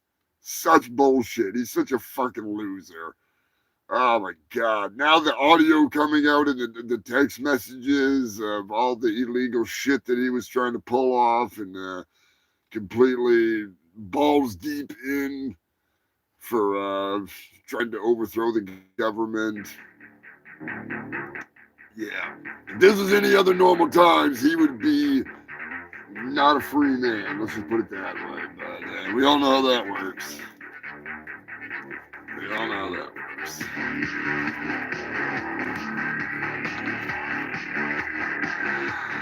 The cooks are running the clock. The cuckoos are running the clock.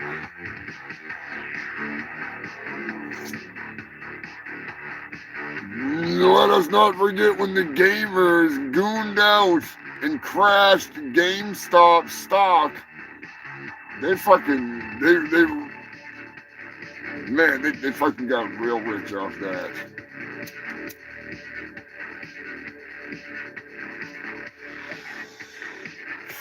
It essentially decimated the freaking dickhead owners, stockholders.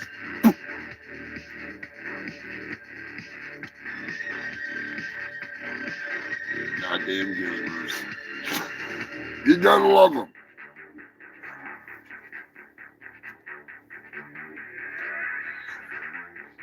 The debacle known as the Afghanistan pullout, that was in the fucking news, and what's often not reported on is the fact that, unfortunately, the administration that is blamed for the pullout was following the previous administration's deal and blueprint for the fucking pullout to the T, and that's why it was a shit show.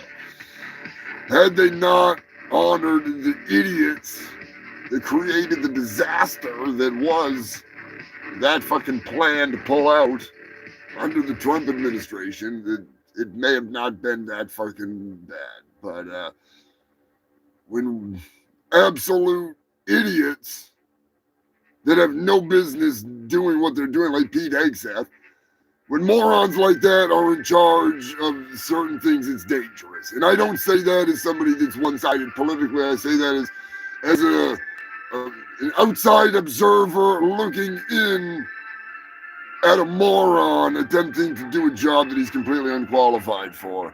So that's just fucking me. That is just me.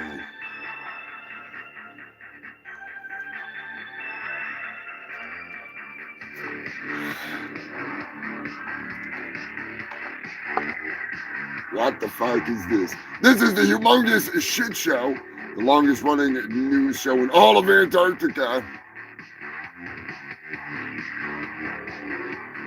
Believe it or not, I am your host with the most STDs and the fattest doobies, Humongous Fungus of your Humongous, honorary scumdog of the universe, the world's hugest asshole, and your number 2 source for the number 1 news.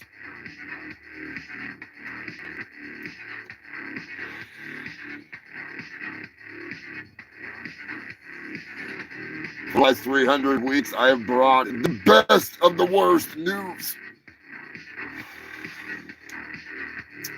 including the crazy clown epidemic.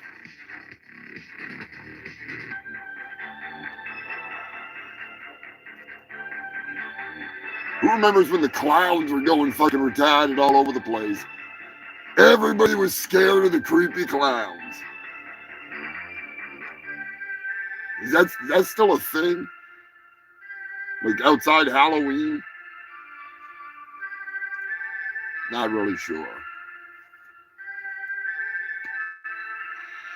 I guess it has been a while. It seems like every other fucking week there was another goddamn freaking crazy clown sighting. It was like Jerry Springer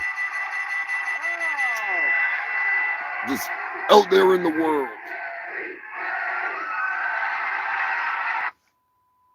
What can you do?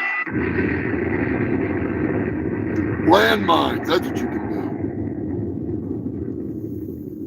do. Set up a lot of landmines. That's what I do in Antarctica here, you know. Walruses are big enough to set them off. The last thing I want is a walrus humping at my shit shack mid-show. He starts rocking back and forth in here, you know we're in some fucking trouble. If this fucking thing is a rocket, that means that a walrus is trying to come a-knocking.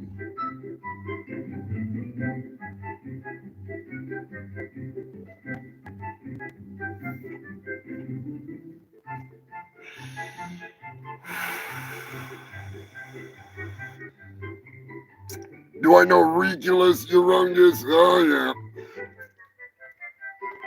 Yeah, he's not a freaking Urungus. Tell you that much. But, yeah. I know Horror Show Jack.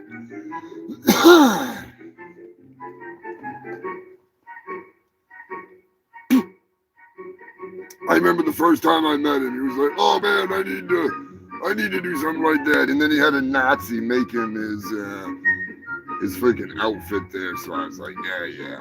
He's a nice guy, but I don't like the people that made his stuff for him. Not a fan of Maddie.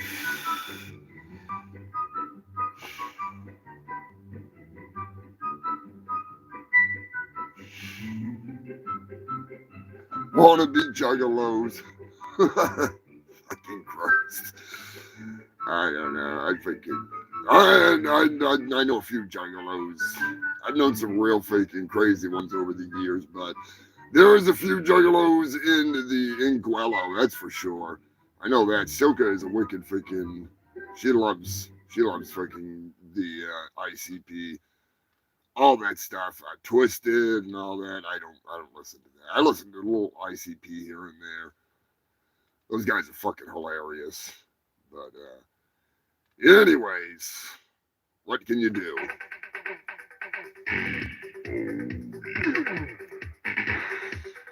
I'm talking crazy clowns, not juggalos. Not the juggalos. I mean like straight up clowns. That was the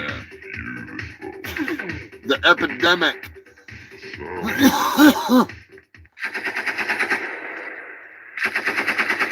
There's one way to get rid of them. That's one way. Do all clowns go to heaven? Not sure. I'm not sure.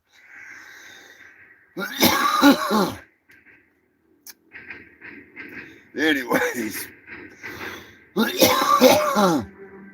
within the last 300 weeks of shows, the president of Haiti was assassinated. The cannibal gangs took over parts of Haiti. It was awesome. Not for the people of Haiti, but it was pretty fun to watch. And I'm just saying, there was an attack upon the voodoo, the people that believe in voodoo, you know, the voodoo priests and all that. One of the drug lords that was one of the Cannibal Barbecue, I think that was the name of them, was like the Cannibal Barbecue gangsters or something fucking stupid like that. They went around and killed like 120 something Haitian voodoo technicians and their families. Total chaos. I don't know what the hell's going on there now, but Israel was attacked by Hamas. There you go. Barbecue is the name of the leader. Yeah, I'm fucking. I still like the war with the cannibal transvestites over in Africa. It was like, is it Libya? No, it wasn't Libya. Fucking. I can't remember where it was, but it was like there was General Mosquito and there was Mosquito Killer and there was Buck Naked, General Buck Naked. He's now a priest. He's like a fucking big priest. Yeah, Liberia. There we go. It was fucking Liberia. I actually have a painting of Africa with one of the skulls that was in one of the iconic photos from the documentary about that guy. That shit was fucking nuts. Very interesting. War is all you humans know, and I'm not going to complain. It's fun to watch. See the fucking... See your world go right down the fucking drain.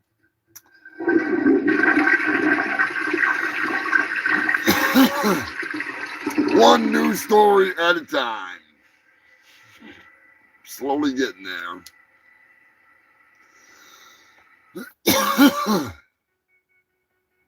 You gotta love it. The Jackie Robinson statue was stolen for scrap metal. Believe it or not, amongst quite a few crazy thefts, the Louvre was broken into. Crown jewels were stolen. Some of them were recovered. I don't think they ever found Jackie Robinson. I think they melted him down pretty quick. The solid gold toilet that was worth freaking like $6 million. Cargo trains, FedEx trucks, UPS trucks, you name it, they were getting robbed. Entire shipments stolen. Broad daylight. Shit was fucking crazy. Flash mobs of thieves. We had multiple stories about black SUVs that would drive into a store, like a big jewelry store. They'd drive into it and jump out, rob it, and fucking back out and drive off. Fucking wild. Speaking of jewelry stores, Trax NYC, right before, I want to say it was right before the end of the year. Maybe it wasn't. Maybe this is this year's news. Trax NYC, the owner of it, got into it with some fake-ass thieving douchebags in the jewelry district and got into a big fight. It was pretty fucking hilarious. The guy spit in his face, and then he like bitch slapped one of the security guards, and that was fucking funny as shit. They tried choking him with his own chain. His chain wouldn't break. Fucking some funny videos.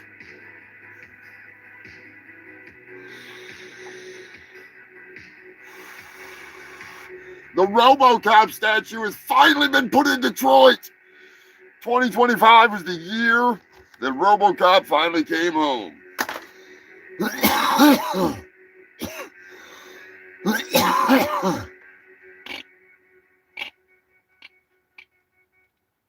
Have you gone to see that yet, Joker?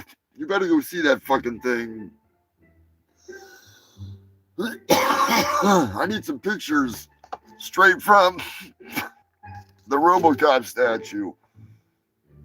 A Florida man walked into the Polk County Sheriff's Station and stole the framed painting of Sheriff I'm guilty as fuck of being a creeper, Grady Judd. I have no idea if they've caught the man or not, but that's just fucking hilarious.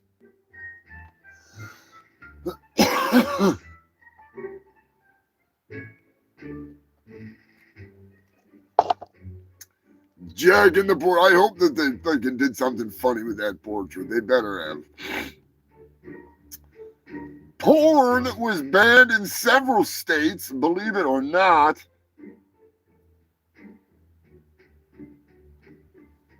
Oh yeah, Joker is the official Michigan correspondent. That is for sure. Just like Anthony Irons down in Dingo Dick Land is the official Australian correspondent. He's always a day ahead on the news. That's no joke.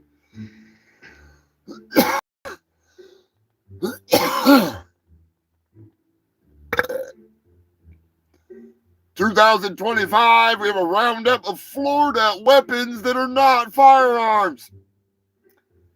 Just a small sample of the bigger platter: a cheeseburger, cheesy nachos, a wad of chewing tobacco, a dildo, I remember that story, a banana, a pizza box,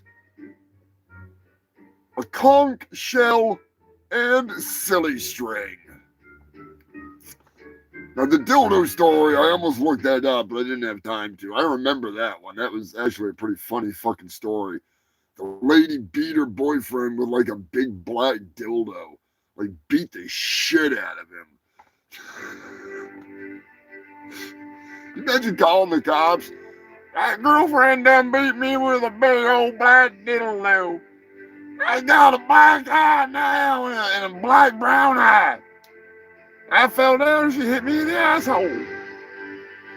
The FBI announced that they have been investigating what they believe to be a serial killer ring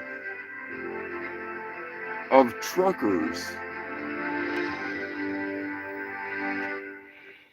Something that I firmly believe in.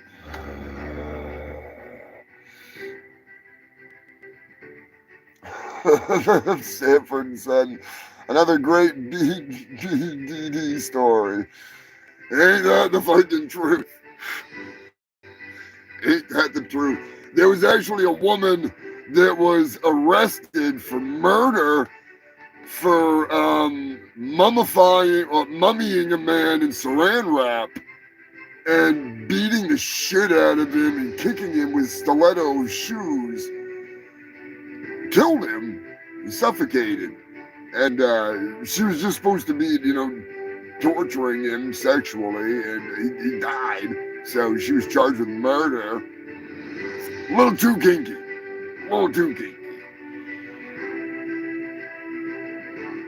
The trucker serial killer ring thing, though, that's a whole nother ball game, Mike. It's the facts don't lie. It's fucking crazy. It's great. If you look into it, it's wild. It's wild. I'm just gonna say that. I don't want to get into it because then I'll start talking about goddamn friggin' Van Helsing of the highway. I need to be talking about that. That's the last thing we need to be talking about.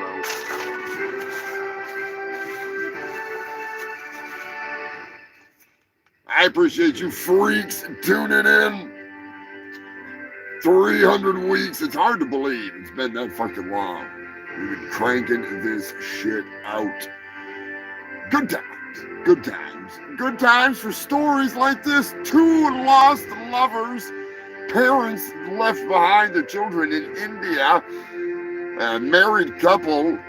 They used what I would consider to be a Rube Goldberg makeshift guillotine to cut off their own heads in a sacrificial death, and their heads rolled down through like a ramp, a trough, and into a fire. So yeah, that was a thing. That was a fucking thing. You just never know. You just never know. There was dozens of stories about people shoving random things into their arse. And I'm telling you right now, some of them were explosive. All right? And I have a theory. And I don't care. I am going to tell my theory. It's always these old dudes that were young boys, young men, when they were in World War I or World War II. And these dudes wind up tripping and falling and landing ass first. Somehow, while cleaning the shed, they land on an old artillery shell. Every time. Every time. Whether it's a big one, a little one, every time. They like have to evacuate the hospital, everything. I really think that it's something that goes back to when they were in the war and they were like, you know, doing a little fucking butt stuff with their bullets and then firing dirty shells at the bad guys. You know what I mean? They'd like shove it up their arse and then put it in the gun and be firing like a brown bomber. You know what I mean? It's like the origins of the brown bomber.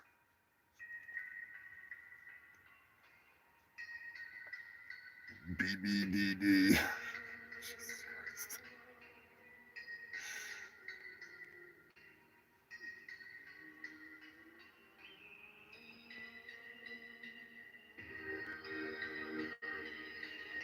Yo, man, I got a story coming up, Brian, a snake story that I missed somehow. I have no fucking idea how the hell I missed this fucking story.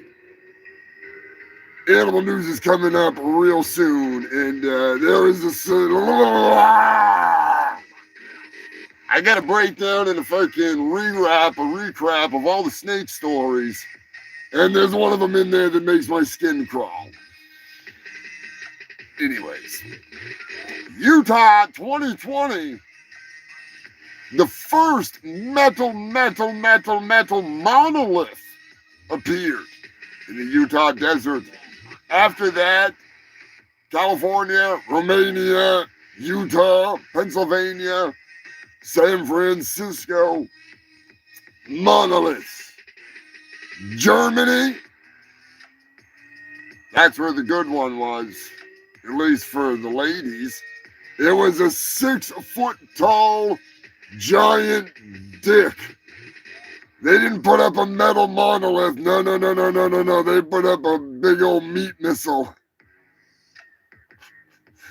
Them kinky Germans. Sein Wiener Schnitzel. Yeah. Anyways, I don't do a good German accent. Just making fun of Hitler accent. But it was multiple monoliths, but at first it was just the one. And then the copycats came out. You know how that goes. Coming out of the fucking woodwork. Goddamn. Fucking animal news coming right up, coming at you. As soon as we hear from our sponsor, which one is it? I don't know. You'll find out when I find out. Because it could be one of many. Telling you that much. I don't even remember what this one is. That's right. It's me, Donald Rump. star of the Bold and the Billionaire. Here to tell you this is an exclusive clip, one of the best clip, the most awesome clip you'll ever see of my new soap opera that's coming out. It's a beautiful soap opera. It stars me, Donald Trump, and Melania. Of course, Melania, my lovely wife. Melania.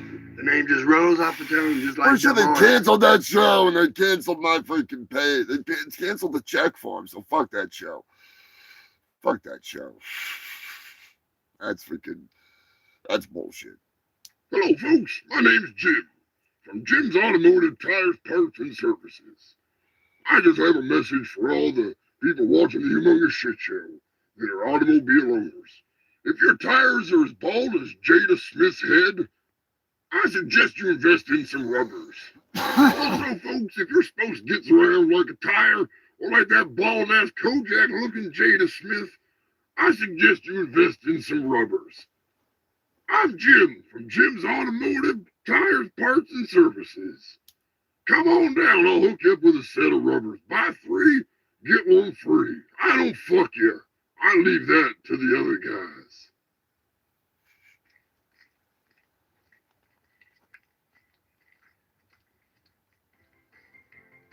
Mega Swamp Ass City. We have all the swamp ass you need. Come on down and get swampy. Come on down this Sunday and you can meet Swampy the Swamp Ass. That's right, he's tripping just for you. Bring the family, bring your kids, bring your family pets. Get pictures with Swampy the Swamp Ass.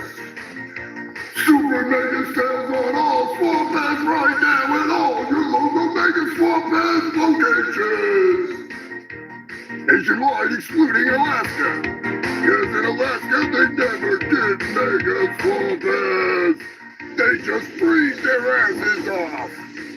If you live in Alaska, go to Frostbite City. Home of the freezing your ass off sale. Hell yeah, it's keeping me warm. They'll freeze your ass off sale. I love it. Swamp Ass City, still a good sponsor. Still a good sponsor.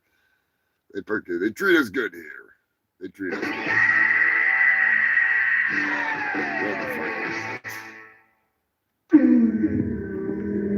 Yeah, boy, that sound can only mean one thing, you filthy animals. You know what that means. It's time for the animal nudes. I mean, did I say nudes? I meant news. You made it this time. You doing it this long without swinging from the noose. You break in tech, so watch your back. It's time to let the animals loose. They're at the farm. You sit in your car. Don't be walking around with your legs. Now you're for more. You drop to the floor, but the media's headline news. And it's time for the animal news. And yeah, it's time for the animal news.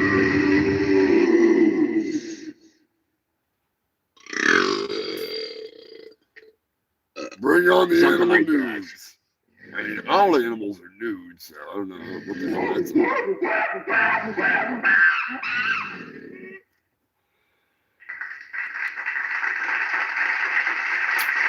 Get yourselves in big shit, breaking hail. It is, fuck. They've been doing the animal news for a while now. Fucking while. I remember I used to just do the news, and then eventually moved into doing some animal news at the end, because how else you gonna end the fucking show? So I don't remember exactly when I started doing the animal news. But it was quite a clip into it.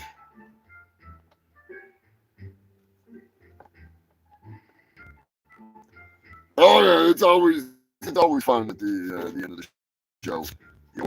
Animal news. Russia 2020. A woman went to the hospital complaining of stomach pains. I saw the fucking video. All right, it's real. It's real. She went to the hospital complaining of stomach pains. The doctors put an endoscope into her stomach to check her out, only to discover and to remove on video a 4-foot long snake. A fucking snake slithered down her throat while she was asleep. A fucking snake. Give her the crown for deep throat queen. A 4-foot fucking snake. Didn't feel a thing. Did not wake up. Didn't cough, didn't gag, didn't wince.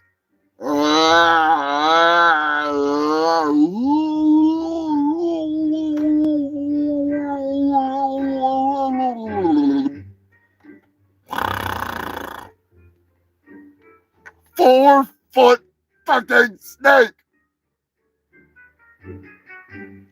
No gag reflex at all. At all. Ugh. They pulled it out of her. It was a real story. It was a real fucking video. It was horrifying. Horrifying. I didn't even believe it when I read the article. And it was from a reputable source. I was like, how the fuck did I miss this? But it was early 2020. And then it said it had a video, and I was like, yeah, right. Yeah, right. And sure as shit. No. It was really a small, it wasn't a big, thick, fucking, big, black, huge snake. It was probably about, a little bit, maybe that marker, a little bit bigger than that. But still, it was 4 fucking feet long. Imagine the shit she would have taken.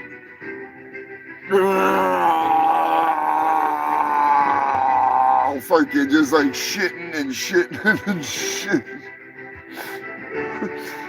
She just try and pinch it off and it just won't pinch. It's a mud snake. Yeah, like a garter snake or something. The Russian equivalent.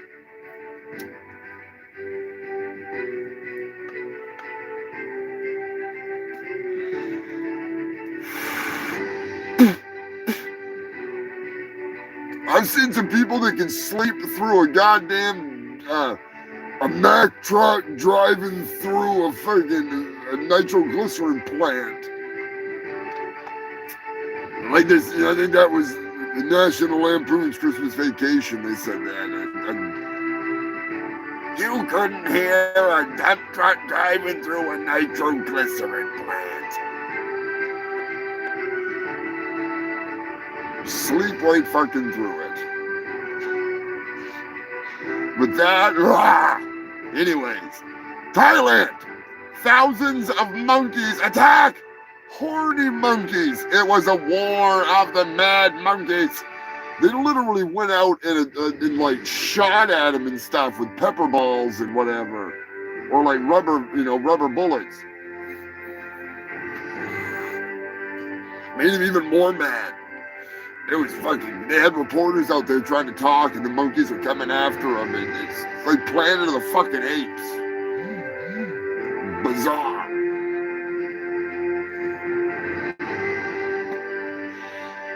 The culling.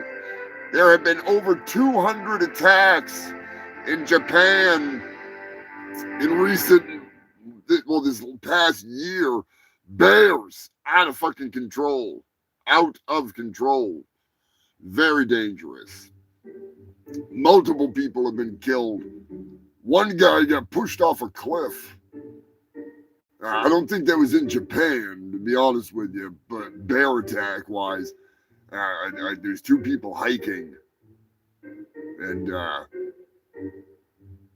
They got fucking, I know one guy was running a marathon, kind of like mountain marathon in Japan, and he got mauled. He got all fucked up. He just came face to face with a bear on the fucking trail, and the motherfucker attacked him.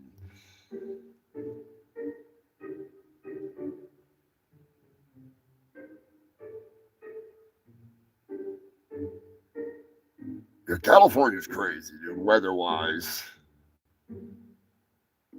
Fuck that. No joke, I couldn't fucking imagine having something like that freaking sneak into my goddamn throat. That's some alien shit. That is literally like a fucking face hugger. You know what I mean? Like, no. What are those tubes they do, the endoscopic, when they put the breathing tube down into you or whatever, when you have like real bad surgery. You know, they keep you breathing and shit. Nope.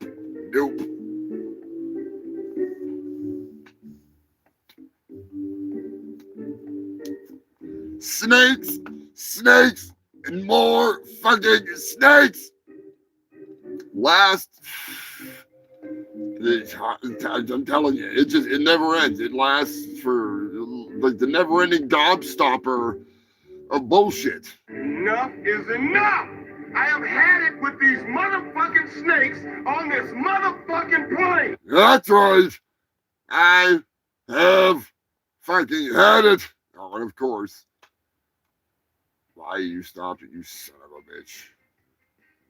Oh, there we go. I don't like them putting chemicals in the water. No. Come on, bitch. You were just working.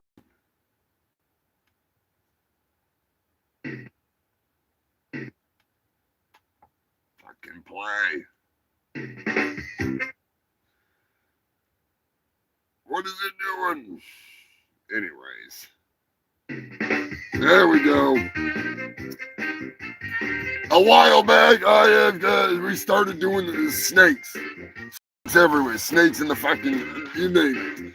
So I have put together a slithery snake list.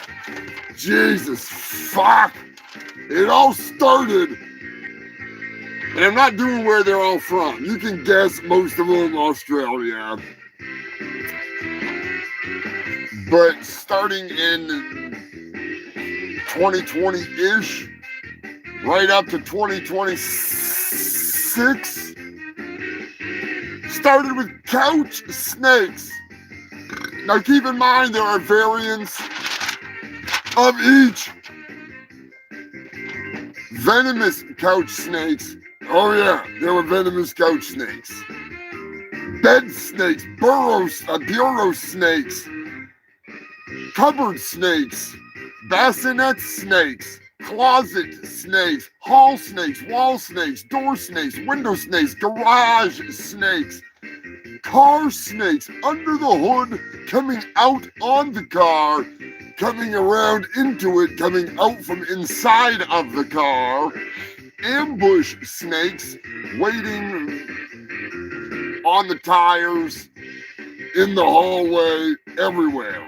Roof snakes, ceiling snakes, snakes on planes, snakes on trains, motorcycle snakes, big rig snakes, snakes knocking on doors, snakes taking showers, snakes in the toilet, snakes in sinks, snakes in drawers, snakes in shoes, snakes in the road, flying snakes. Now keep in mind, people were bit on the penis, on the ball sack, on the freaking everything while they were attacked by certain snakes.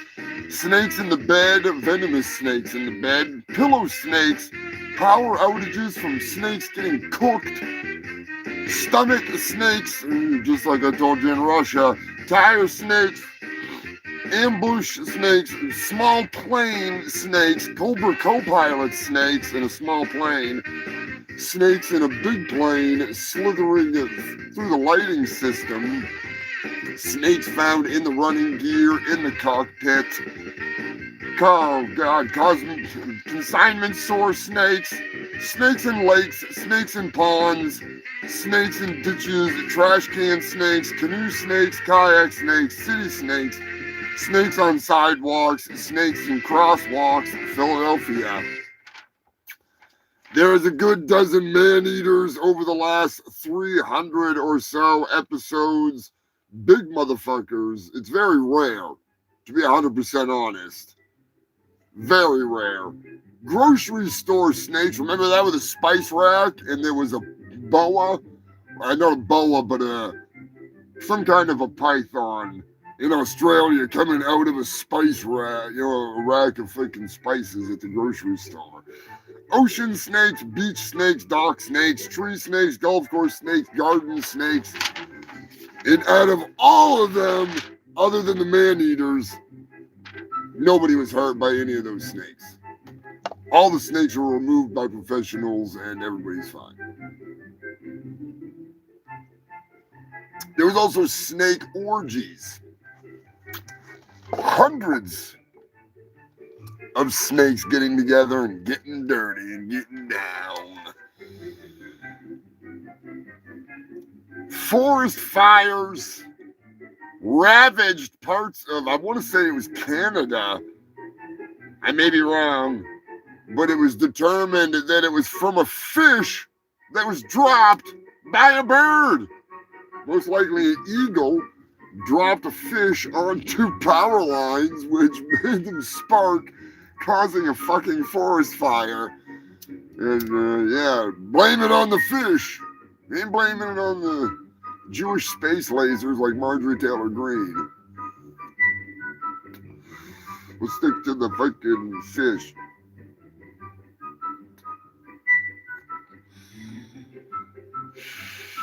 Let us not forget the dozens and dozens of people who seem to have forgotten, you son of a bitch, seem to have forgotten about the national parks, bisons kicking their fucking asses. Give me 1 second, human filth. I gotta freaking, unfortunately, slap on the goddamn is a pain in the arse. You dumb dunce bucket. But dozens of people were attacked because they were stupid enough to go and mess with the bisons. And, I mean, if they're not finding people in friggin' pools of boiling hot acid, they're finding them fucking with the bison. I don't understand what's the matter with people. I don't understand it. They never learn. You humans do not ever friggin'... You don't get it. You don't get it. But I'm sure, yeah. There we go. Seeing yourselves on the news and getting your ass kicked is probably, not fucking helping much. There we go. All right. Get me out of this.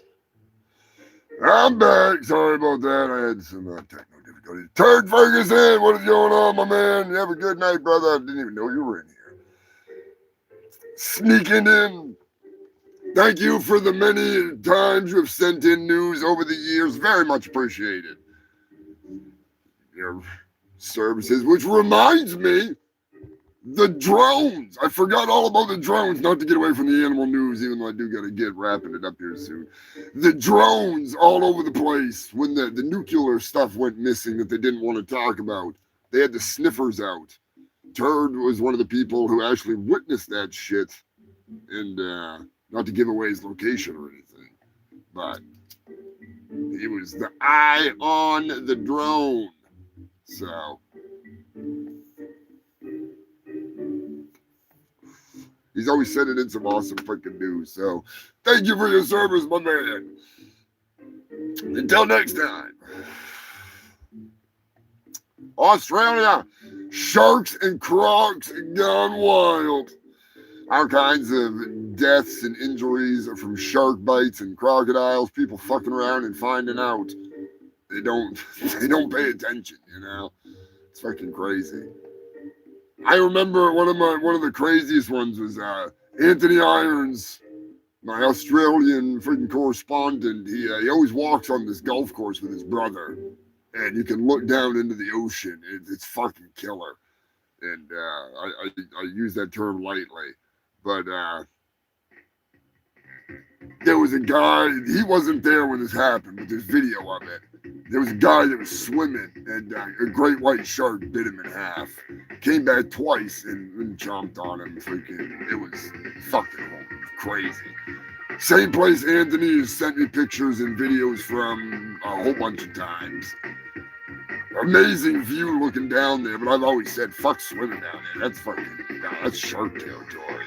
And some guy just wanted to swim across the freaking whatever.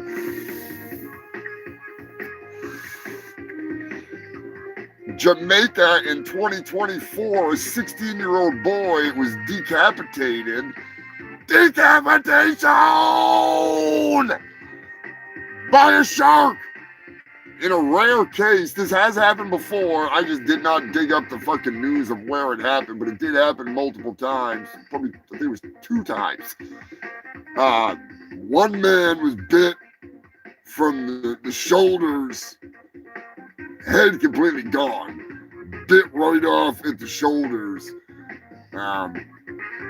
The shark swam down on top of him.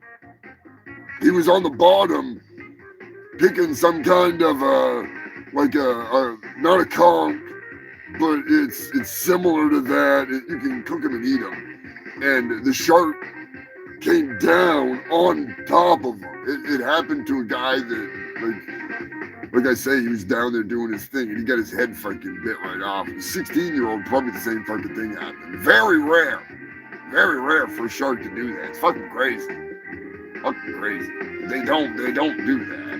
But animals are evolving. I've been talking about it since day fucking 1 on this show. The animals are evolving. They are invading. It's an Australian invasion. 2022, an Indian woman was killed by a mad elephant. One of my favorite fucking stories ever. Ever. I love it. It is the ultimate. I want to animate it. It's so awesome. An Indian woman who allegedly could have had something to do with the abduction or abuse of a young elephant. The mother of said elephant stomped her to death. And then, as the family and the village had a funeral for her, she was in a stone, like sarcophagus thing with a lid before they buried her. The elephants stormed the village like fucking Jumanji, opened the goddamn lid, took the bitch out of the fucking coffin, and stomped her ass again, left everybody else alone, stomped the shit out of her, and then friggin' stormed off and destroyed the village on their way out. I fucking love it. I love it. It's so insane. It is one of the funniest fucking animal news stories I think ever. I don't care. Like, elephants don't forget. So I kind of think that they were trying to abduct her baby to be one of their fucking, one of their village elephants.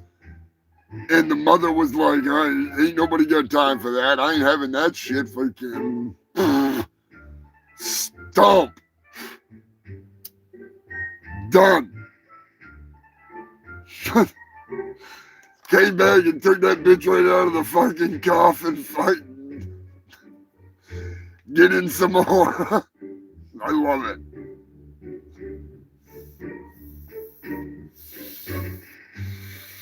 My number 1 animal news story. I don't give a fuck about the orcas attacking. I don't care about the gator storgadile. Robert, you have a good night, buddy. Get some sleep. It's late as hell.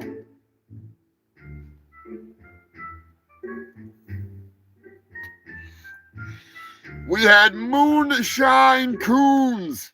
That's right, human filter. They found baby raccoons drunk off their ass from the leftover fruit in I think it was Tennessee, maybe it was North Carolina or something like that. Anyways, down south, they had a dumpster that was full of fruit, and the babies were drunk as shit. Someone gave them CPR, saved their little lives.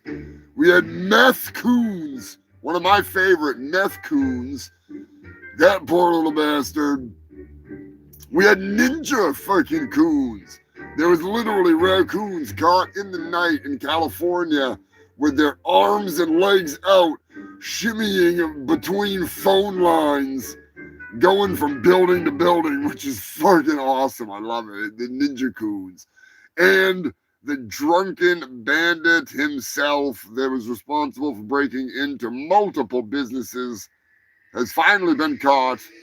The little rascal, the drunk skunk, it turned out to be a raccoon, found sprawled out in the bathroom after breaking into the liquor store and busting a bunch of bottles and getting fucking smashed.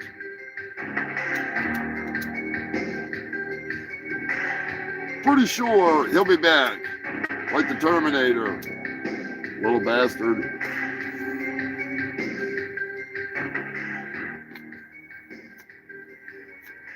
He's got a taste for the booze. All kinds of animals on the loose. And I mean, when I say all kinds, I mean all fucking kinds. Tons of animals. Some of them a mystery where they came from. Kangaroos, all kinds of stuff. That guy that loves to hate, yep, cranking out some unsolved mysteries because they're still looking for some of the owners of the critters. A lot of kangaroos, wallabies, emus,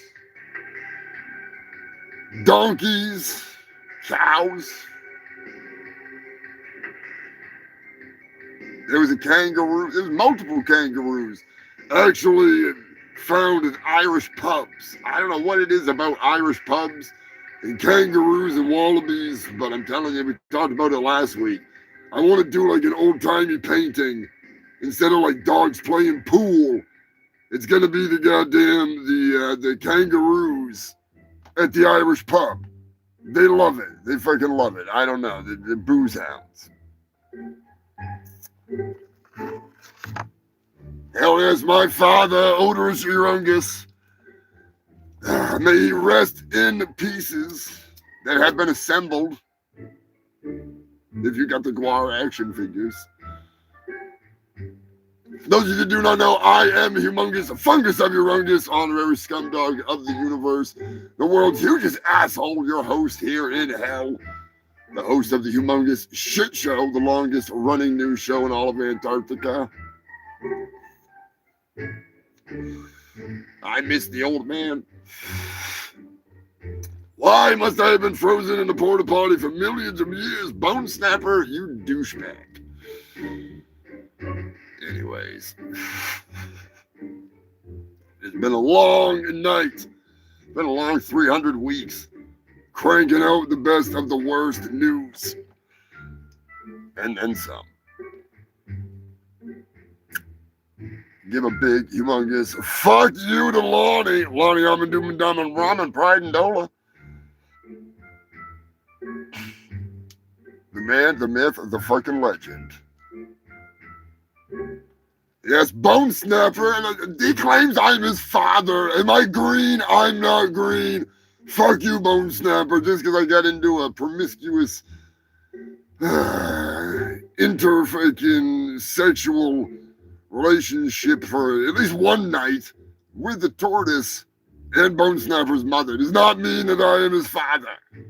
He likes to think that I am because his mom gets so much money in spacecraft out of me. It's ridiculous, you hag. But have you ever seen a tortoise come? They come a lot, like a lot. Puddles. All right. I'm not going to get into the entire story, but I'm just going to say I woke up in a puddle of something that was definitely not mine. And that tortoise with the disc, it was like an interplanetary disc floating on his back. I don't know. He was going right to town. So, Bone Snapper, I've proved more than once I am not your father. But if you want, you can call me Daddy. Yeah, they come late. They really do. They really do. They could impregnate a planet. They really could.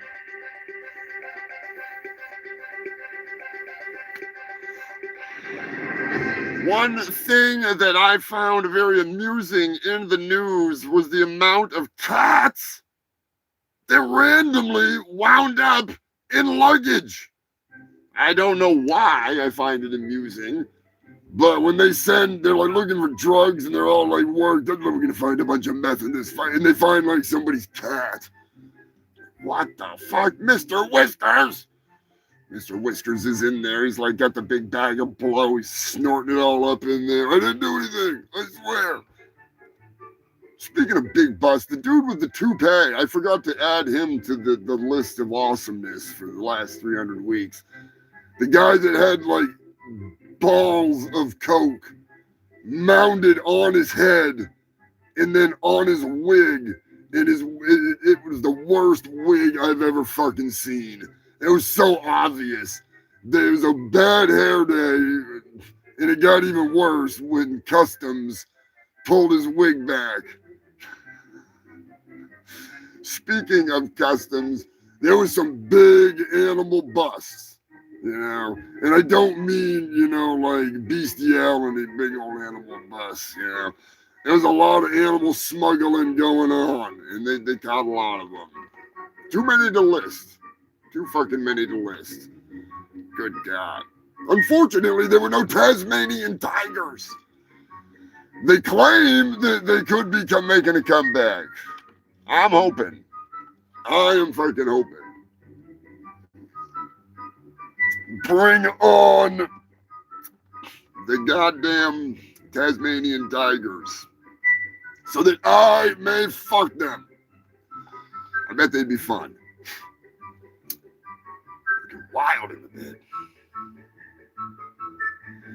Anyways, if you're new around here, make sure you subscribe. If you like what you see, check out my shitty animations and insanity. You might like it. You never know. I got all kinds of shit. I got playlists that you can check out, so a little more organized as opposed to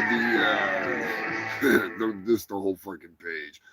I want to say there's like 160 or 70 something episodes of the shit show on that one playlist. So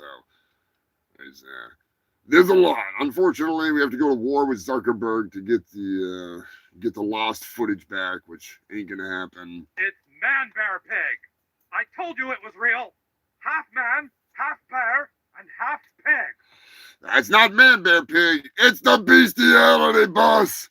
That's right, human filth. The bestiality bus was busted after cruising around all over the South, Alabama, North Carolina, fucking Pennsylvania, a bunch of places, carrying around scabies and rabies and herpes and slurpees and probably freaking, I mean, there could have been, I would fucking seriously hope.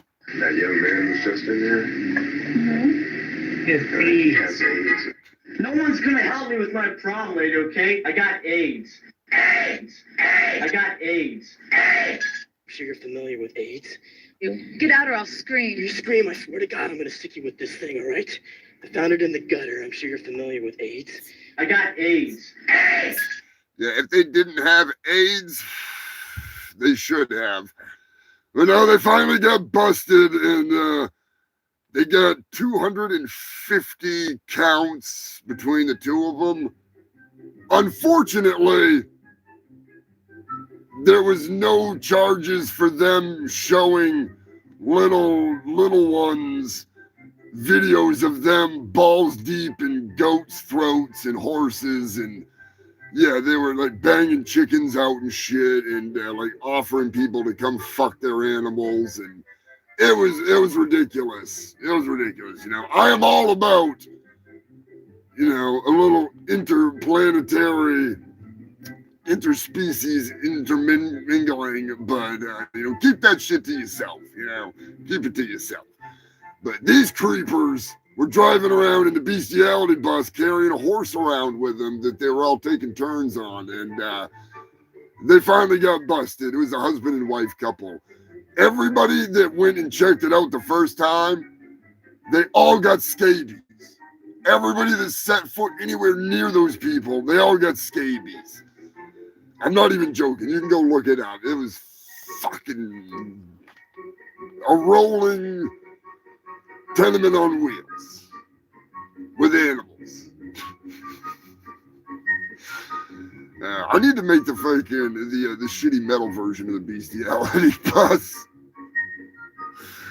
Oh god, I get to get together with Psycho if I can get some more get more involved with Guello, get some more shit going on, because Cowboy George and the Robotic Rump Riders need to ride again. Let's just put it that way. For real. It's so dumb. Bigfoot! Bigfoot was in the news. Believe it or not, the big man being a big douchebag, being elusive, hiding out. 300 shows, you goddamn right, Gail. That Gail was here in the beginning. I'm getting freaking ready to shut it down because it's wicked late here. But Gail, the ringleader, Hail the ringleader, she was there in the beginning at the Dead Vault. And here she is, 300 episodes later. Always good to see you, my friend. We need to get those episodes. I've got them all. The episodes of the love lines when Ramon was calling in about banging the midget in the suitcase and all that fun stuff, which that needs to be in animation. Ramon, we miss you. We love you. I hope you and the boys are doing great, you crazy bastard. Banging midgets. I hope you're nailing every midget that you meet. Freaking give them the meat, my man. I fucking miss that guy. Oh, shit. The legendary ringleader. I know we talk about her all the time. Freaking, she's finally got a little time off work. Working her ass off. Oh, good Lord. Couldn't do it without you freaks. 300 weeks straight. It's fucking crazy.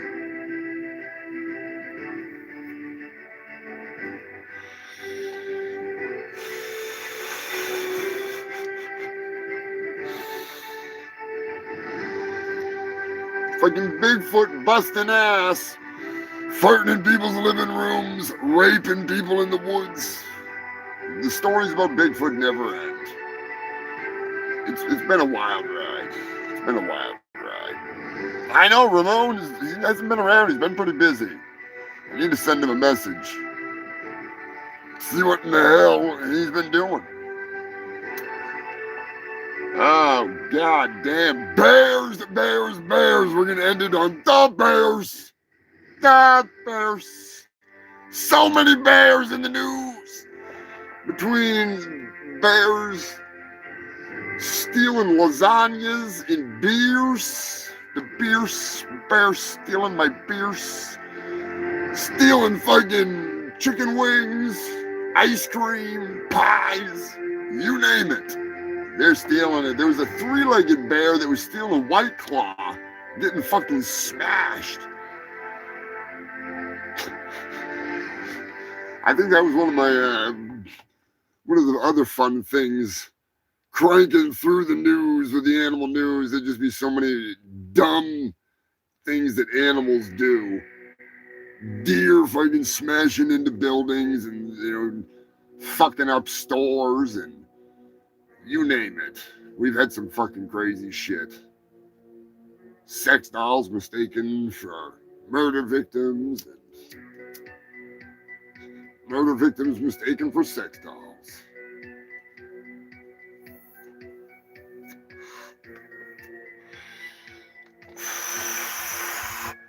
Been one hell of a freaking ride. Yeah, White Claws for women and boys, but a female bear, let her freaking have her beer.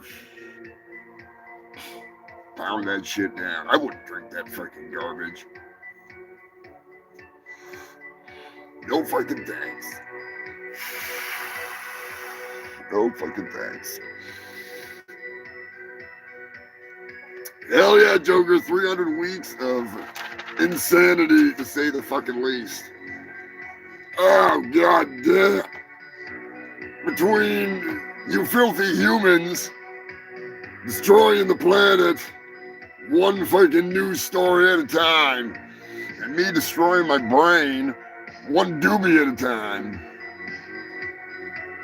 Been a pretty good combination.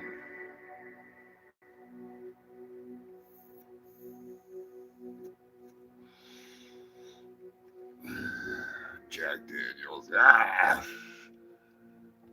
Drank too much Jack Daniels in my time. Not anymore. Not anymore. Take some Jameson. Not a problem, Sanford and Son. Thank you for becoming a member and help support this shit show. Lots more to come. Finally getting to the point where we can get this goddamn shit a little bit more upgraded. Get a little more action going on, you know. If you want to help support the Humongous Shit Show, you can check out the Ko-Fi. You can become a member here. All that fun stuff. Fucking pooper chat. Grab some merch over on the Threadless. All kinds of fun stuff. I know Joker's family loved the freaking the Christmas shirt that he got. Kicking some fucking ass. Whatever happened to Bud Ice? What the fuck happened to Bud Ice? It just like disappeared. Hell yeah, the old Space Crack shirt. I still love the damn Space Crack shirt. Yeah, the Christmas Ghoul. Yeah, I can't drink Miller or PBR. I'll drink Yingling. Yingling's fucking good stuff. I don't know, something about the, whatever they make Miller Lite with, it fucking gives me instant, just, I feel like I've got radiation poisoning or something when I drink that shit. My whole body aches. Like when you take too much when you take a lot of acid and it starts to like just kick in and you feel like your body just, like your whole body hurts, every muscle cramps. That's Miller Lite for me. PBR, same fucking way. I can't drink that shit. Cheers to whoever wants to drink it. You know, more power to you, but I can't fucking drink that. I'm Wilfred Brimley, and I'd like to talk to you for a few minutes about diabetes. You know, diabetes. And diabetes, diabetes. Have a good day. Diabetes. Hell yes. Is it a sex doll or a murder victim? Unfortunately, it's neither. It's the end of the goddamn show. But, you know, it is what it is. 300 fucking shows, you filthy animals. We gotta give a big old fuck you to Lonnie. And a thank you to the moderator and Waylon for the kick-ass fucking flask. Fuck yeah. Some staving ass. There we go. That's gonna be dirty as hell pretty soon here. Dirty, dirty, dirty. There we go. Gotta give all your positive energy to the sexecutioner. Uncle Chuck is in the hospital right now, currently recovering. He's not only battling cancer, but he, like I said earlier, he took a little fucking tumble. He's doing much better now. But we gotta send him the sexy energy. So give a hail, Sexecutioner. Chuck is the fucking man. Uncle Chuck. Gotta love him. Aunt Bambi. Got you in the thoughts. Gotta get my ass down to Spew York City so I can come fucking hang out and visit. It's been too goddamn long. I miss you fucking both. Oh, happy birthday to Bambi. She just celebrated a birthday, the beautiful birthday girl. She posted a reel of some of the old videos like from her in the trauma days when she's in some trauma films and stuff, and it's fucking awesome. I love Bambi so much. Her and Chuck are just they're the shit. They're the ultimate power couple. Sexecutioner, we love you. Stay strong. Stay healthy. Get the RSO into ya. Kick that cancer's ass. Fuck cancer.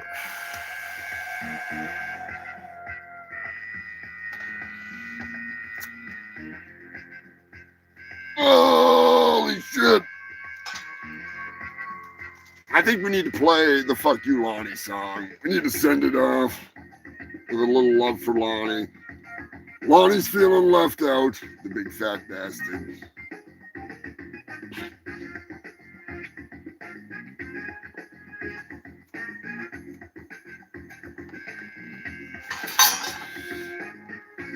Give Lonnie some love before we play his stupid song. Lonnie, I've been doing down the rhyme on Brighton Dola, you whale of a man. Thanks for being a member here on YouTube and letting us give you so much shit over the years. I mean, I think he feeds off it. I think he does. I need to get him on fucking video. I need to get the fuck down there to Florida and hang out with him and meet his fat ass. Fucking Lonnie. He's a legend. He is a legend. And I don't mean that in the Australian sense where they say like people, you know, they say it fucking pretty, it's quite often they say, oh, you're a fucking white legend, you know. I mean like literally, like Lonnie is a fucking legend. Where's his damn face? He's around here somewhere. There he is. Lonnie, I've been doing down the rum on Brighton Dola. You are the man.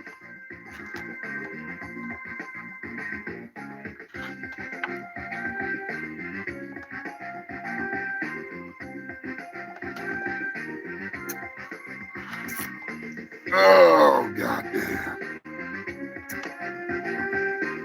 We'll unbeach him off that beach down in Florida. We'll get him off there.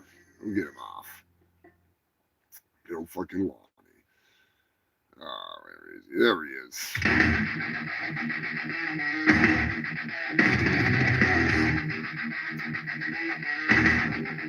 I wake up every morning with something to say. Something I need to say to Lonnie every day. Fuck you, Lonnie. Fuck you, Lonnie. Did I mention fuck you, Lonnie? You're a whale of a man and you're a beast on the shore. I'll festering pile of lore and trail blood and gore. You're blocking my head when I wish to say no more. Fuck you, Lonnie. Fuck you, Lonnie. We say it with love, we say it with respect. We say it every day. Did I mention fuck you, Lonnie? Fuck you, Lonnie. Today is the day you in the beast of your bones in bubbles form. And with enough dynamite, we can get back to the norm. 20 creatures do the job and blow the hell out of the festering blob. Fuck you, Lonnie. Fuck you, Lonnie. Did I mention fuck you, Lonnie? Fuck you, Lonnie. Gonna blow your ass up today with a great blue Lonnie's ass all flew out and people began to scream and shout. They didn't use enough dynamite to blast Lonnie into space. Assholes were raining down at a deadly pace. Guns Maggots, blood, and more was falling like rain on the day. Food, drink, robbers, smashed cars as people were showered with blood and decay. It was on that day they all joined together to say, fuck you, Lottie! Fuck you, Lottie! We say it with love, we say it with respect. We say it every day. Fuck you, Lottie, fuck you, Lottie, fuck you, Lottie. And then to and run and grind and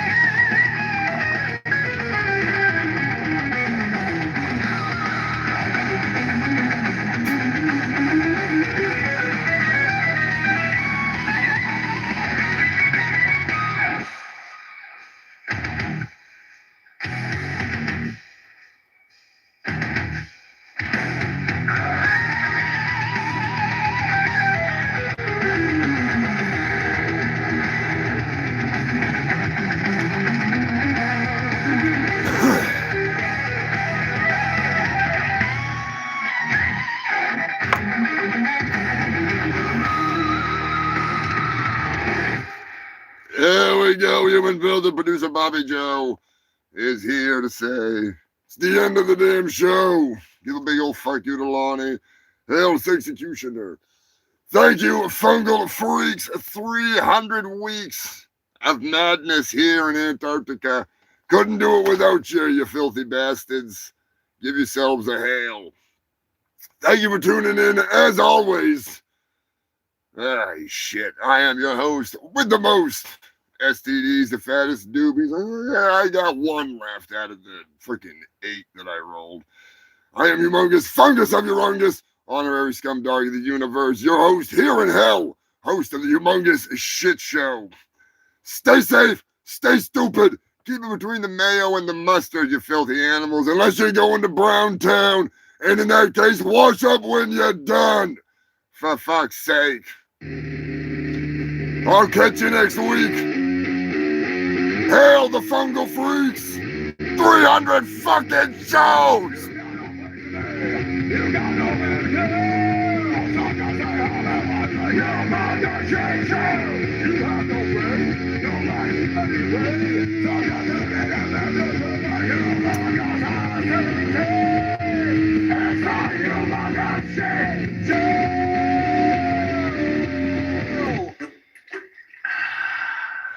Oh, hell yeah. I'll catch you freaks next week. Thanks for tuning in. Hail the Fungal Freaks.